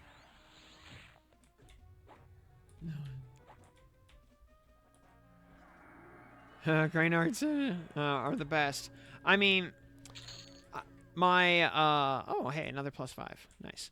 My big problem with Grey Knights is the part about how they wear sororitas as hats. You know, that is something I cannot abide.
Nothing wrong with wearing someone as a hat when corpse starch exists.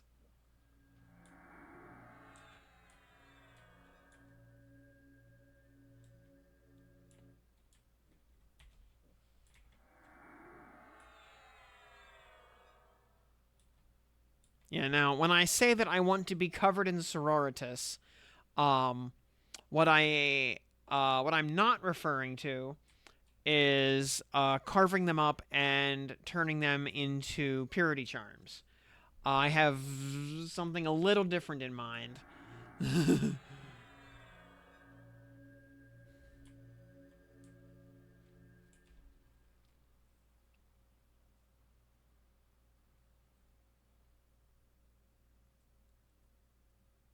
Salamanders are the coolest. Okay.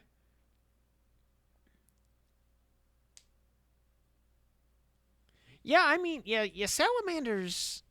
I mean, also, you got to respect the salamanders in that they understand that every problem, especially chaos related, can be solved with fire. uh, there is no problem that fire does not fix.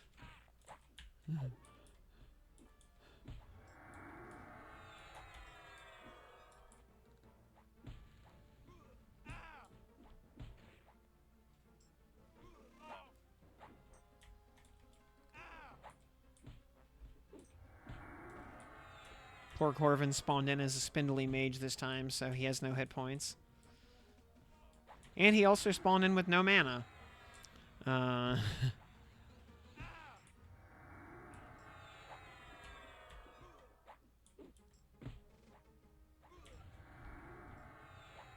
Show me stiletto upgrade. Ah. Nope. Okay. Did we get the extra? No, we still have not. Oh. It'll be hard to get an extra point of damage on the rapier. So, okay, let's go get some spells. Let us origin back to Freeport.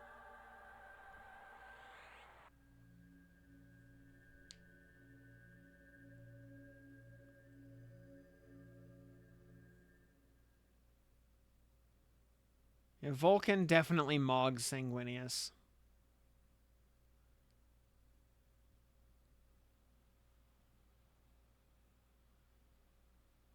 Also, now, I know it has been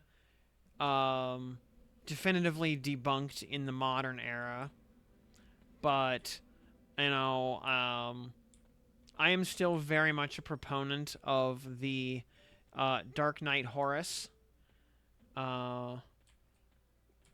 concept.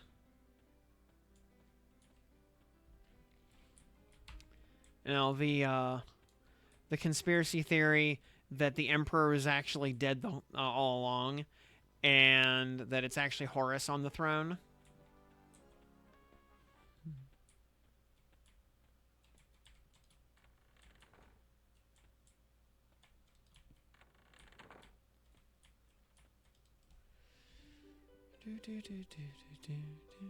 Alright, anything interesting on the...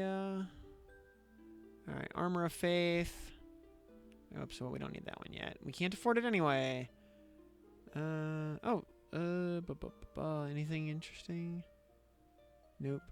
Actually, anything if we uncheck? Nope. Bunch of junk. Alright, Since the Dead. Holy Armor. Halo of Light. Practice Conjuration. Remove Minor Curse. We're not gonna buy. Smite, we're gonna buy. Center, we're gonna buy. Healing, we're gonna buy. Do we... We'll buy Endure Poison. Endure Poison doesn't matter. Symbol is 24.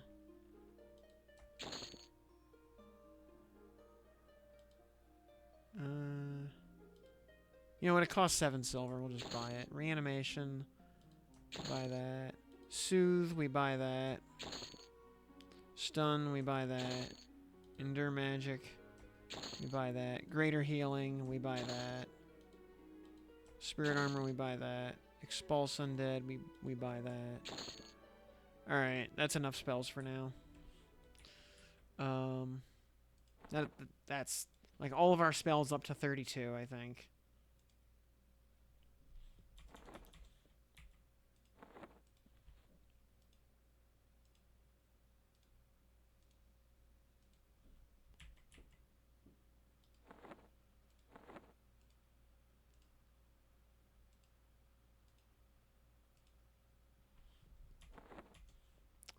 Yeah, we're actually getting a storage deposit all.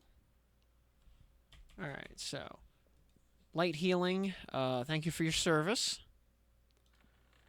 But now we have real healing. Oh, it looks like snack pack. Let's see. I don't think we have. Let's actually talk to Mirko Quitalis here real quick. Do we have any skills coming up anytime soon? Here, let's actually train disarm traps up to like 10, I guess. I don't know.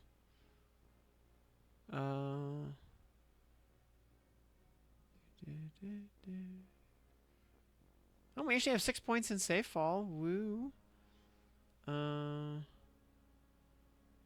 Trap switching. Taunt. Yeah, triple attacks, not for a while. Okay, is triple attack the last skill that we have to pick up? Okay, yeah, we have everything else. All right, that's cool.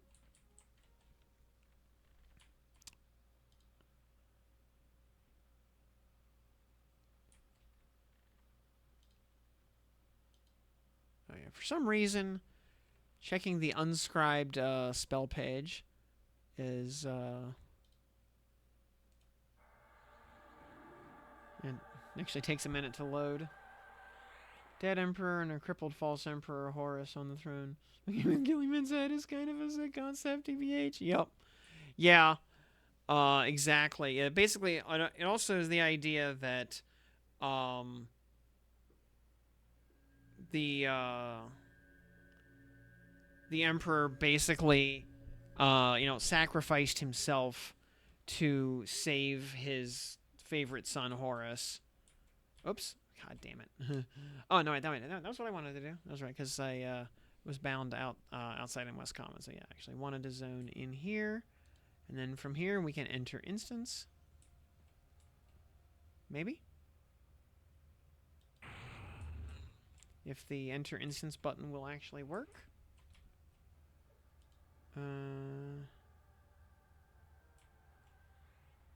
This is your currently assigned instance. Yes, enter instance, please. We may need to log out and log back in to make that function. It's supposed to work from D0. Enter instance. Alright, let's...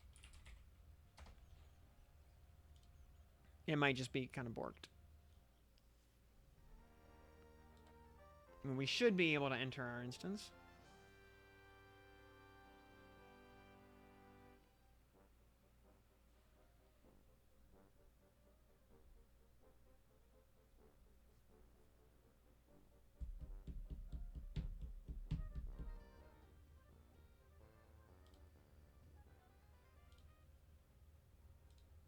There we go.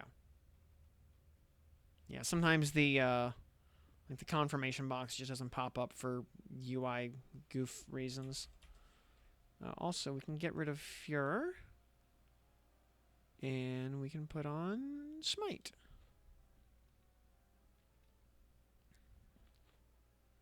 And let's see. And we can cast Center for whatever that's worth.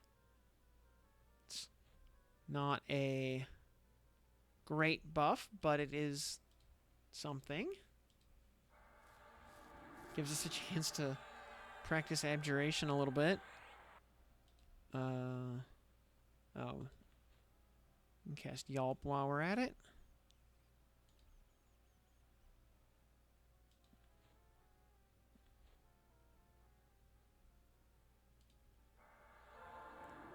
Again, not a great buff, but it is more than 0.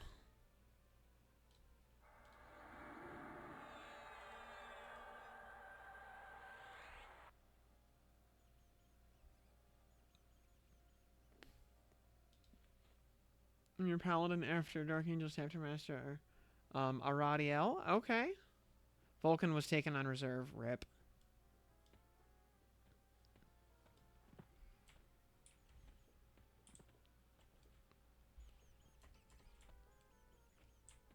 By the way, speaking of weapon, as I was saying earlier about Asaka Leray, she's right over here. She's level 16.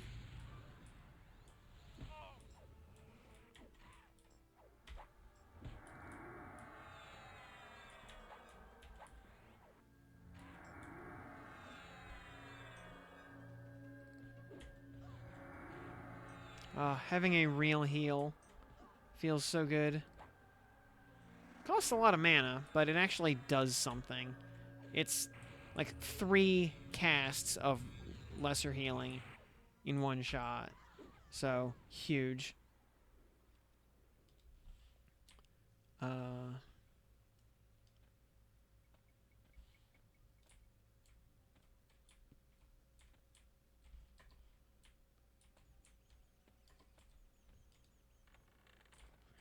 Oh, we should be able to do the...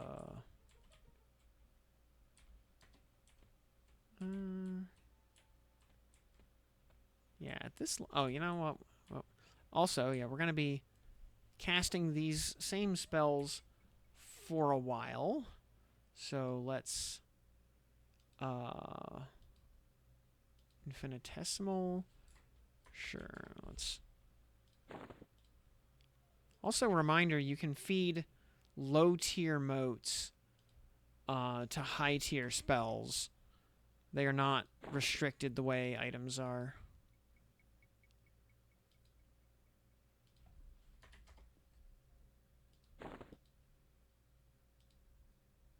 And mote of potential. I don't know if I necessarily... Yeah, we'll bump smite up to tier 4.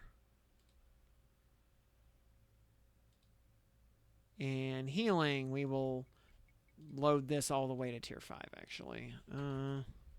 Because we're going to be using this until level 30. So, might as well make it as close to not horrible as possible.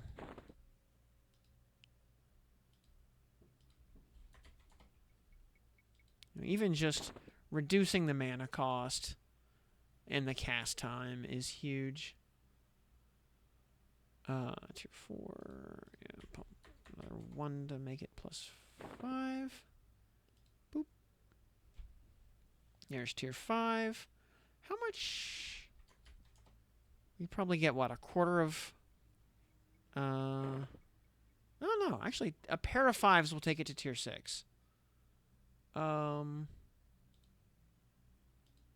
Yes, we will do that. We will take it all the way to tier 6. Because we will be using it for so long. Ding. Okay. Yeah, at tier 6... yeah, we get the mana cost all the way down to 46 from 65. And just to show it with all of its actual native stats on there. Yeah, cast time is down to 2.2.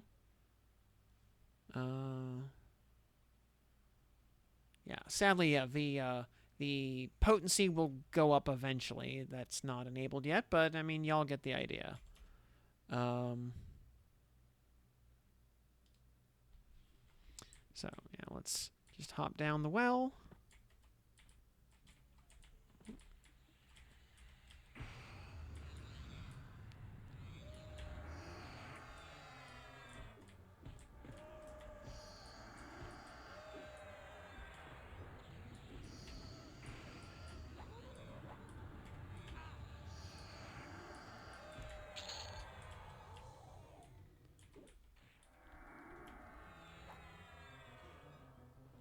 Nice backstab for 200 right there.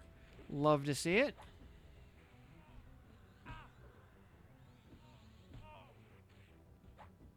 Also, 3 platinum for a bronze 2-meter. Paladin self-buff haste called. It is called Valor of Mar. It is level 44. It is 25% haste. Glad you were tuning in last night and reminded me to use Disarm. It is actually real. Yeah, Disarm actually works in this game. I know. It's bizarre. And Juice Goblino, my pleasure.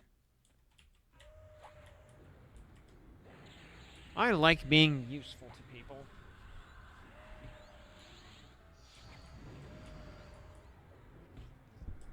Settled on Berserker Paladin Bard. Ah, that's what Last Gambit is playing.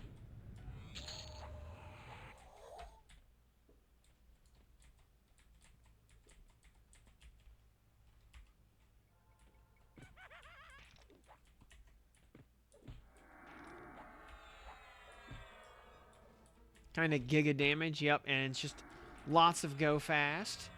You'll feel a lot more tanky, like a lot more, once the high power Bard stuff kicks in. Like, Bard is really a late bloomer, I think. Especially on the defensive side. Like, once you get the Rune Song at, like, 49 or 50, you just don't take damage anymore. Because it's like a 50-point rune every server tick for free. So, you know, big damage mitigation just out of nowhere. Yes, yep, they do. You can't really see them stacking because, you know, like, they're not showing up on your screen anywhere. You're not seeing like a visual display of how much rune you have, but they should hypothetically stack. At the very least, I know for a fact that multiple applications of Berserker's Blood Rune do stack up to their stated limit.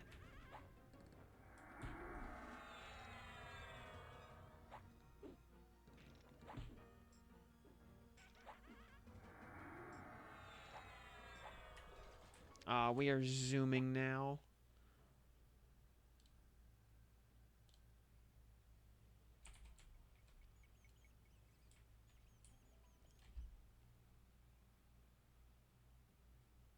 Someone recommended, yep.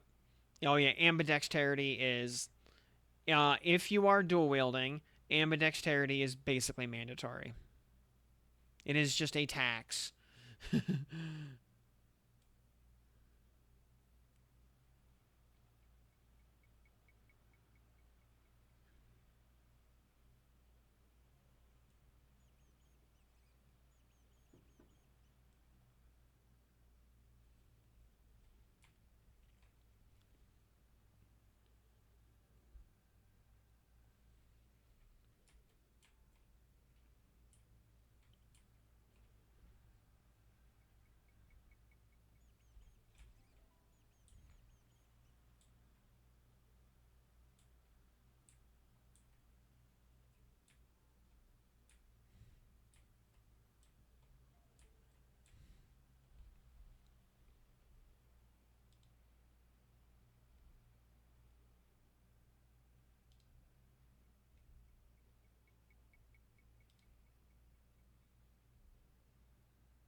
Ah, come on.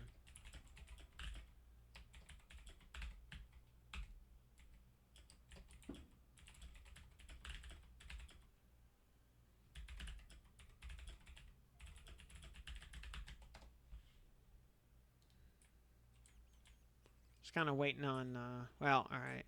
Gonna wait on this thing to repop because I know as soon as I start trying to split the room over here, that stuff's gonna start repopping because, you know, why would anything nice ever happen? So we'll,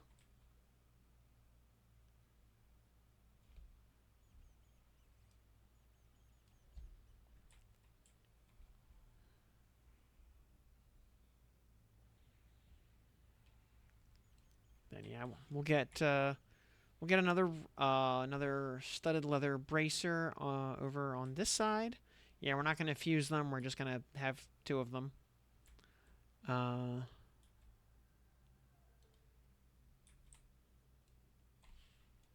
Also, yeah, ambidexterity is the next thing I'm buying. Although, we could also, like, one more mob, we can buy a horse. One more mob. Really should buy the horse.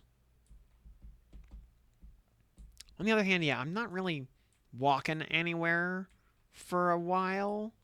Like, the furthest we're going to go for a while is, like, Najina.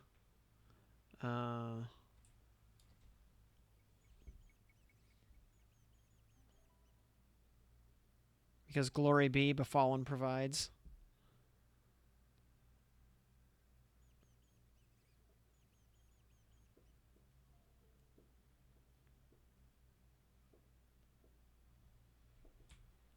And of course, I give these guys all the time in the world, just in case. And so, of course, they take forever to,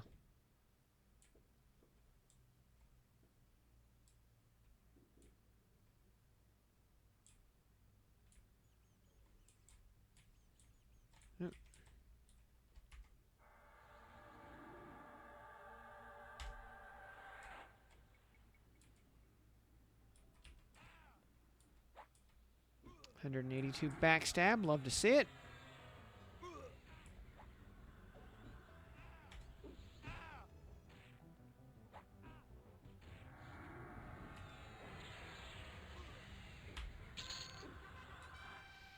Oh, and there's the wisp. Okay. Well, I could buy the horse. I really want the horse. But I really want ambidexterity. Here's one find mailbox. Did someone send you an item via the parcels? Is that why you're asking? Or you're trying to send someone a parcel?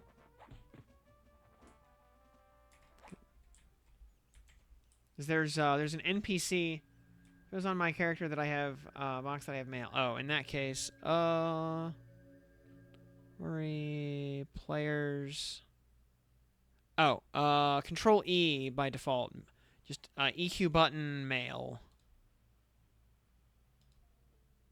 There you go. You've obtained your first AA point. Yeah, there you go. Just a little tutorial thing there.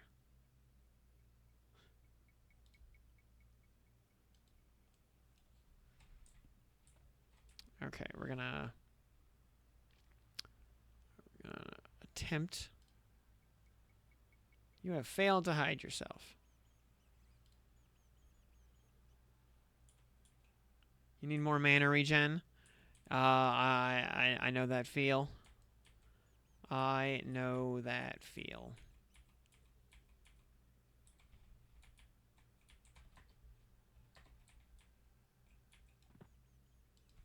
Alright, Necrothergist pet. It's lulled. A Rhythmometer just gets lulled. Necrothergist. Okay, never mind.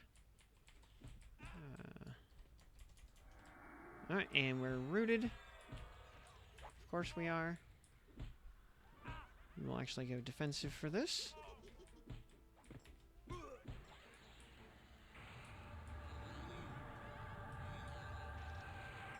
Honestly, we get the Necrothergist done. That'll clear out one of the pets.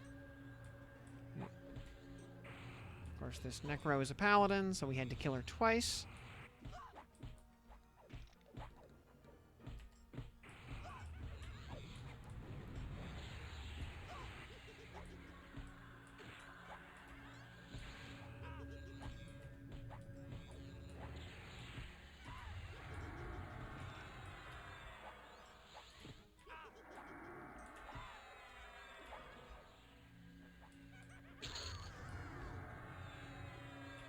Damask leggings. We can start auto-selling those.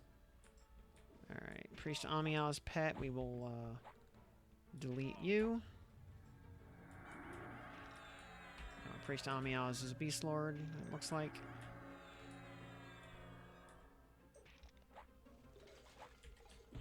Nope, Necro Enchanter. Okay.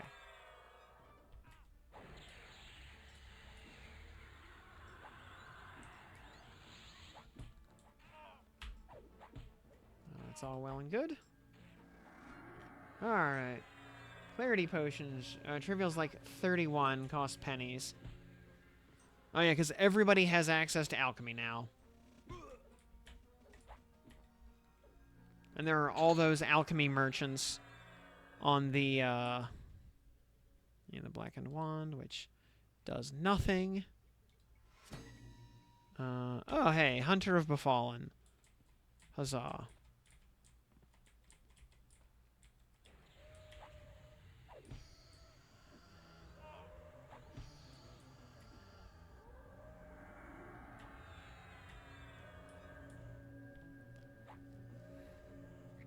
Oh yeah, other thing, by the way, in addition to, what you call it, disarm working, intimidate actually works, and will make enemies run away as if you had cast fear on them. Which means they're not actually scared of you, they just want to go talk to their friends.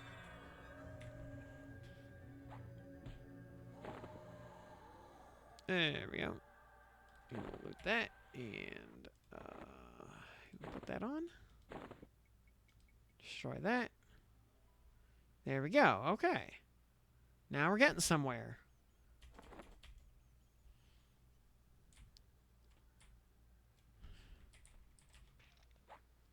$182 backstab. Love to see it.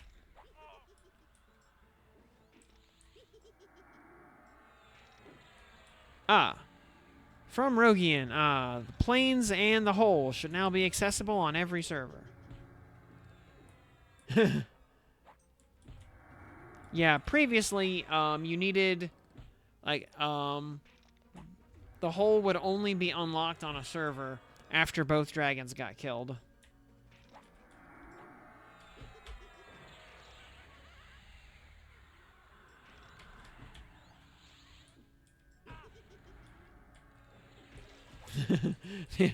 The excrementals. Yep. I mean, I prefer to think of them as extra crispy chicken nuggets.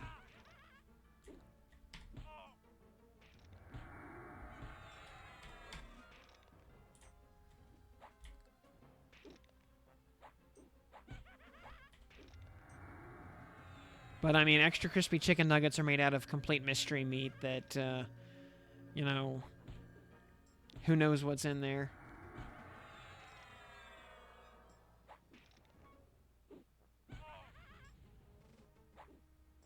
If you, if you have access to snare, then intimidation becomes a little more interesting. But then the other problem, though, is it still has a, it activates once every, or I should say, it actually works when it feels like it. Mm-hmm.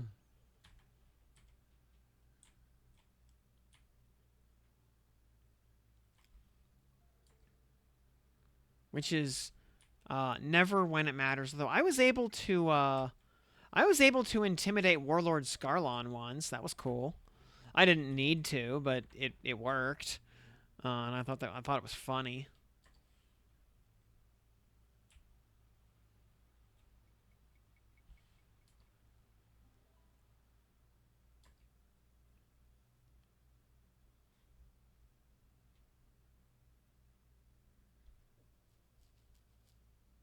Song of High Sun gave my ringleader an ulcer. Yeah, my guild did some shenanigans with High Sun once or twice. We may have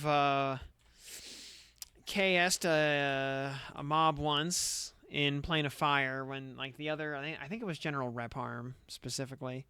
The other raid got him down to, like, 8% or something. Our bard went over and high sunned him. while we were standing on his spawn point. All right, Baron, Soldier. Soldier's an enchanter, so let's go ahead and pillage his enchantments.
Ow, that Chaos Flux is gonna hurt.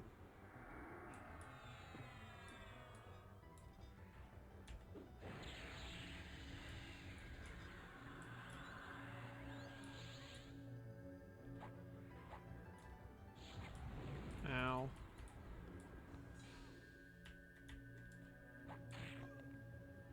Alright, he is effectively out of mana at this point.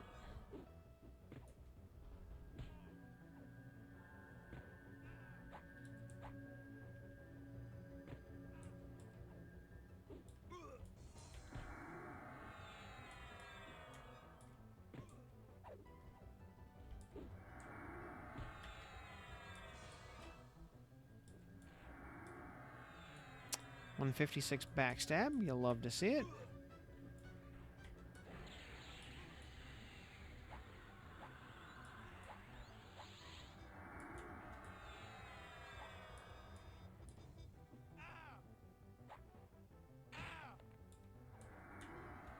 Alright, there we go. And we got the legs. Very nice. Yeah, 17 AC plus 9 stamina and 6 dex. Yes, please. 12 8. You know what? We will actually put these in place of... Here, we'll put extra pants in our any slot.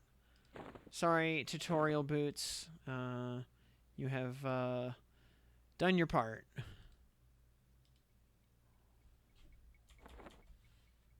I would almost... How many tier 5s do I have? I have 6 right now. Like, I would...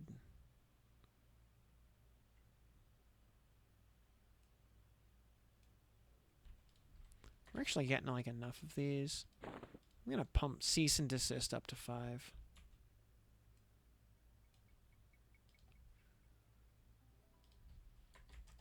Again, these are spells we will never stop casting. We will use these for the rest of the game. So, very much worthwhile. Alright, just Baron still up. He is a druid. So he's going to be a pain in the ass. He's going to have a lot of heals.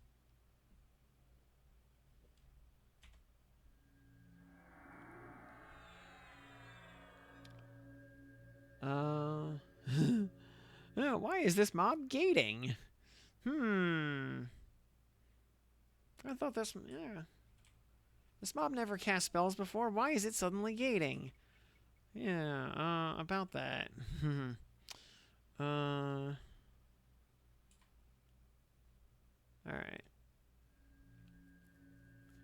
Alright, Baron Telix Vizier.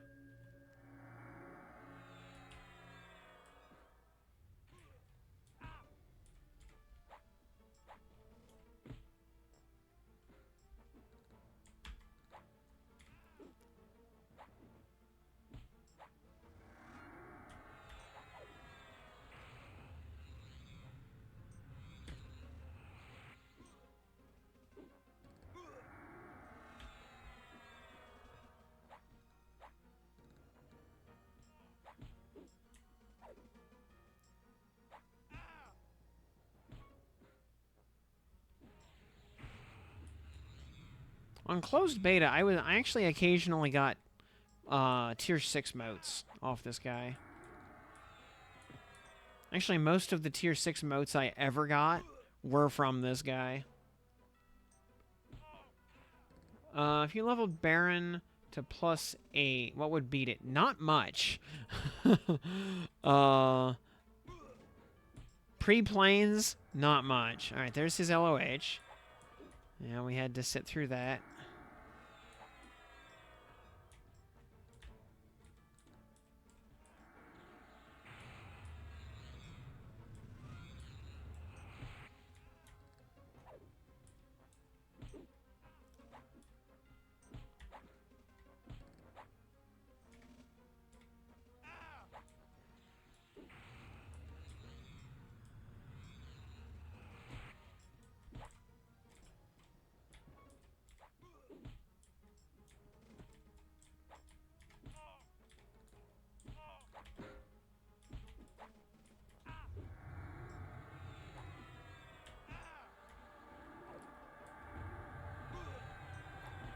You have AC for so long. Back in 99, yep. It's like 6 to 35 in Befallen, you pretty much. Yeah, Befallen provides.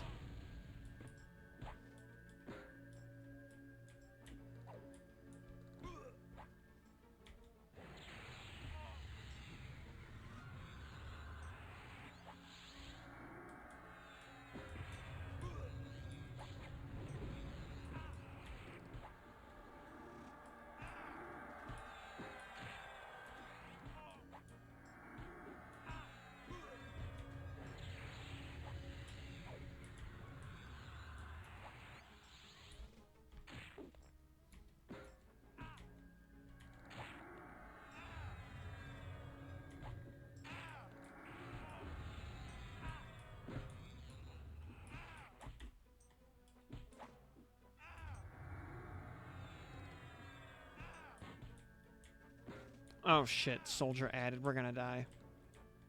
And we're rooted in place. Yeah. We have no way of dealing with both of these idiots at the same time. And especially when we're completely rooted and we cannot reposition ourselves to get the other guy not behind us. This is what I was trying to avoid. I was trying to push Baron into the corner.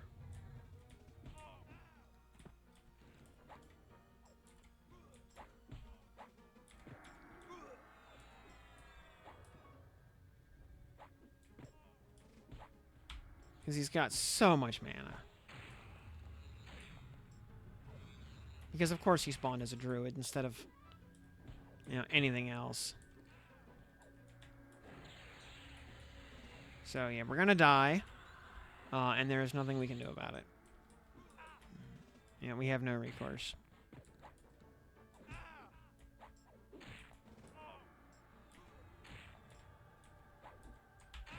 Well, I say that, and yet...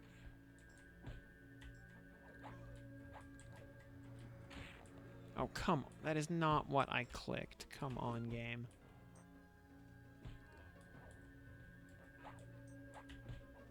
Oh, actually, maybe... We have enough...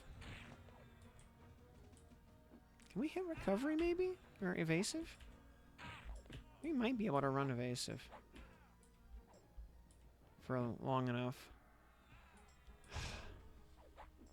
But man, he's back up over 60%.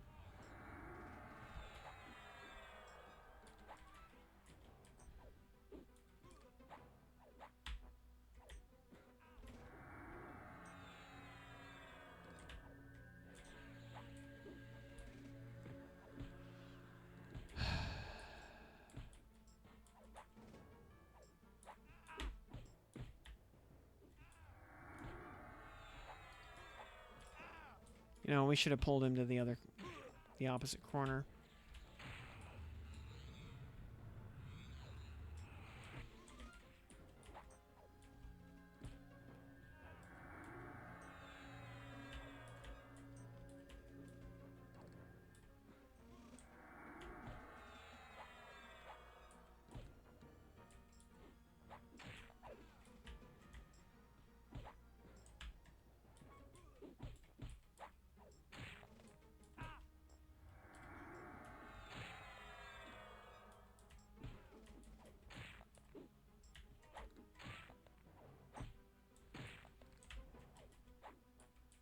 Of course, we fizzled a heal. Oh, come on. You were so close.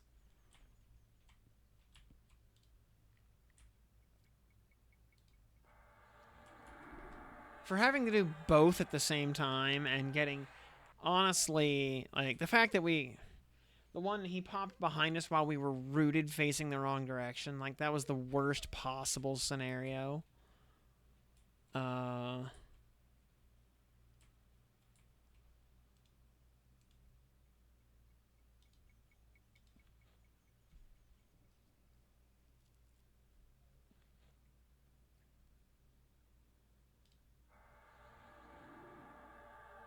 Oh, yeah, the tenderizer, yeah, the belt drop is very rare.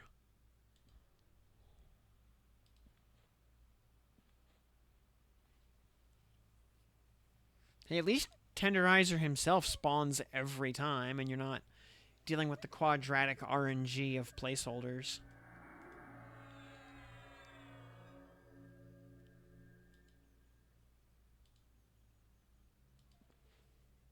So, you know, it could always be worse.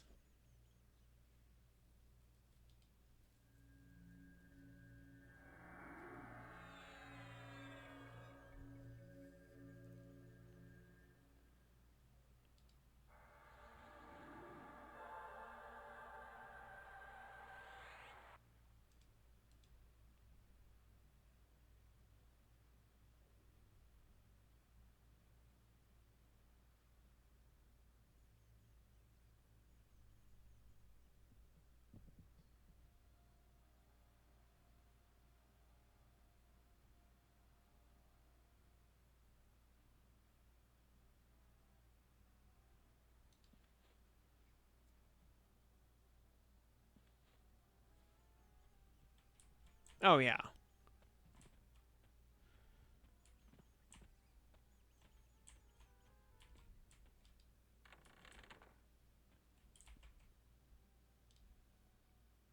Yeah, XP is, the XP is quite good, so.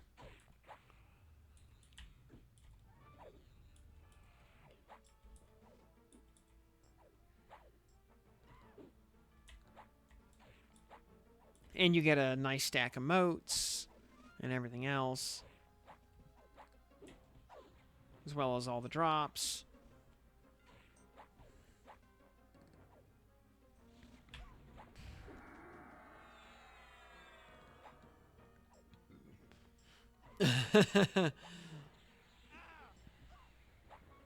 Revamp Guck. Oh, yeah, don't forget to grab the, in lower Guck, go over to live side, kill the Froglock Crusader for his tunic. It has, what is it? I think faster casting 2 on it, which is it's the best source of that focus for anybody who's not like a pure int caster, I think.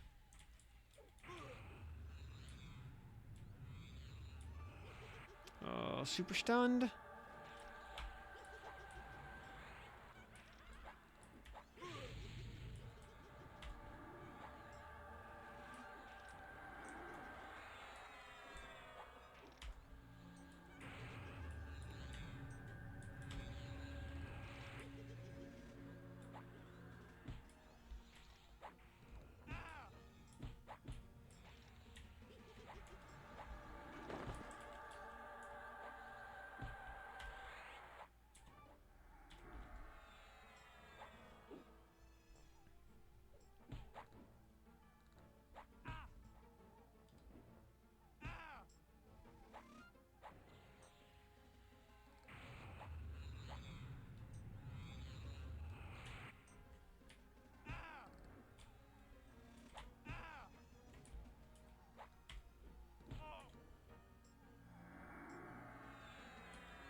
Well, you know what? While we're going through here, we might as well kill the Thurgist again, or whatever.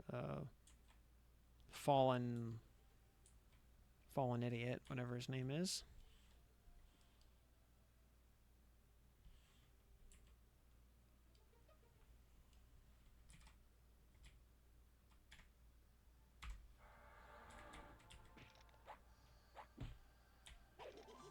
Nice backstab for 220.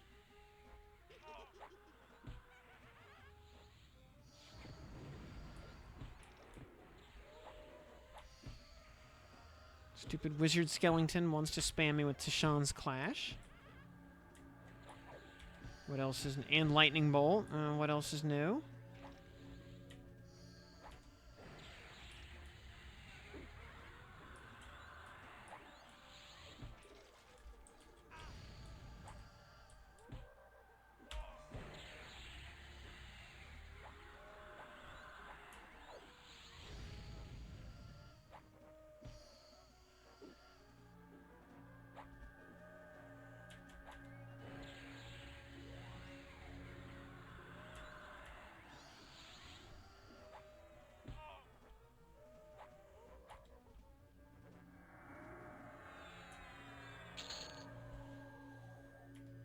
You know, all the times I killed the Froglock King, never got a Mithril two-hander.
.200 backstab, very nice.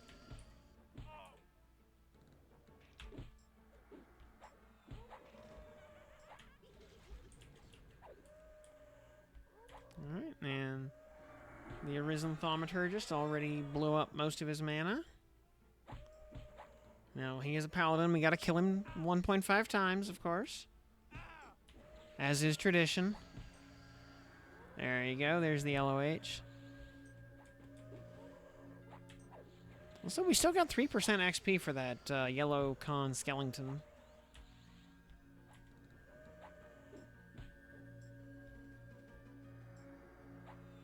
Charmed a Berserker Monk Frog. It pulled aggro and died. You got XP for it. Keck.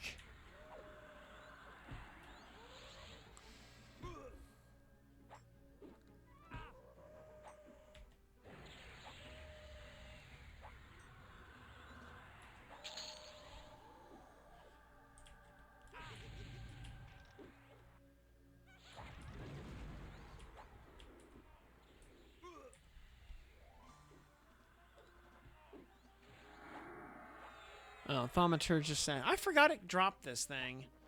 8 AC belt. It's fine. Because it's int, doesn't matter.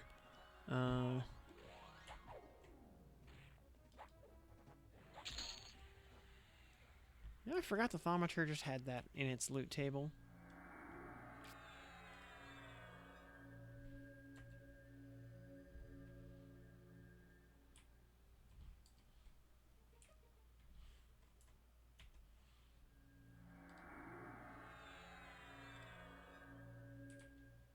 Alright, let's...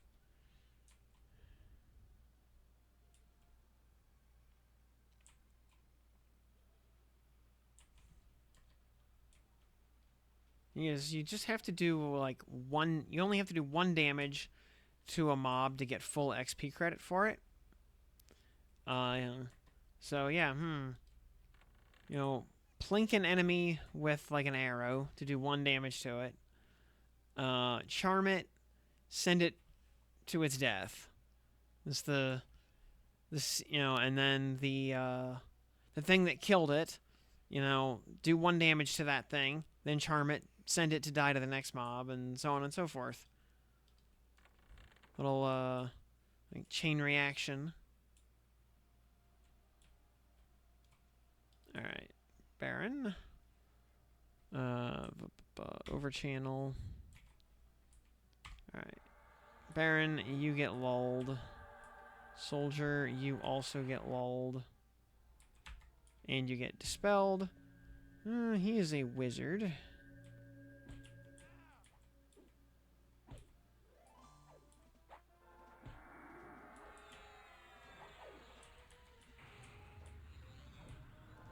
So yeah, he is going to be spamming me with nonsense.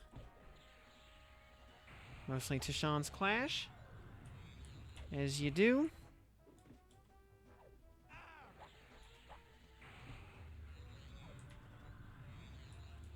And Lightning Bolt, as you do.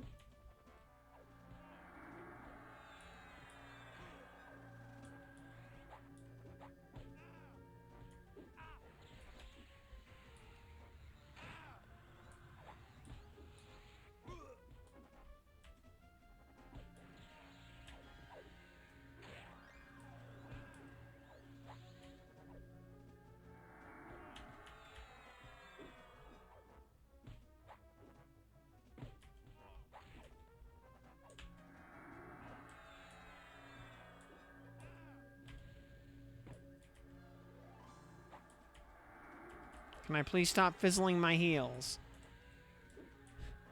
I fizzled that like 5 times in a row. Do gray mobs drop motes? There is a level range on motes. I think it's like 12 or 15 levels.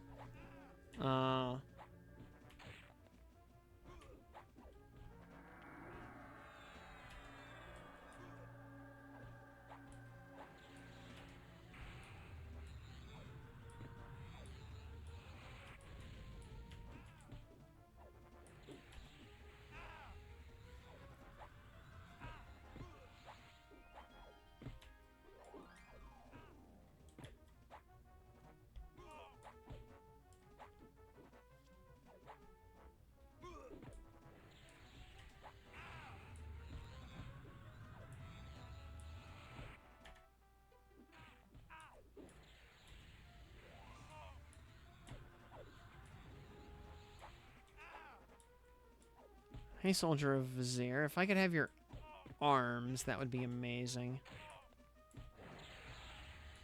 Oh, we take these two. They are lore equipped. Okay, that's fine. We'll take some pant upgrades.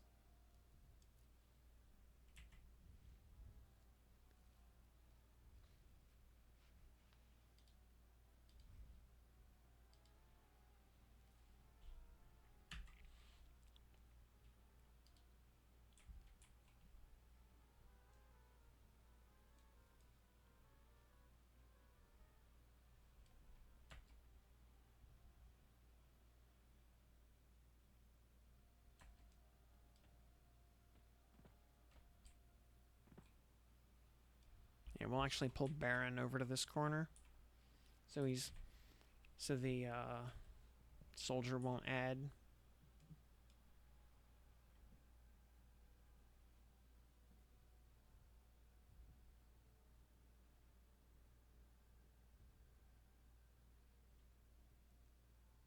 What's your item with the cooldown? Oh, that's just the pillage enchantment click from the golem metal wand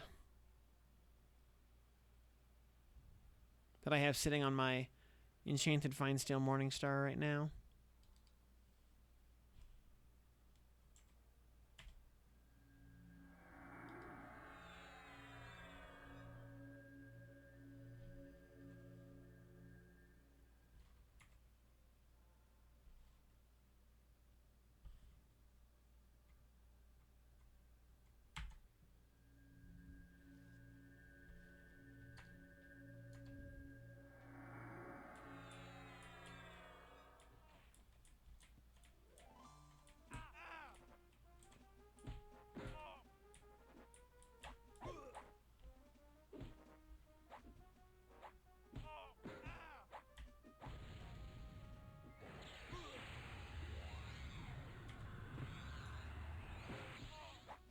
He's just gonna perma-stun me.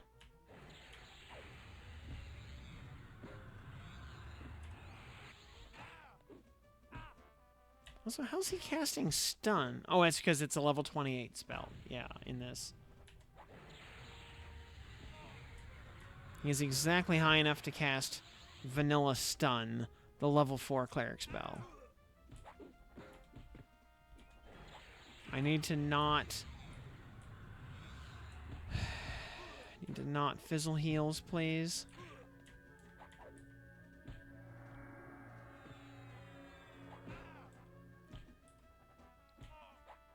Oh, his LOH might still be down from the previous attempt.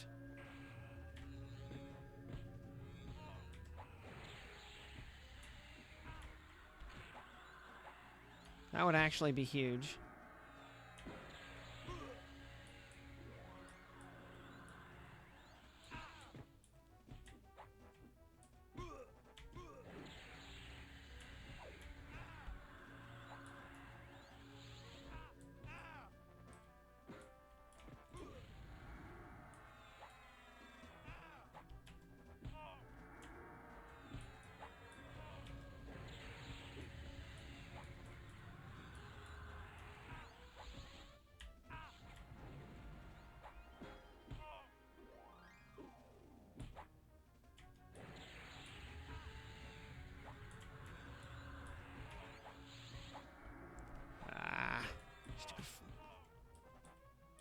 Stupid flowering heal because he's a druid.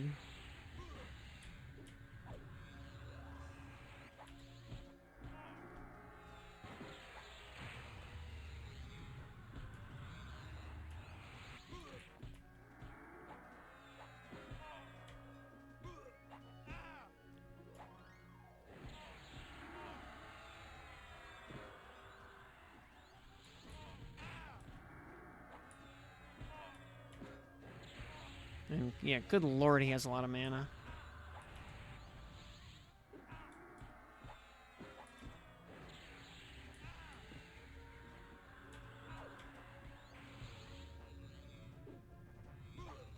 Fizzles, yep. Hey, Versifier, yep.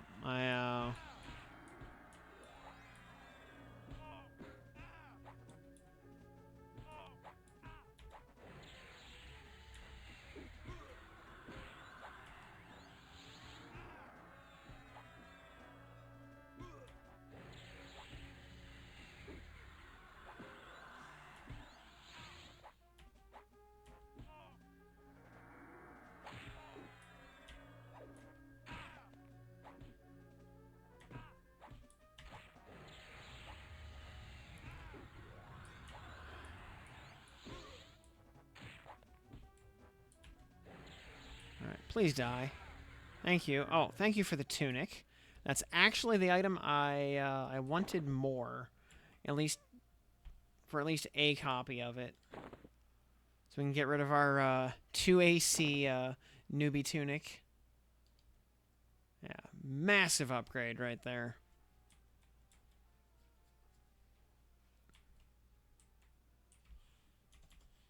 And soldier, spawned as a non-caster. Very good.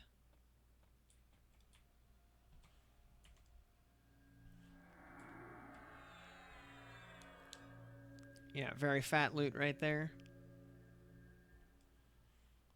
It's actually the common drop. You know, the weapon is the rarer drop, not necessarily rare, but like the less common one. So yeah, we take those.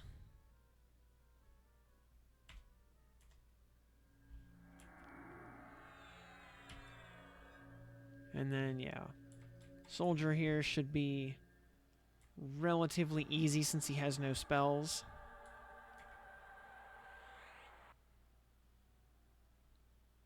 You know, relatively easy.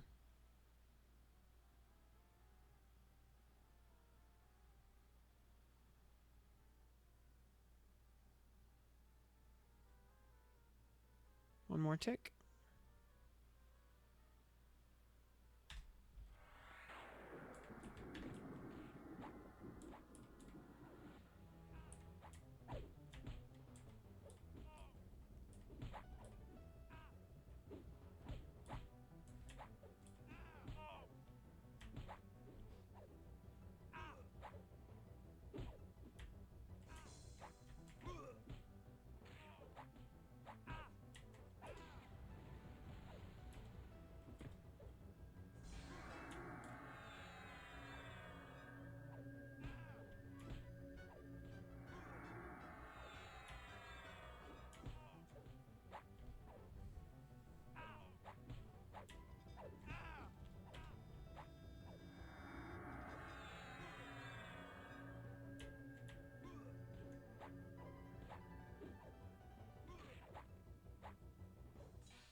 Ah, you know what would help? If I recast my poisons.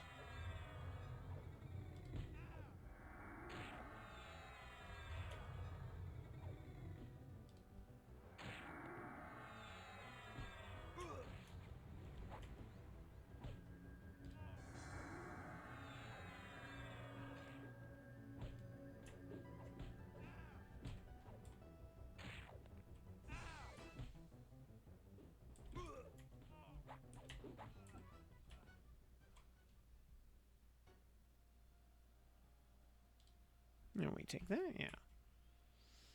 Upgrade our legs to +5. Yes, please. Oh.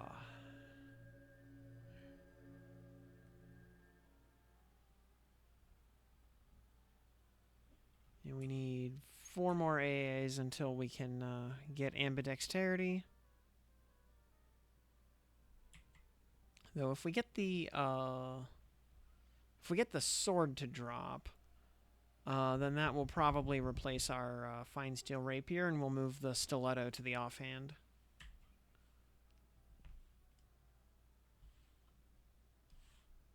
And stiletto's got a ways to go before it hits +6.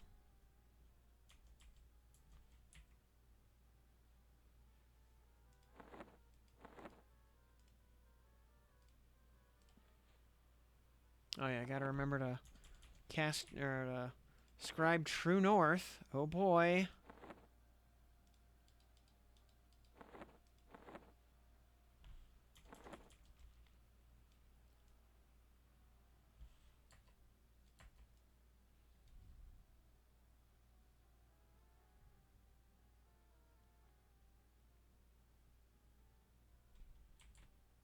So we run over here. Once we get these guys on a nice little loop, it should go a lot smoother.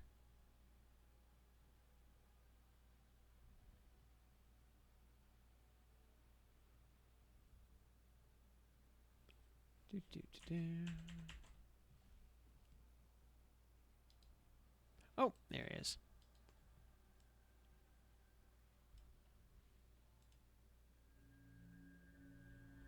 Go ahead and pillage those buffs he thought he had.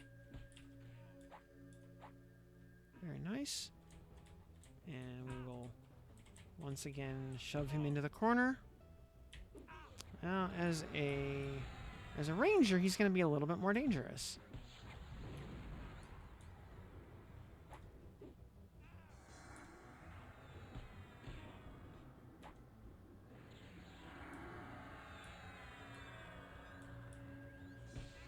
But he has a lot less healing capability now. But he does have an LOH that we gotta hit through, so there's that.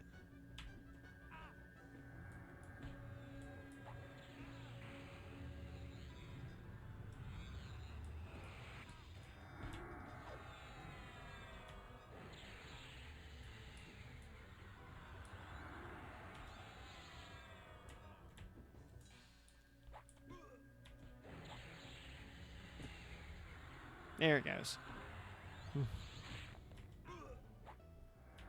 He almost forgot to LOH.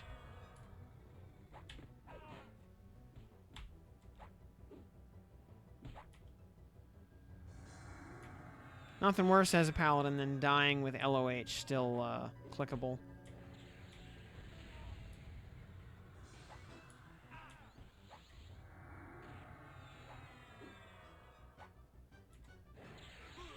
Yeah, now he doesn't have access to stupid druid heals.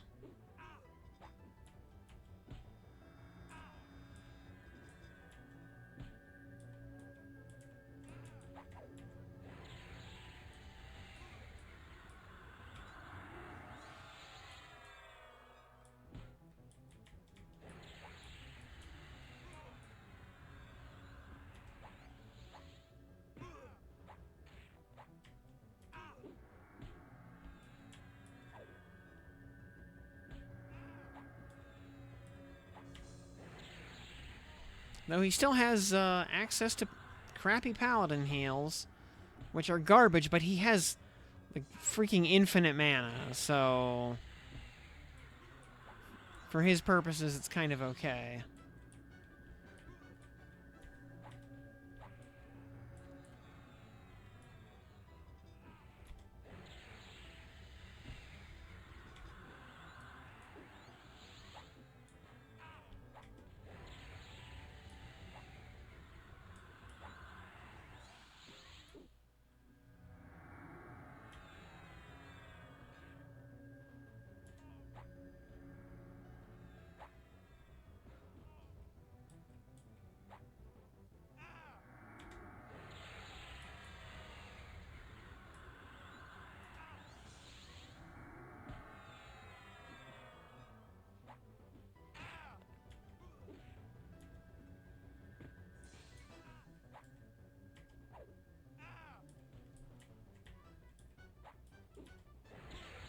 There we go.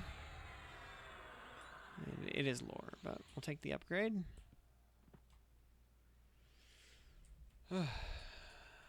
And soldier.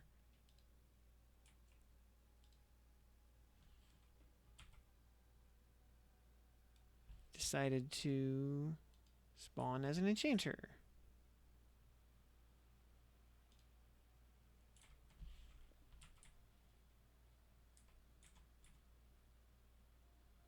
So he'll be fun.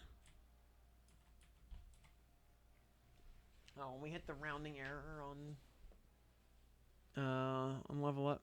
What was the sword in Najina called? Sword of the Lost, I think?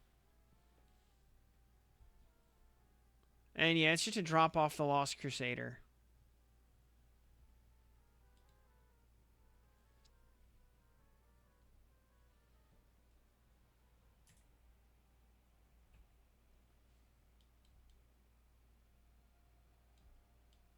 Somewhat like an uncommon to rare-ish drop.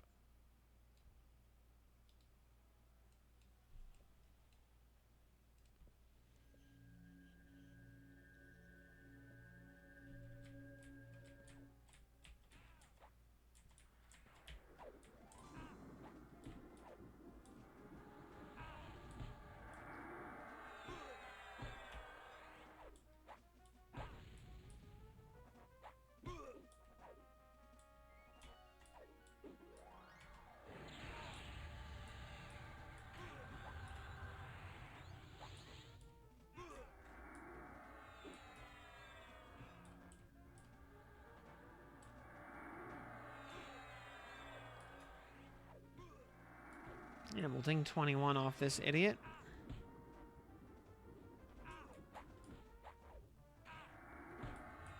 Our poisons just don't want to... Oh, there we go.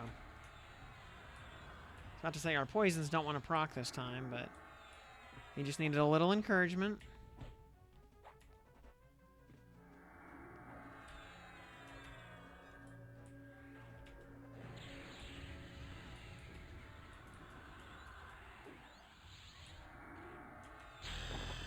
Ding, and more pants. More pants. Hey, at level 21, we no longer get added to the new players channel. We are no longer considered a new player. Look at it. I think yeah, because it's a new original item for Legends. So it didn't even exist until the Najina revamp, like a week and a half ago.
Yeah, 19 AC on legs at this level. Very nice. We're up to 1415 HP. Not bad.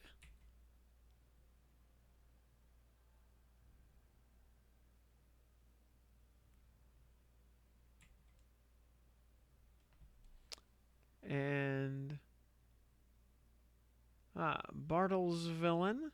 How's Paladin working for you as healer? Bad. Yep, bad.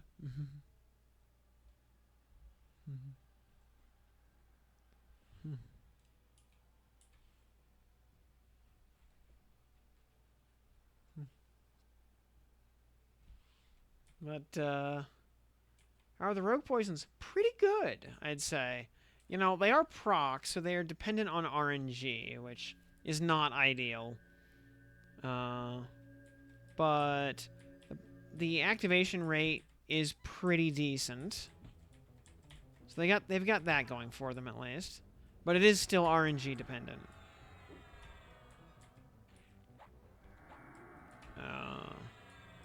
Here come the shaman slows.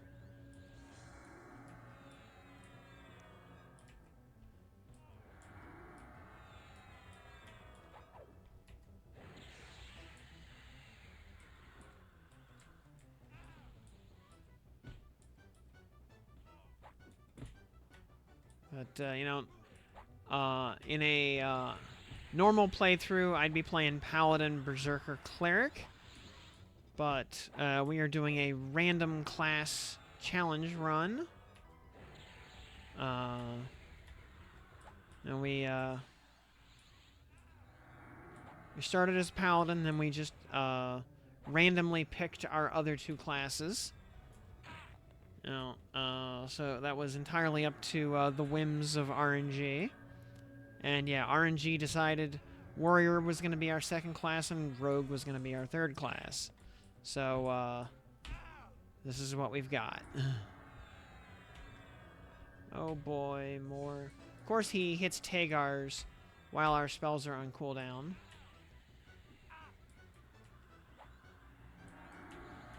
To make sure we don't have the ability to interrupt his cast.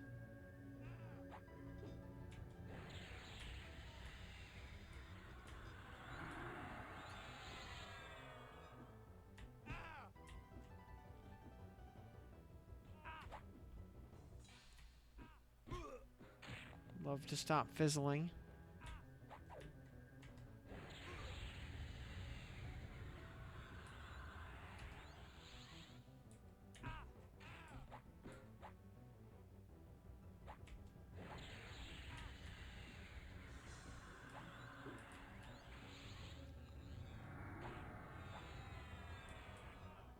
And another tunic.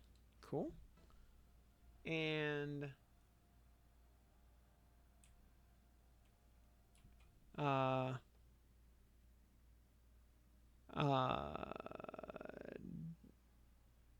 Dr. Please? What AA path recommend Palzert Claire? Definitely Slay Undead first. Then probably Horse. Because you probably actually hit Horse, like, right around the time you hit 20A, level 20, anyway. Then, if you're gonna do anything multiplayer, especially like Dragon Raids multiplayer, Fear Immunity. Then I'd probably start looking at like Spellcasting Mastery, for mana efficiency, maybe the combination of Combat Fury and Blood Rune. Yeah, I'm gonna do an actual video on AA priorities at some point, but combat agility, actually, I'd probably do combat agility before the spellcasting stuff, because it is the best of the classic defensive trio.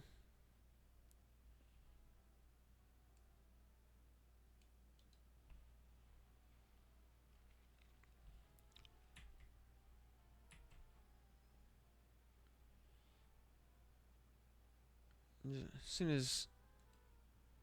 There we go. Pillage enchantment on this idiot. And of course, he spawned as a druid. Because, you know, we love fighting healers. He took his damage shield off, though, so that's fine.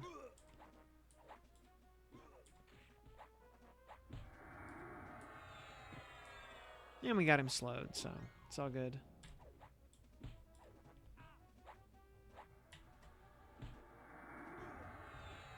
If he would drop his sleeves, that'd be real nice.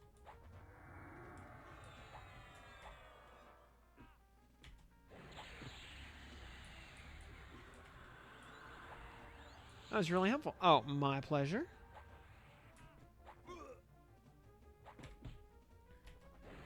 Yeah, I know there's a bunch of stuff for the class tab on AAs that's still coming down the pipeline. And some of it, from talking to Alia, I know some of it's going to be pretty cool. Or pretty impactful, which is why I've been holding off on the AA video, because I know half of it's just going to become completely obsolete as soon as the new update drops. Pants again? All right, I'm not gonna say no to pants.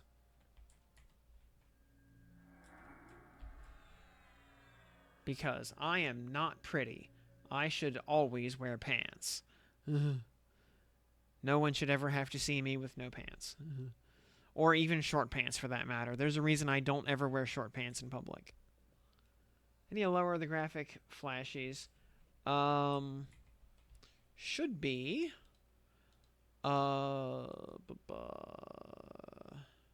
System...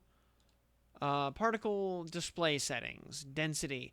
I don't know to what extent these actually work right now, because I saw, I think it was Alia actually posting something in somewhere about talking about graphical settings being made to actually work. But yeah, system display, player particles, environmental particles, and spell particles. And you can turn these on for, you know, like just yourself or whatever. So you're not seeing, like, especially if you're running them through like EC Tunnel, maybe on like live release, and you don't want to see 50 people standing around casting spells. Oh,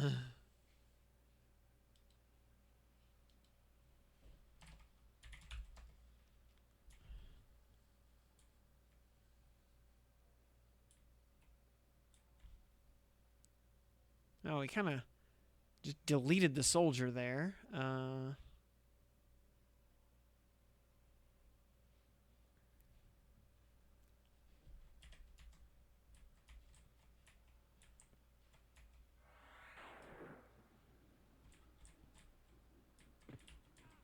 All right, Baron came in as a ranger. So he is, he's just kind of throwing, I guess. He didn't want to win this time. Ooh, nice double backstab.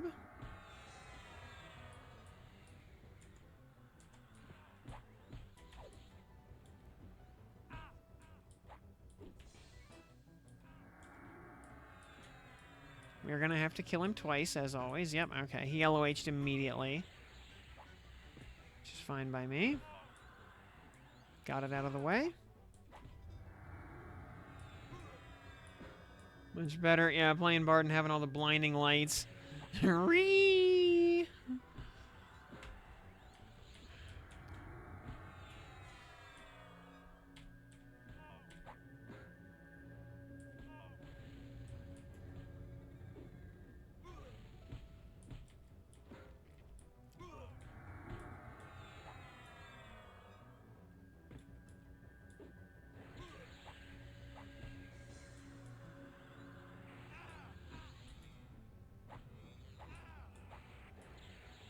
Man, what I wouldn't do for spell-based stun resistance AA. Holy moly.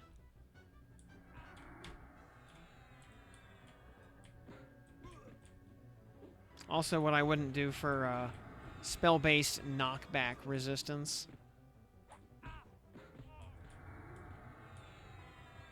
You know, for anybody who was here to see me get yeeted out of Plane of Sky by a mana detonation,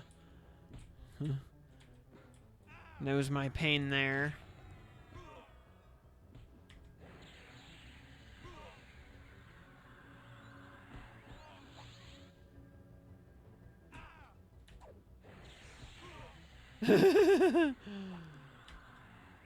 Yeah, it's too bad. Yeah, like, it's too bad nobody clipped that. That would have been a good clip.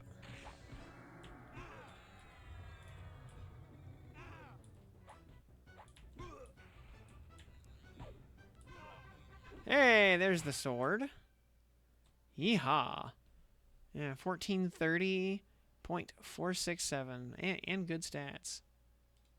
Yeehaw.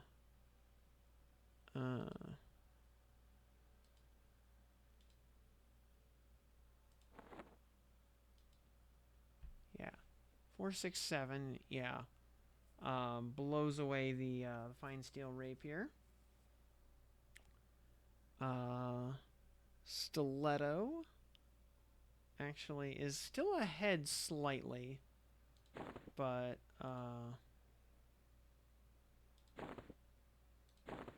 not by much. And we're gonna pull that out. Drop it in. Oops, wrong slot. Put it in the right place. There we go.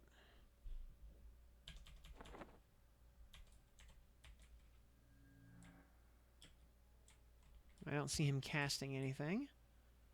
Okay, he's a rogue today.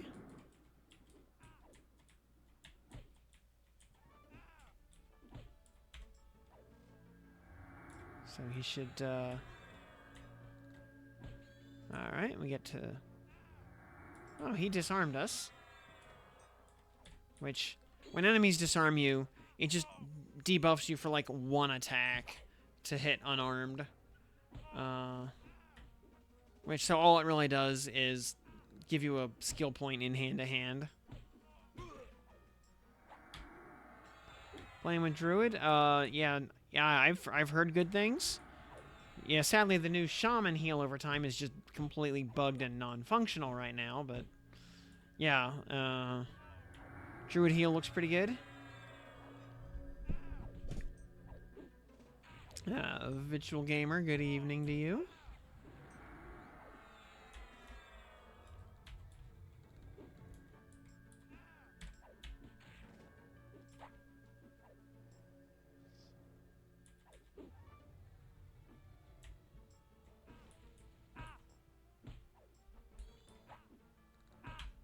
Alright, getting our one-hand slashing skill caught up, by the way, because we'd been using 2 piercers for a hot minute there.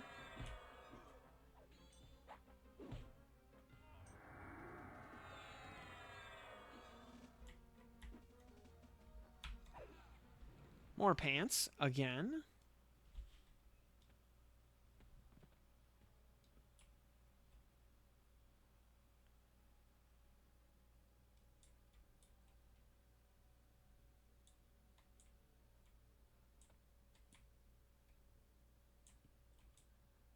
Also, fun fact, I am so dedicated to not wearing shorts in public that,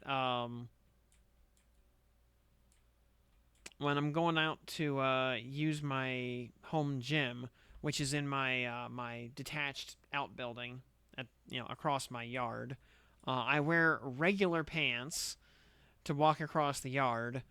When I get in the gym, then I change into my workout shorts in there.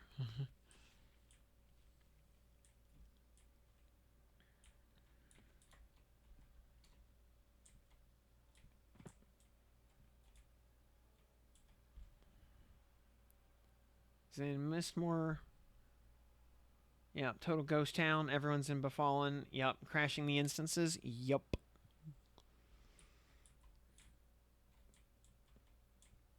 Yeah, looking forward to seeing Mistmore get a revamp.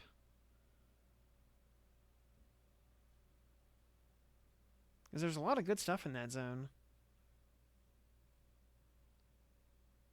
It just has the problem of being a 99 zone, and most of the rares are, like most of the named, are just so rare.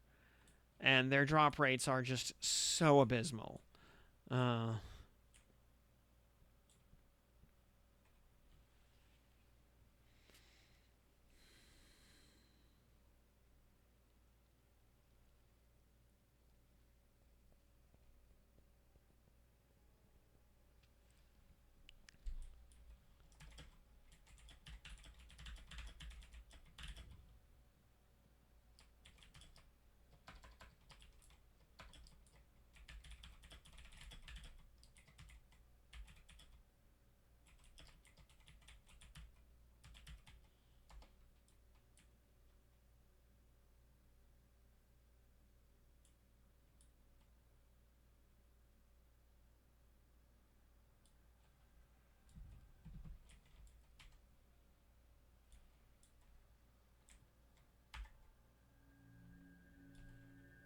Alright, he's a mage this time.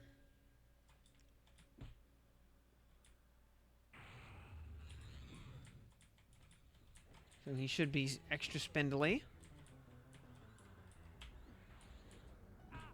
But also extra damaging with his nukes.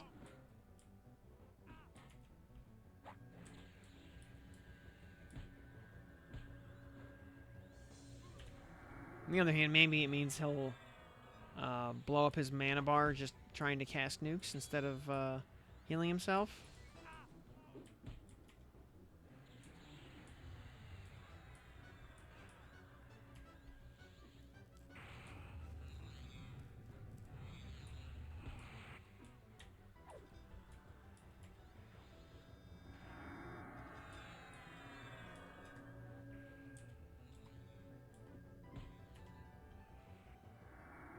See, to go to Guk at 25.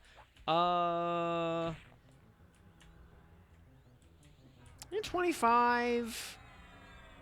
You might not be going all the way to the deep end of the zone. But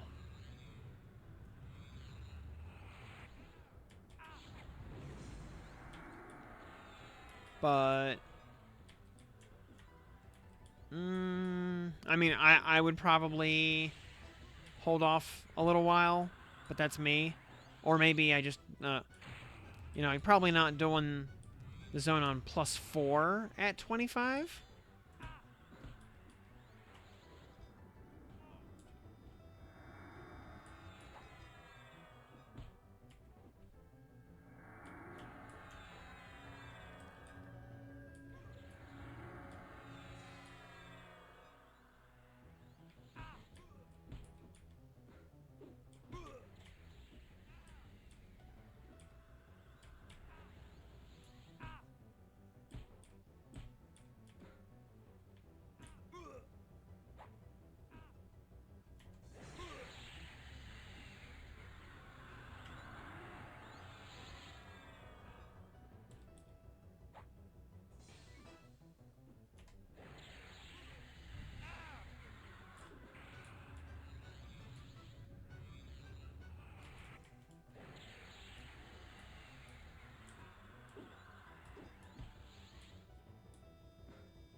Come on.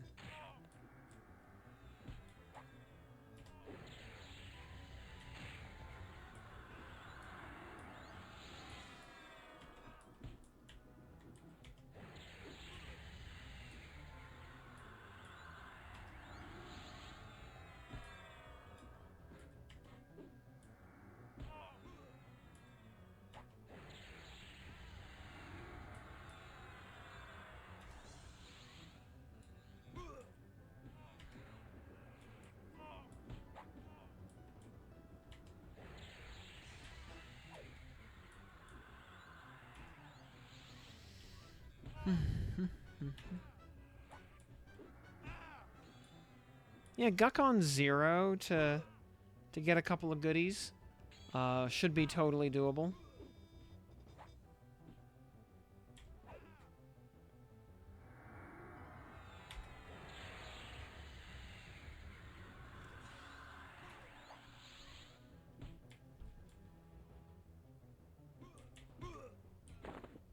Hey, actually, is the sword lower? Yeah, it is. Okay.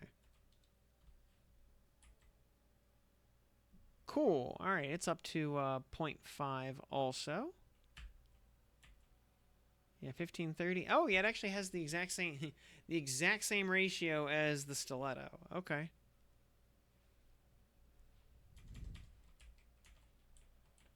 And soldier is a cleric, so oh boy.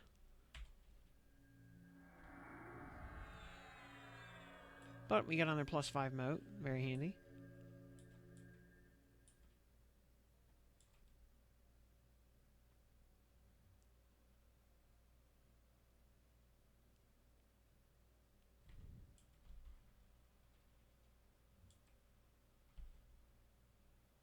$92. Give me one more tick. There we go.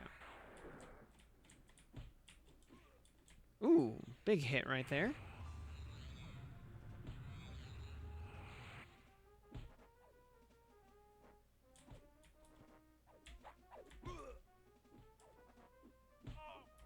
I would appreciate it, Mr. Soldier, if you don't spam Holy Might.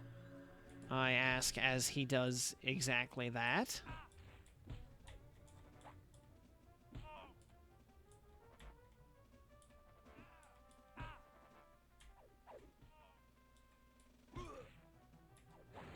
Yeah, he's got greater healing. We do not like that.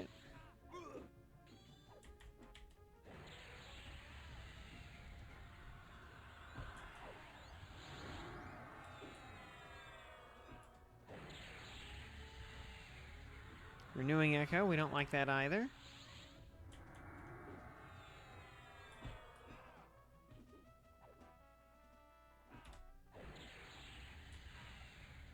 There we go, the sleeves. Huzzah.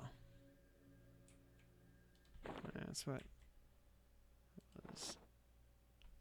Yeah, 12 AC. Yeah, compared to our 11 AC, 6 dex. Yeah, 7 strength, 6 stamina. We take those.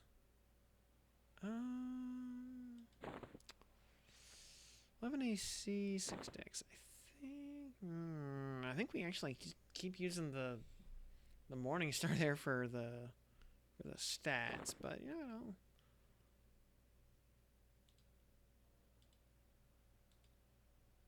Up to 9 plus 5 motes.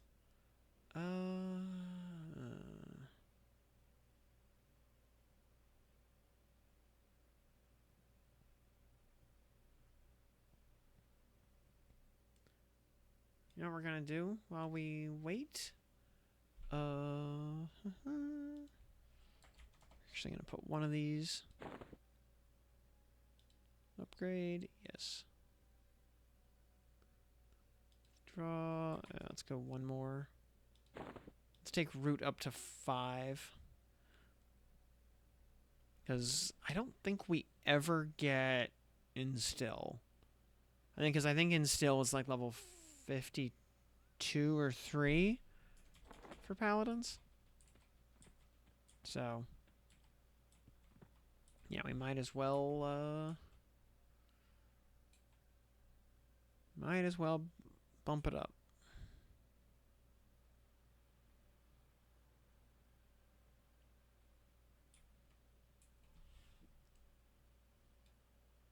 You know what?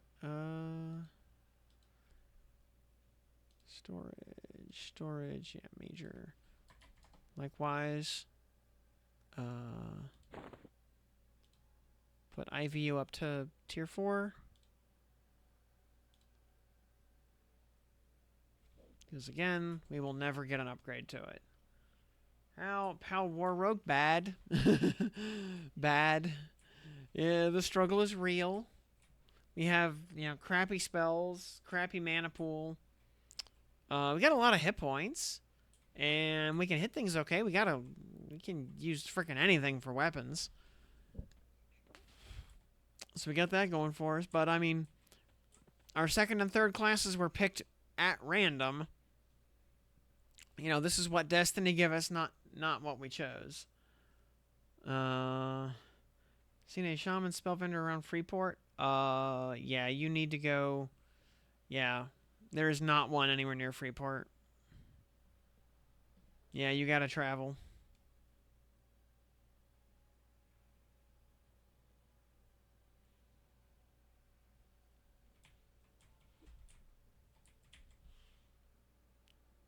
Oh, he's a ranger again. How novel.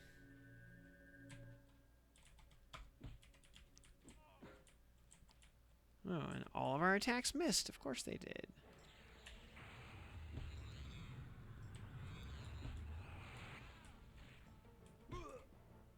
Nice 218 backstab, though. Love to see it.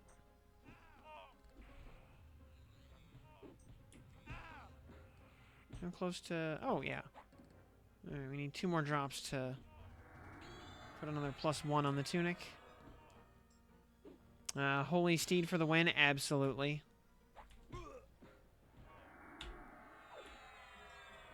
Playing Druid, Monk, Bard. Pretty decent. Yeah, that sounds pretty respectable. You know, Bard goes with everything.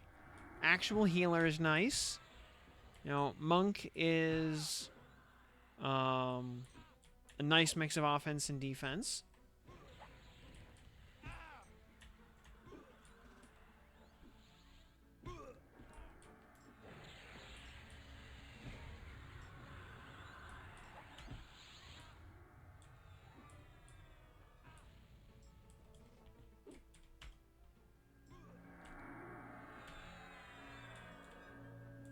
So yeah, you've got just all the utility in the universe on that setup.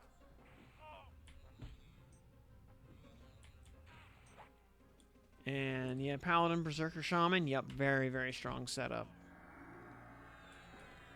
Well, very, very strong setup by the time you get to about level 25.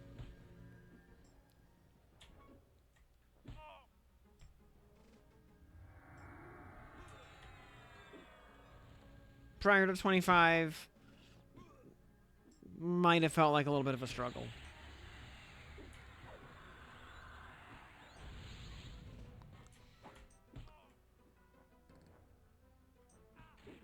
But from 25 onwards, it should just rip and tear and cruise.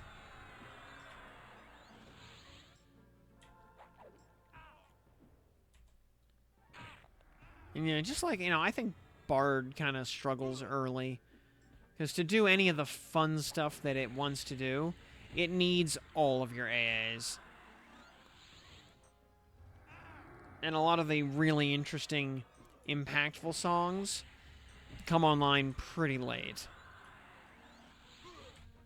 Plus, other than the very, very basic merchant-bought instruments, most of the good instruments come on very late.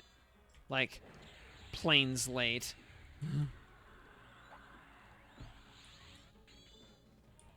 Like, I don't think you even get... Like, other than the basic merchant-bought horn, I don't think you get another horn until McVaxius's from Vox.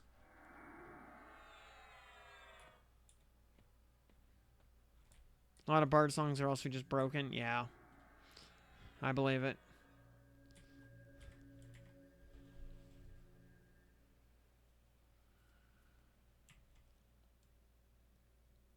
Oh, hey, our tunic hit +6. Very nice. Very nice. Oh, we have a very based amount of hit points right now.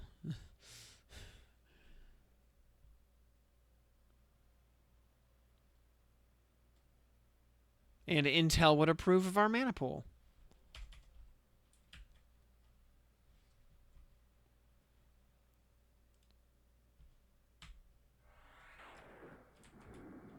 Soldier is a ranger again.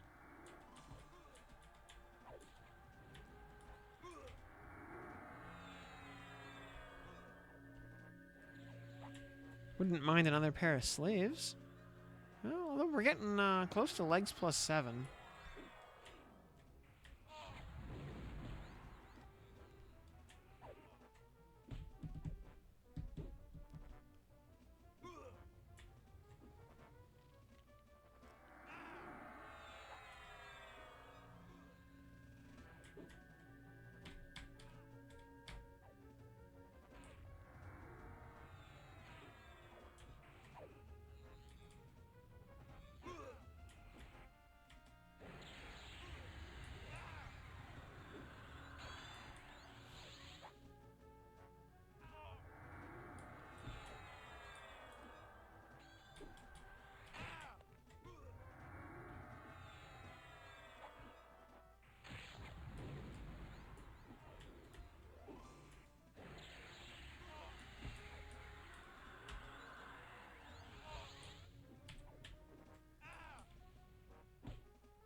Hey, sleeve upgrade. Based.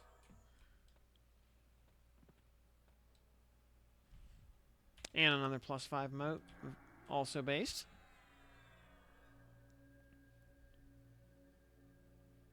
Yeah, the named, especially like these named elves, seem to have very high rates of dropping moats. So, excellent.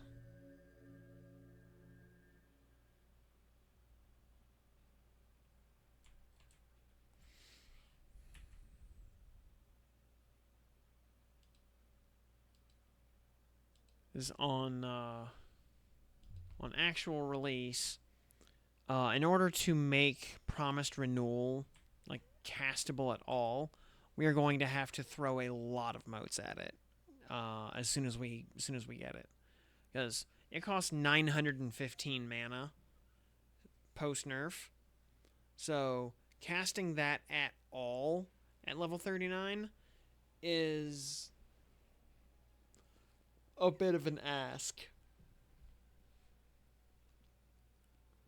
Oh, we're going to need to go to North Row at some point and get some Dervish Rings just to put some AC on our fingers. Tell me you're not playing this build to 50. I'm going to... Well, here on open beta, I'm going to try. That's the point of the challenge. You know, because the hypothesis was, you know, is Paladin a good enough chassis to be able to get to 50 realistically on literally any class combination? Like, any two random classes, can we make it work? Because my hypothesis is, yes, we can. You know, some will certainly be more efficient or less efficient than others. But I think you've got a strong enough base that anything else can be made to work if we bash our head against the wall hard enough.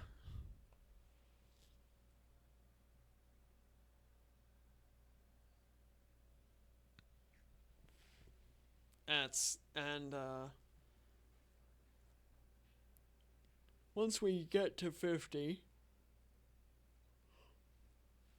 well, knock on wood, if we get to 50, which, I mean, I think we're, well, from here until 30 shouldn't be too bad.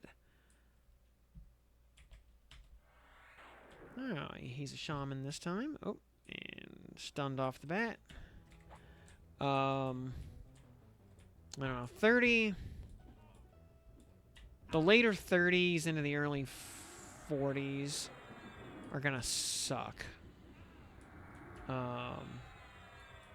Because, yeah, just vanilla healing or greater healing.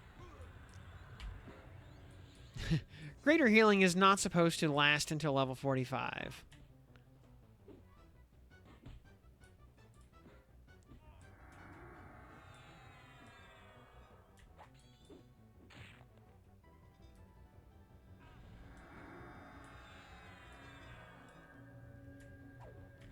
Yeah, just LOH and a dream on Nagafen. Oh yeah, on our real build we can do Nagafen at 46 with effort, but we can do it. This build, no way this build could do Nagafen at 46. Not even close. Just does not have the mana or the healing power.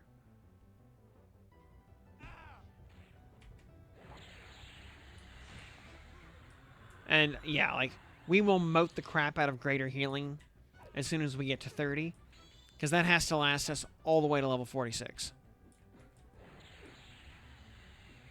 Which is a haul. You know. One of the things I always see people people theory crafting about is, they only ever theory craft how something works at level 50 with endgame gear. And I try to remind people, the game does not start at 50. You gotta get there first. There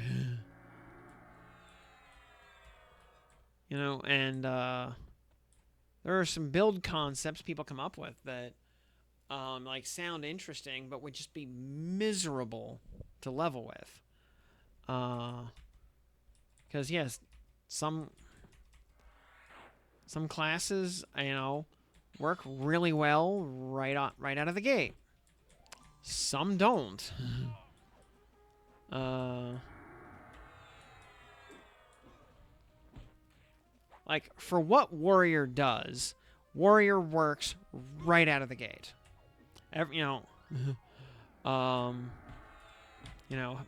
Hit points, weapon skills, AC or access to gear. Warrior works off the bat. Cleric is a fabulous healer from the word go. It is the definitive healer, so that makes sense.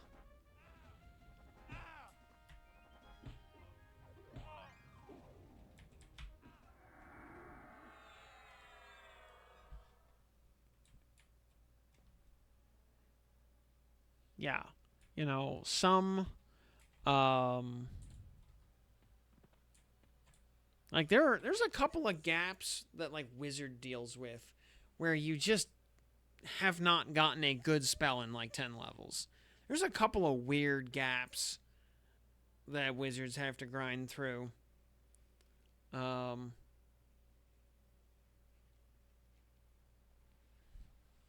I was leveling Wizard, there was one particular nuke that was the only spell in the whole spell book from Wizard that mattered for like 10 or 15 levels. Because the interim was just nothing but like slight variations of night vision and enduring breath, or those god awful Alcabor spells that everybody hates because they're garbage.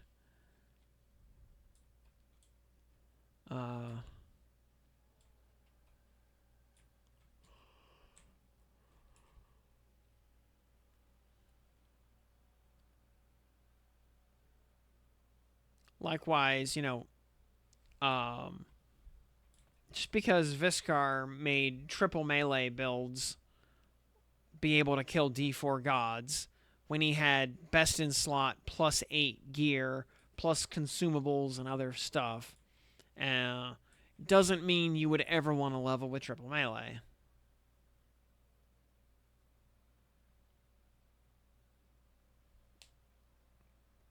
Yeah, two-handers need some love. And I still think the best way to do that is to just buff Berserker. Because if you want to... Oh, we only have 15 minutes before this expedition comes to an end. Okay. Well, alright. Well, I guess we're going to do, like, 1 or 2 more Barons here. I think, yeah, because we'll get one more in about 1 minute.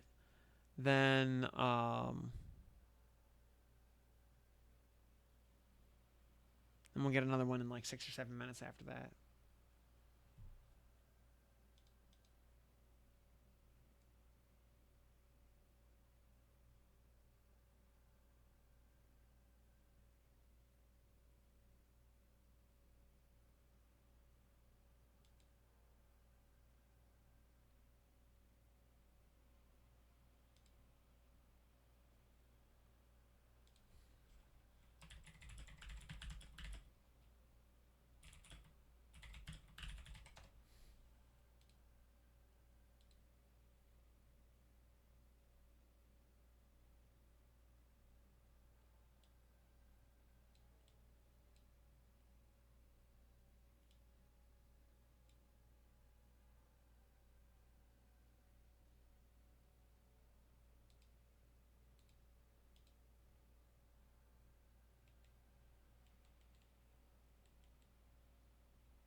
Anyway, I got distracted there. Yeah, put some more like triple attack and flurry and stuff like that on Zerk. Because if you're using two-handers and you care about doing damage, you're probably playing Berserker.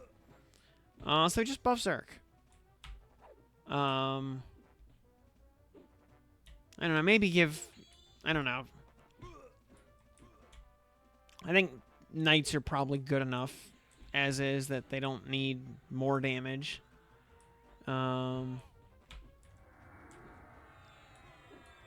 Finally got Sword of the Lost. Based. Nice.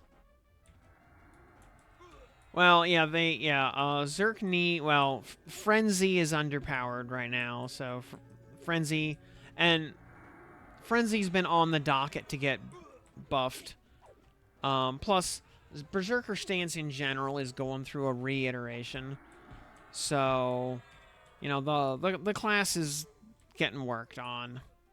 Plus, remember also that the class tab of AAs for most classes is kind of empty right now. Except for bards. Oh, what the hell? They had to, like, path around the freaking rock and pull the ad. Like, come on. Like, really? And I'm freaking rooted in this spot.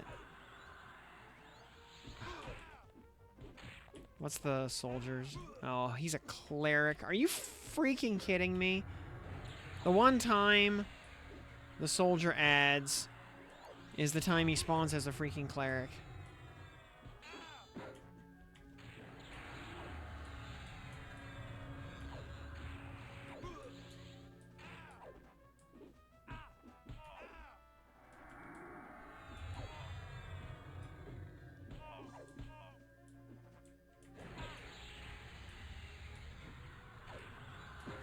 Oh, and stun, stun, stun, stun, stun, stun, stun.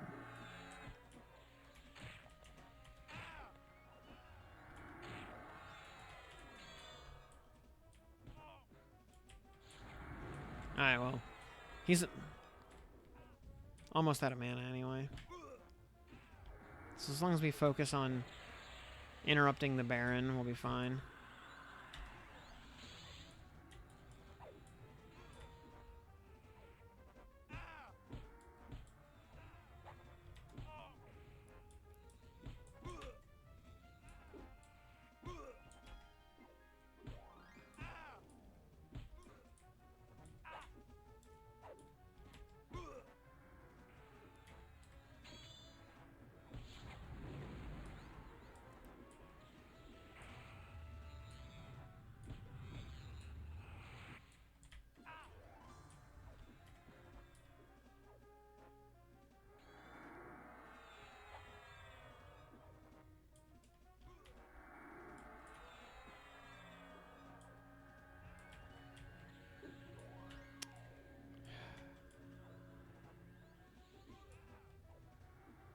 Well, this is probably a lost cause.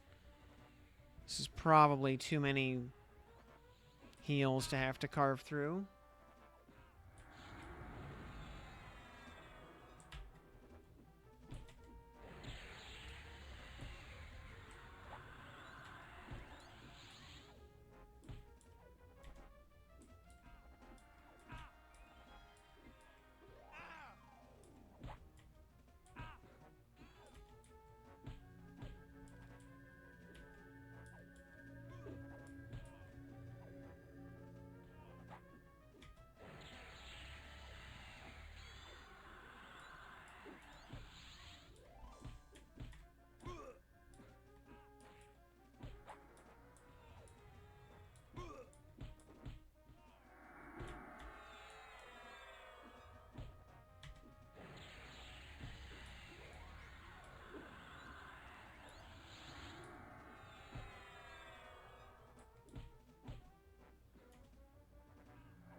How to...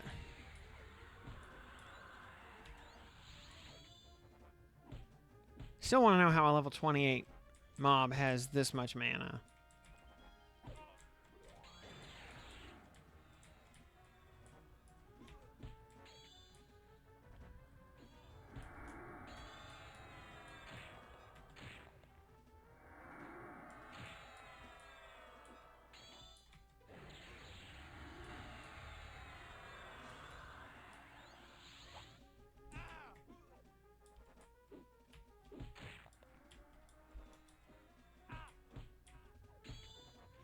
Soldier still has 86% mana. He has more mana than he had 2 minutes ago. How is that possible?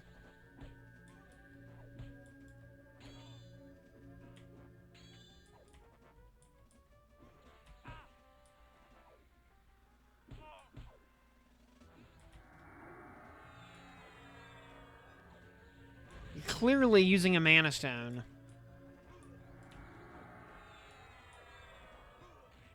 Because he's been chain casting heals the whole time, and somehow is gaining mana at the, simultaneously.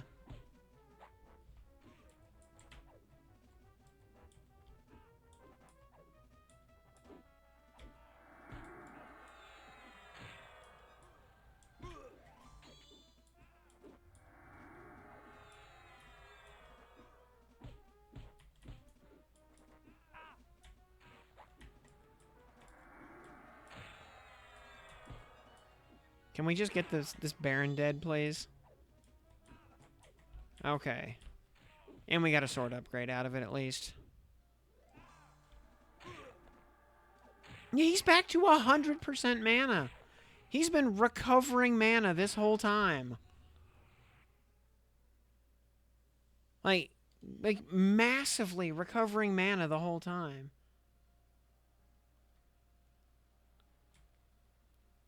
Like, it's like he was off. It's like he had out of combat super regen. Like, what?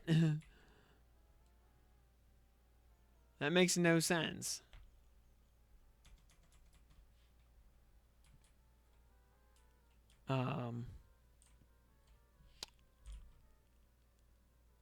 But yeah, this we have anything else we can grab like real quick?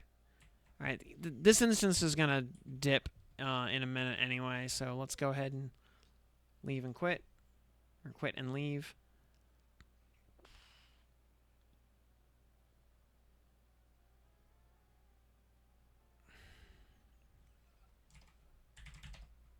Also, it is now officially America's birthday, so woot woot. It is 12:03 a.m. Eastern U.S. time.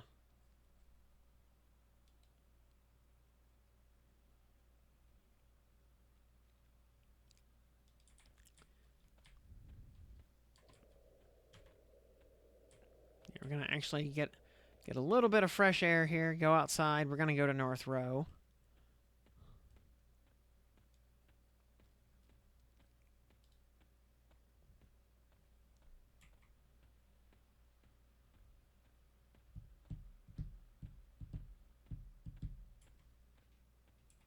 Eagle screeching intensifies.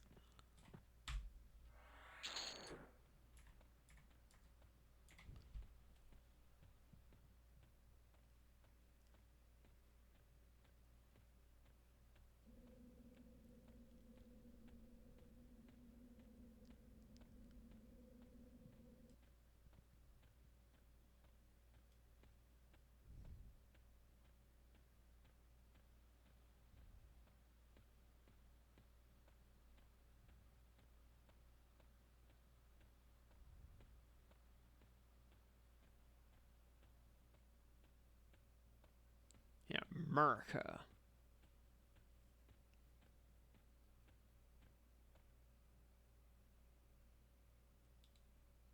This is the first time in almost 20 years that I have not spent the 4th of July trapped in Los Angeles.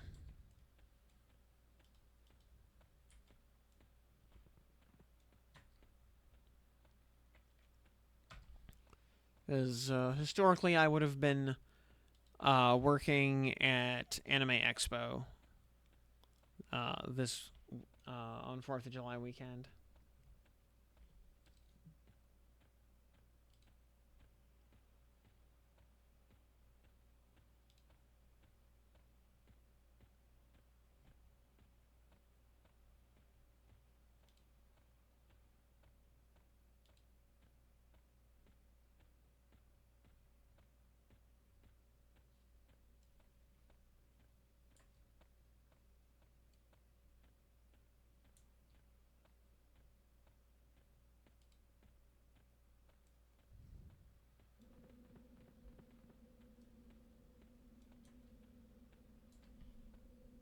Yeah, we're going to go over to North Row real quick.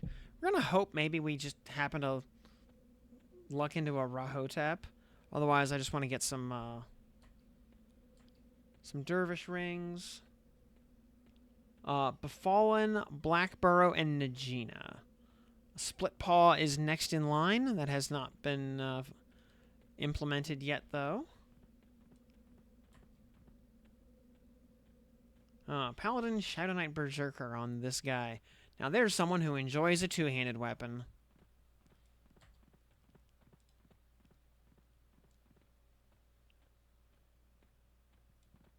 We also know that Permafrost is on the to-do list for zone revamps.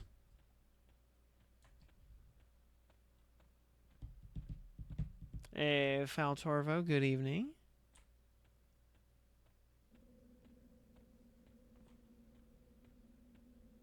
Hey, we got better at safe fall. Hooray.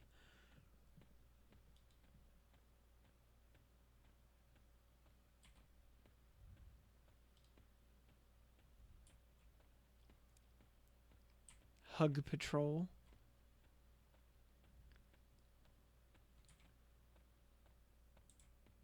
Having so much fun. It should be illegal. Based. Very glad to hear it.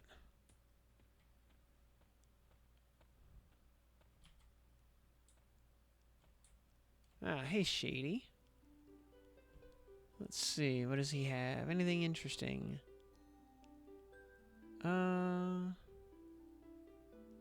Variabilize. Races. Pristine. Ah, spider. 5 gold for spider venom sacks. We'll buy like 10 of those.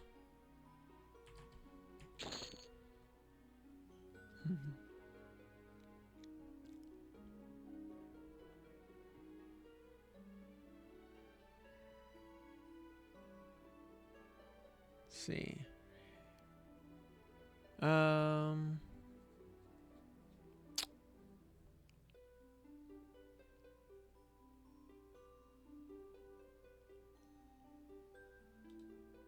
Let's see.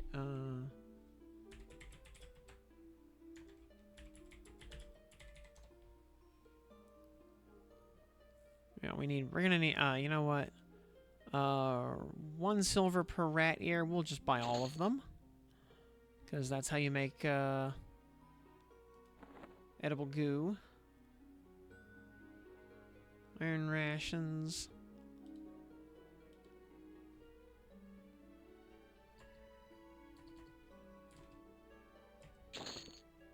Just buy some iron rations a while.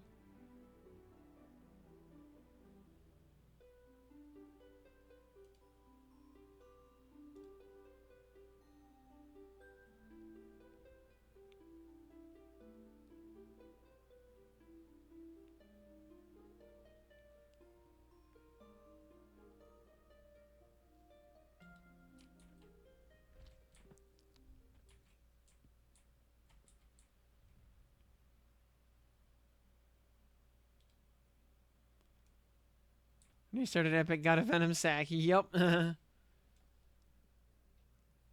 Core 3 to 30 and Druid to 15. Very nice.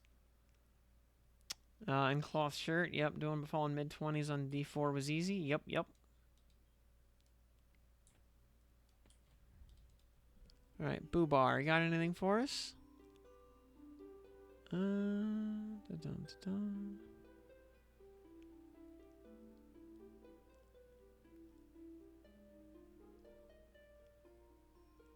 Iron visor. Let's see, lockpicks. We already have those. More rat ears. More spider venom sacks. I think we're okay on those. But water flasks. We could definitely use like 100 of those for a platinum. Alright. Serve rings to level 9 in about an hour and a half on D4.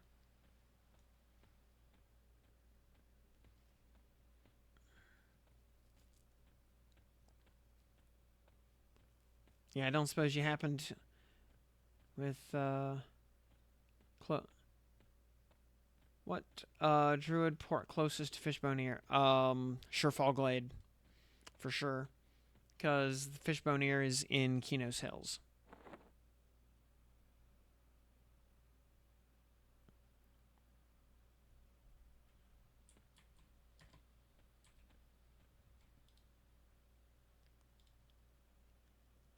I see people hanging out in +4. So we will actually just, create, of course, we just missed a, no, we don't, solo respawning, tier 4, create. Yes, please.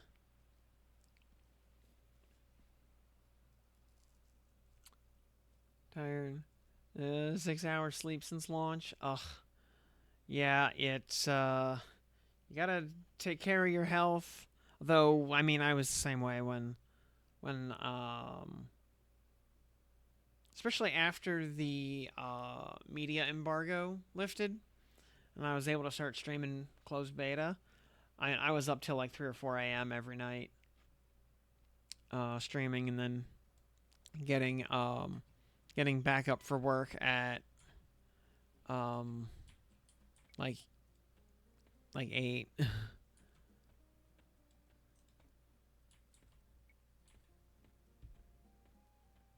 Laying down. Just can't stay down.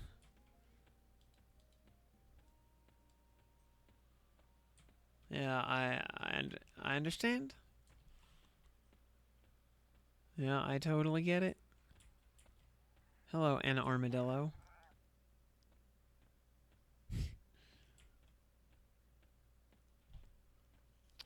Uh,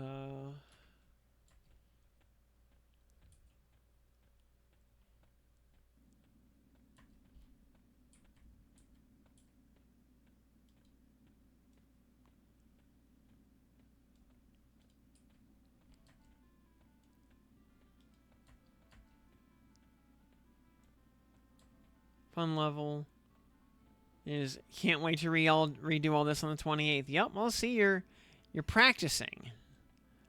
That's the key.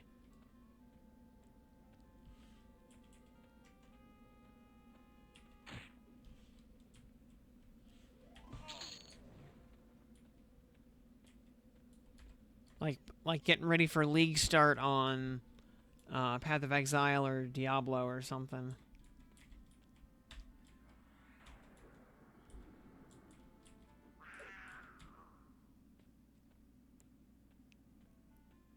Befallen two-hander up to level 6 based. Already have the haste belt to 15, extremely based. Yeah, I think we're gonna tomorrow we're gonna head to Najina for a little change of pace.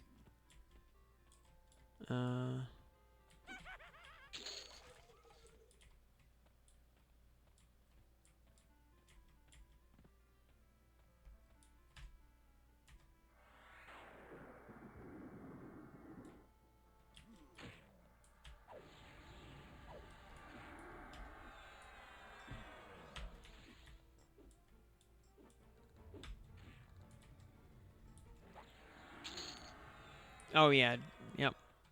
+4 Derv rings, absolutely. That's what we're here for. Haste item is in Najina, off of the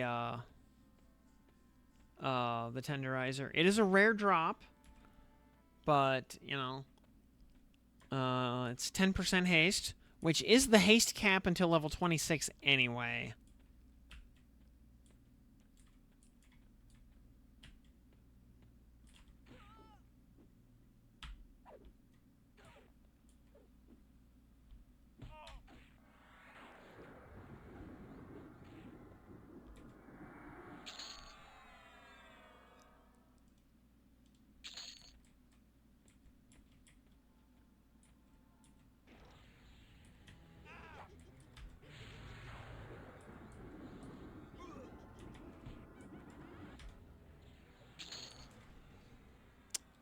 There we go. There's a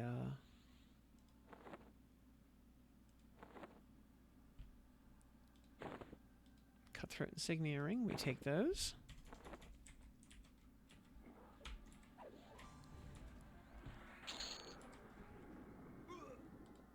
Raise that up to +5. Yeah, we're not gonna bother trying to get like +8 or 9 or any nonsense like that. Need a dismount hotkey.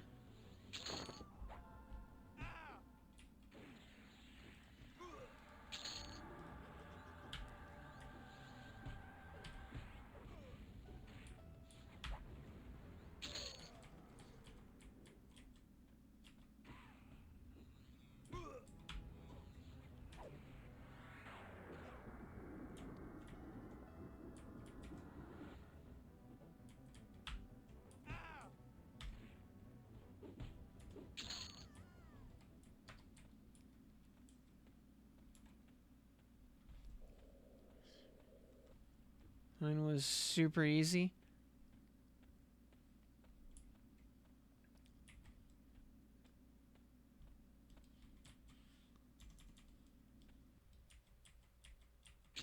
Damn my eyes, you're just a mirage.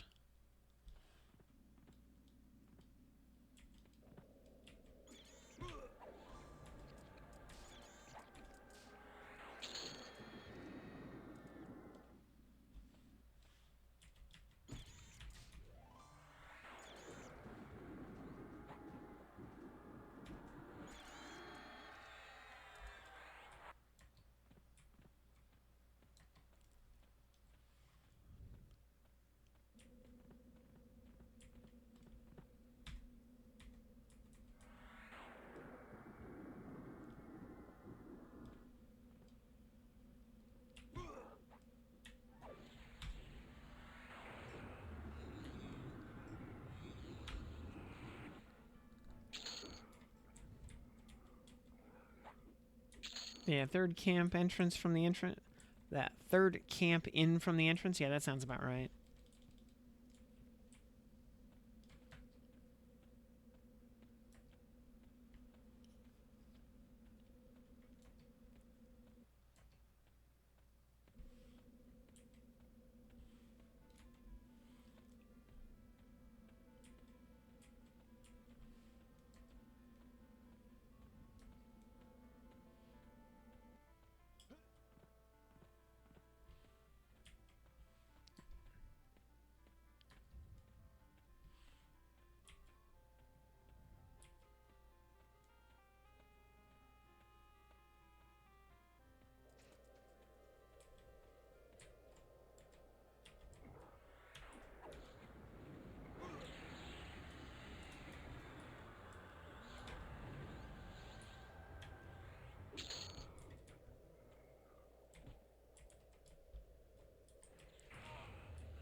Alright.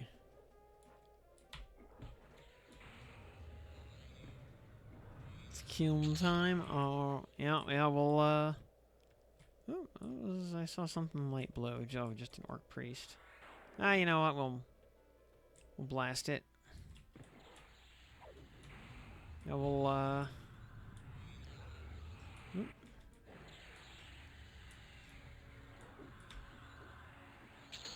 we'll see you in game at some point.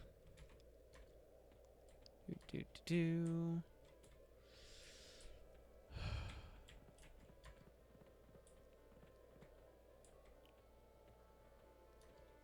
And yeah, while it would certainly be neat to run into Rahotep, he is so mythically rare. I think I've seen him 3 times in my entire life.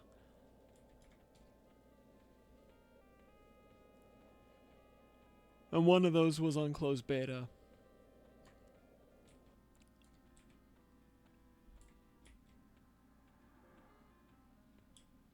The ring he dropped lasted me until Inarok.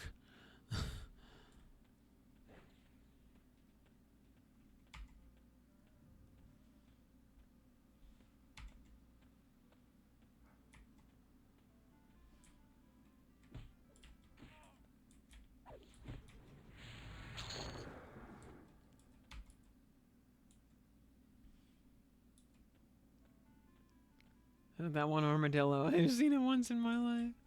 Oh, bonk. Oh, hey, safe fall can be triggered from heroic leap. That's amusing. The named armadillo. I don't know if I've ever seen the named armadillo.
Dune Digger, that's his name. Yeah. I have never seen him in my life.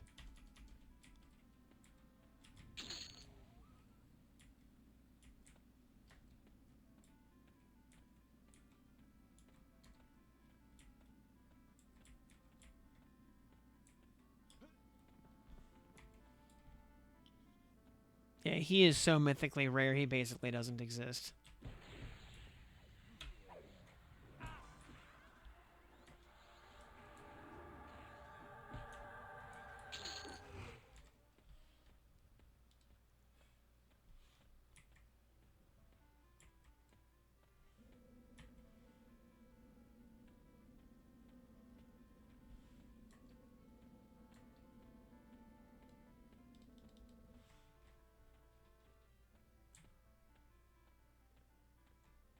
Oh, hey there, Dorn Bedin.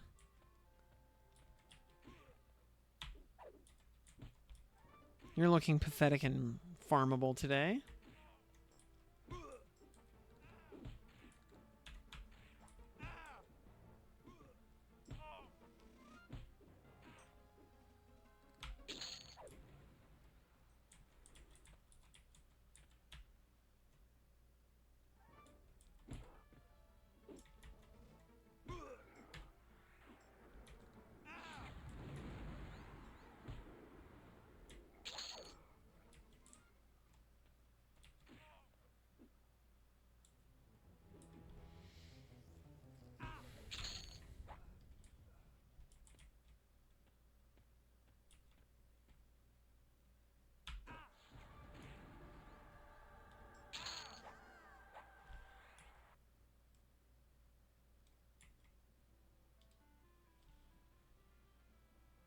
Alright, there's one ring up to +6.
A beer cat. Thank you for that follow. Welcome, welcome.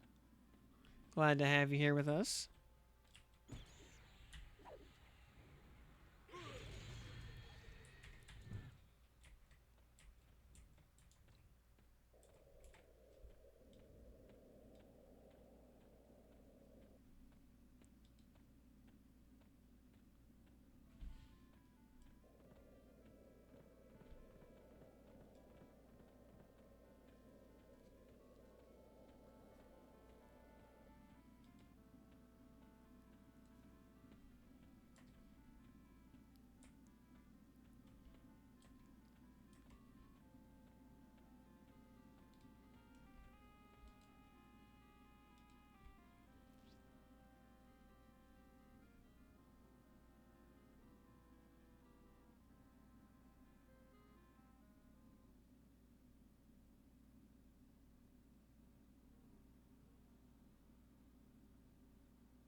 So my Pal Claire video.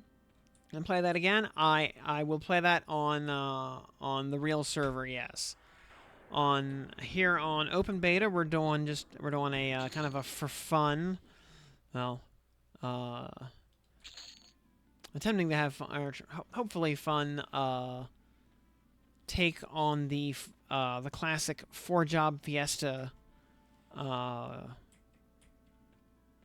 community event that's built around Final Fantasy V, where I started with Paladin and picked the other 2 jobs were picked completely at random, and the Wheel of Fate gave us Warrior and Rogue.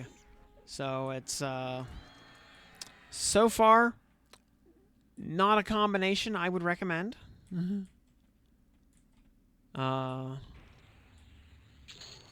Would not a combination I would have consciously picked for myself. I will absolutely go back to Pal Claire on full release.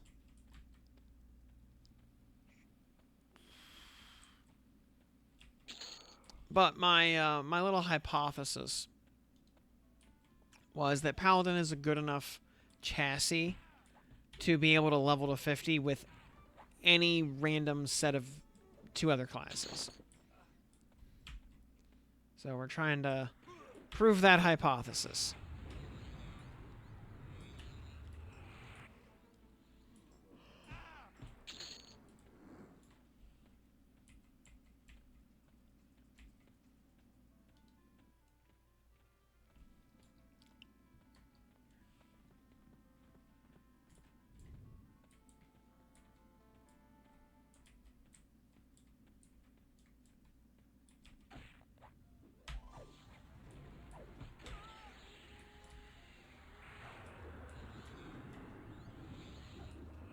But yeah, always glad to know people are getting some kind of value out of the YouTube videos.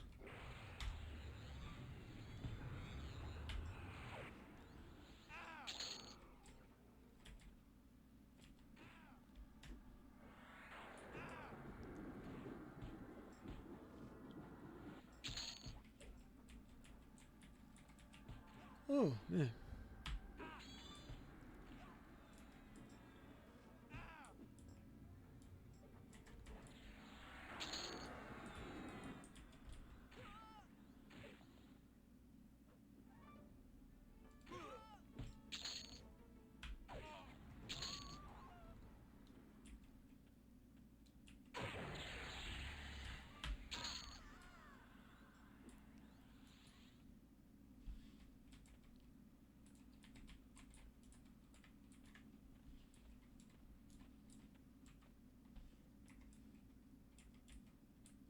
Hey, an orc priest. Should stick around, bud. Let me kill you.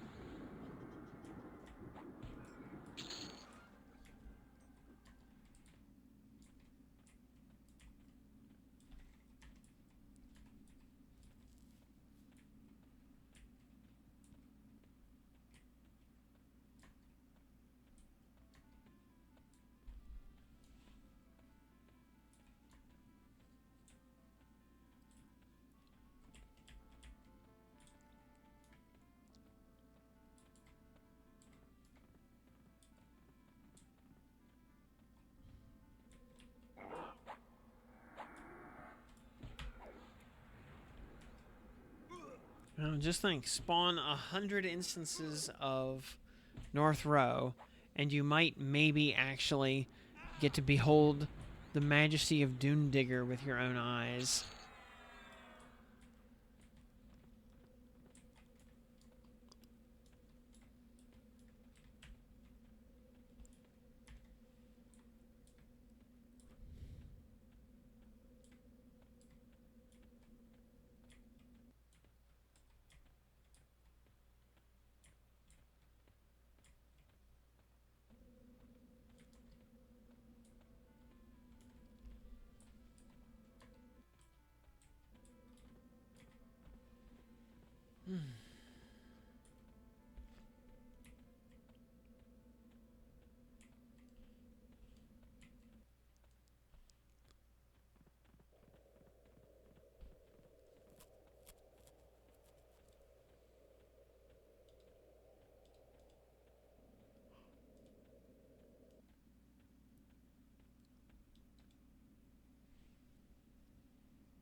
Yeah, I just want to get a couple more dervish rings. Make sure our fingers are properly protected.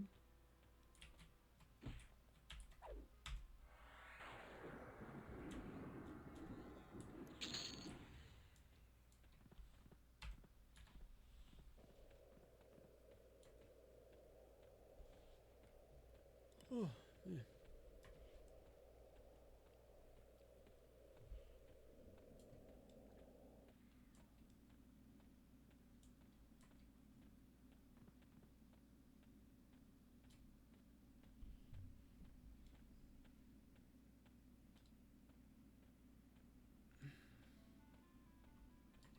Oh yeah, that's yeah, even on my +2, stuff in Guck has no HP. You go all the way to +4, then they everything's multi-classed, and then they feel a fair bit more tanky. But well, I'll say for as squishy as everything else is, Ghoul Lord kind of makes up for it. He is quite sturdy.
Yeah, I'm, can I feel my consciousness slipping away just about?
Oh yeah, starting to.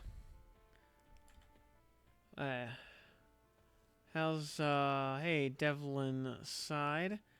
Pal Warrog feeling bad. Lack of spells, small mana pool, feels bad, man.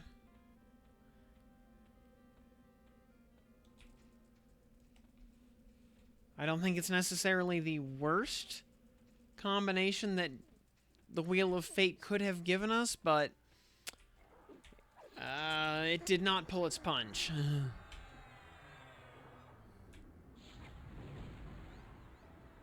Shaman Bard Necro to 39. Excellent. Mortician's Crypt. Very good.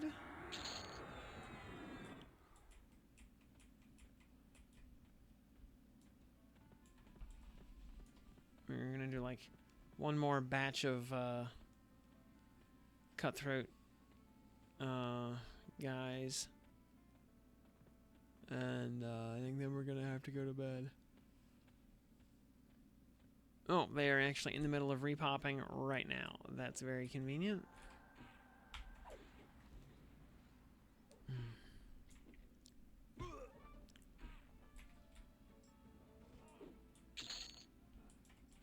Can I get like a ring or two, please?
No rings from any of those. What a jip.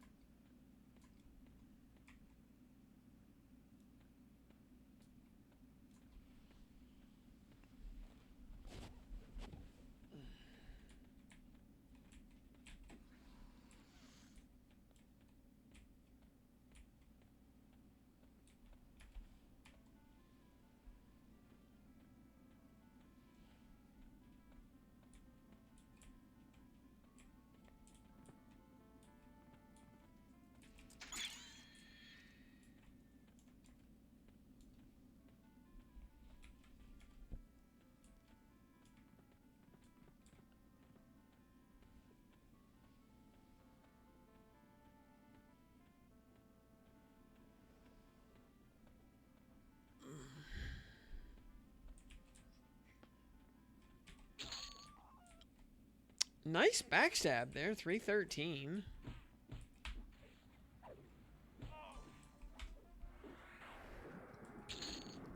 There we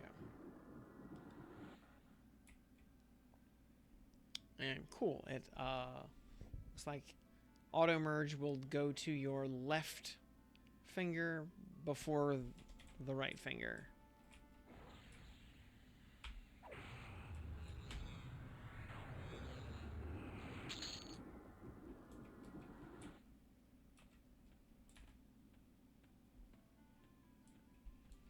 Oh.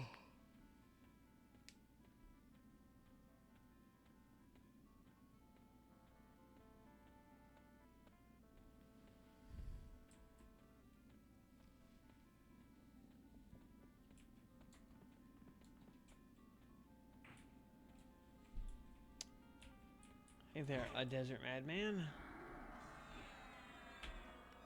You know, Mr. Madman, you're not that far away from the city.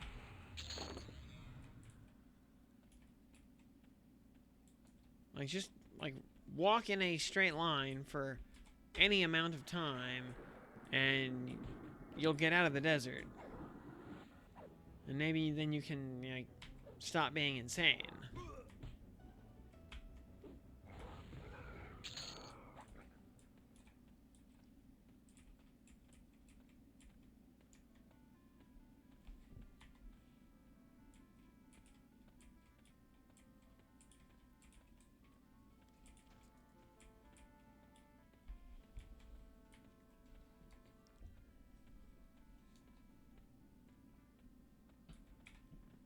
Alright, let's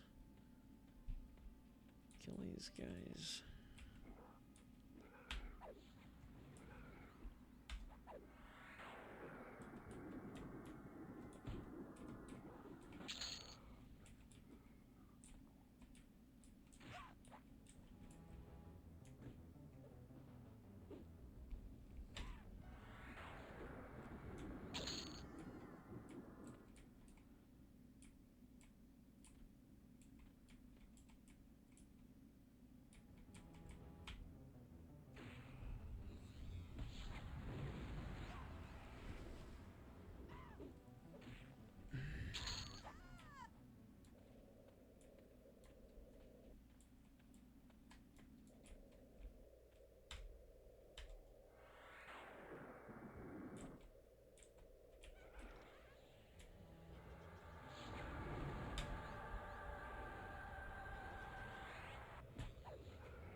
Alright, one more group of,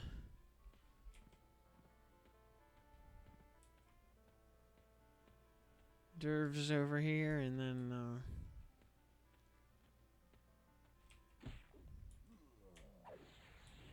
I think I have to pass out for the night.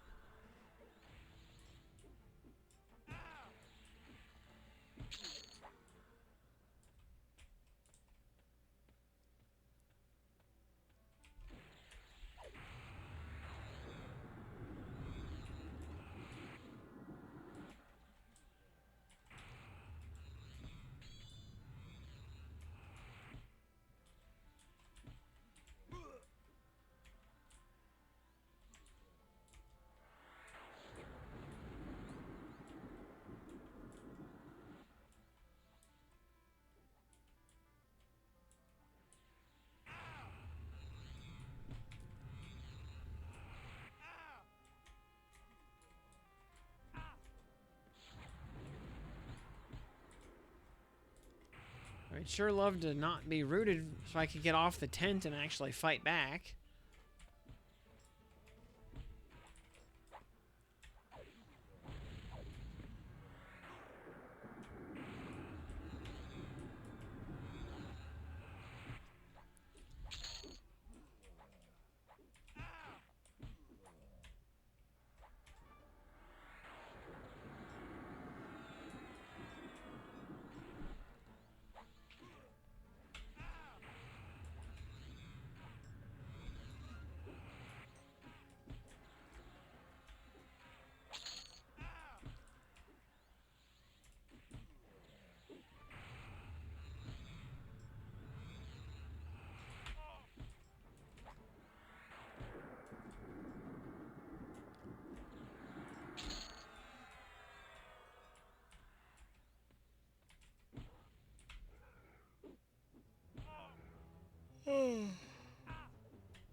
Alrighty, well,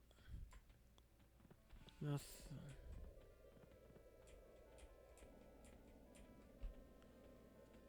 Let's probably, yeah, let's go ahead and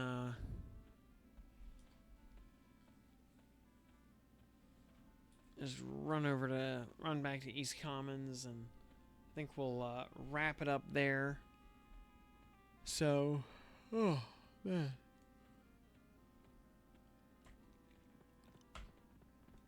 Yeah, it's got to be, what, close to 1 a.m. by now? Yeah, yep, 10 to 1.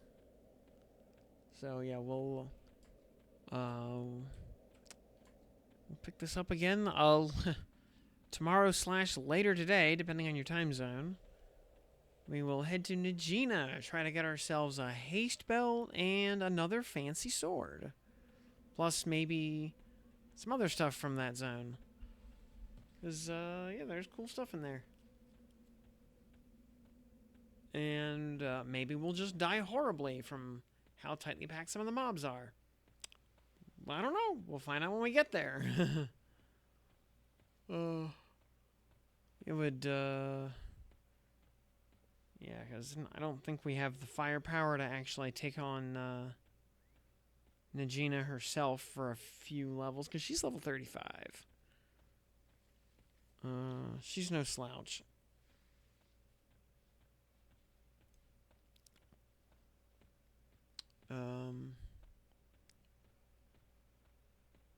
But we could probably, yeah, we can definitely do Tenderizer, one if not both of the Lost Crusaders, maybe Drelsna for some J-Boots.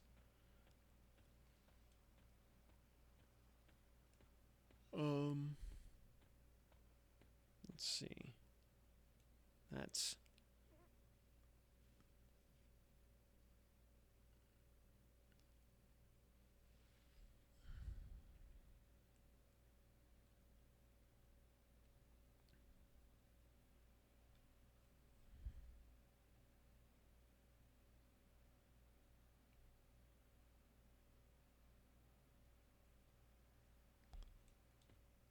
But anyway, that's that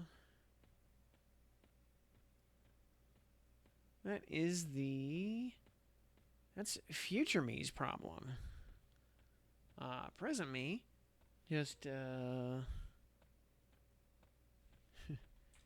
needs to stay conscious just a little bit longer to encode the VOD and walk the dog. Yeah, see then, by the way, if you want Long Road Beach, you can skip all the quests, but the last one in the tutorial, yep. You just gotta say, like, the right key phrase to a guy and call it there. And, yeah, you can just kind of skip to it. But, anyway, yep, that is it for me for tonight. So, thanks for tuning in, everybody here in chat. Likewise, thanks for watching all the way to the end. Everybody out there in VOD land, my name is Tim. We'll see you back next time. Good night, everybody.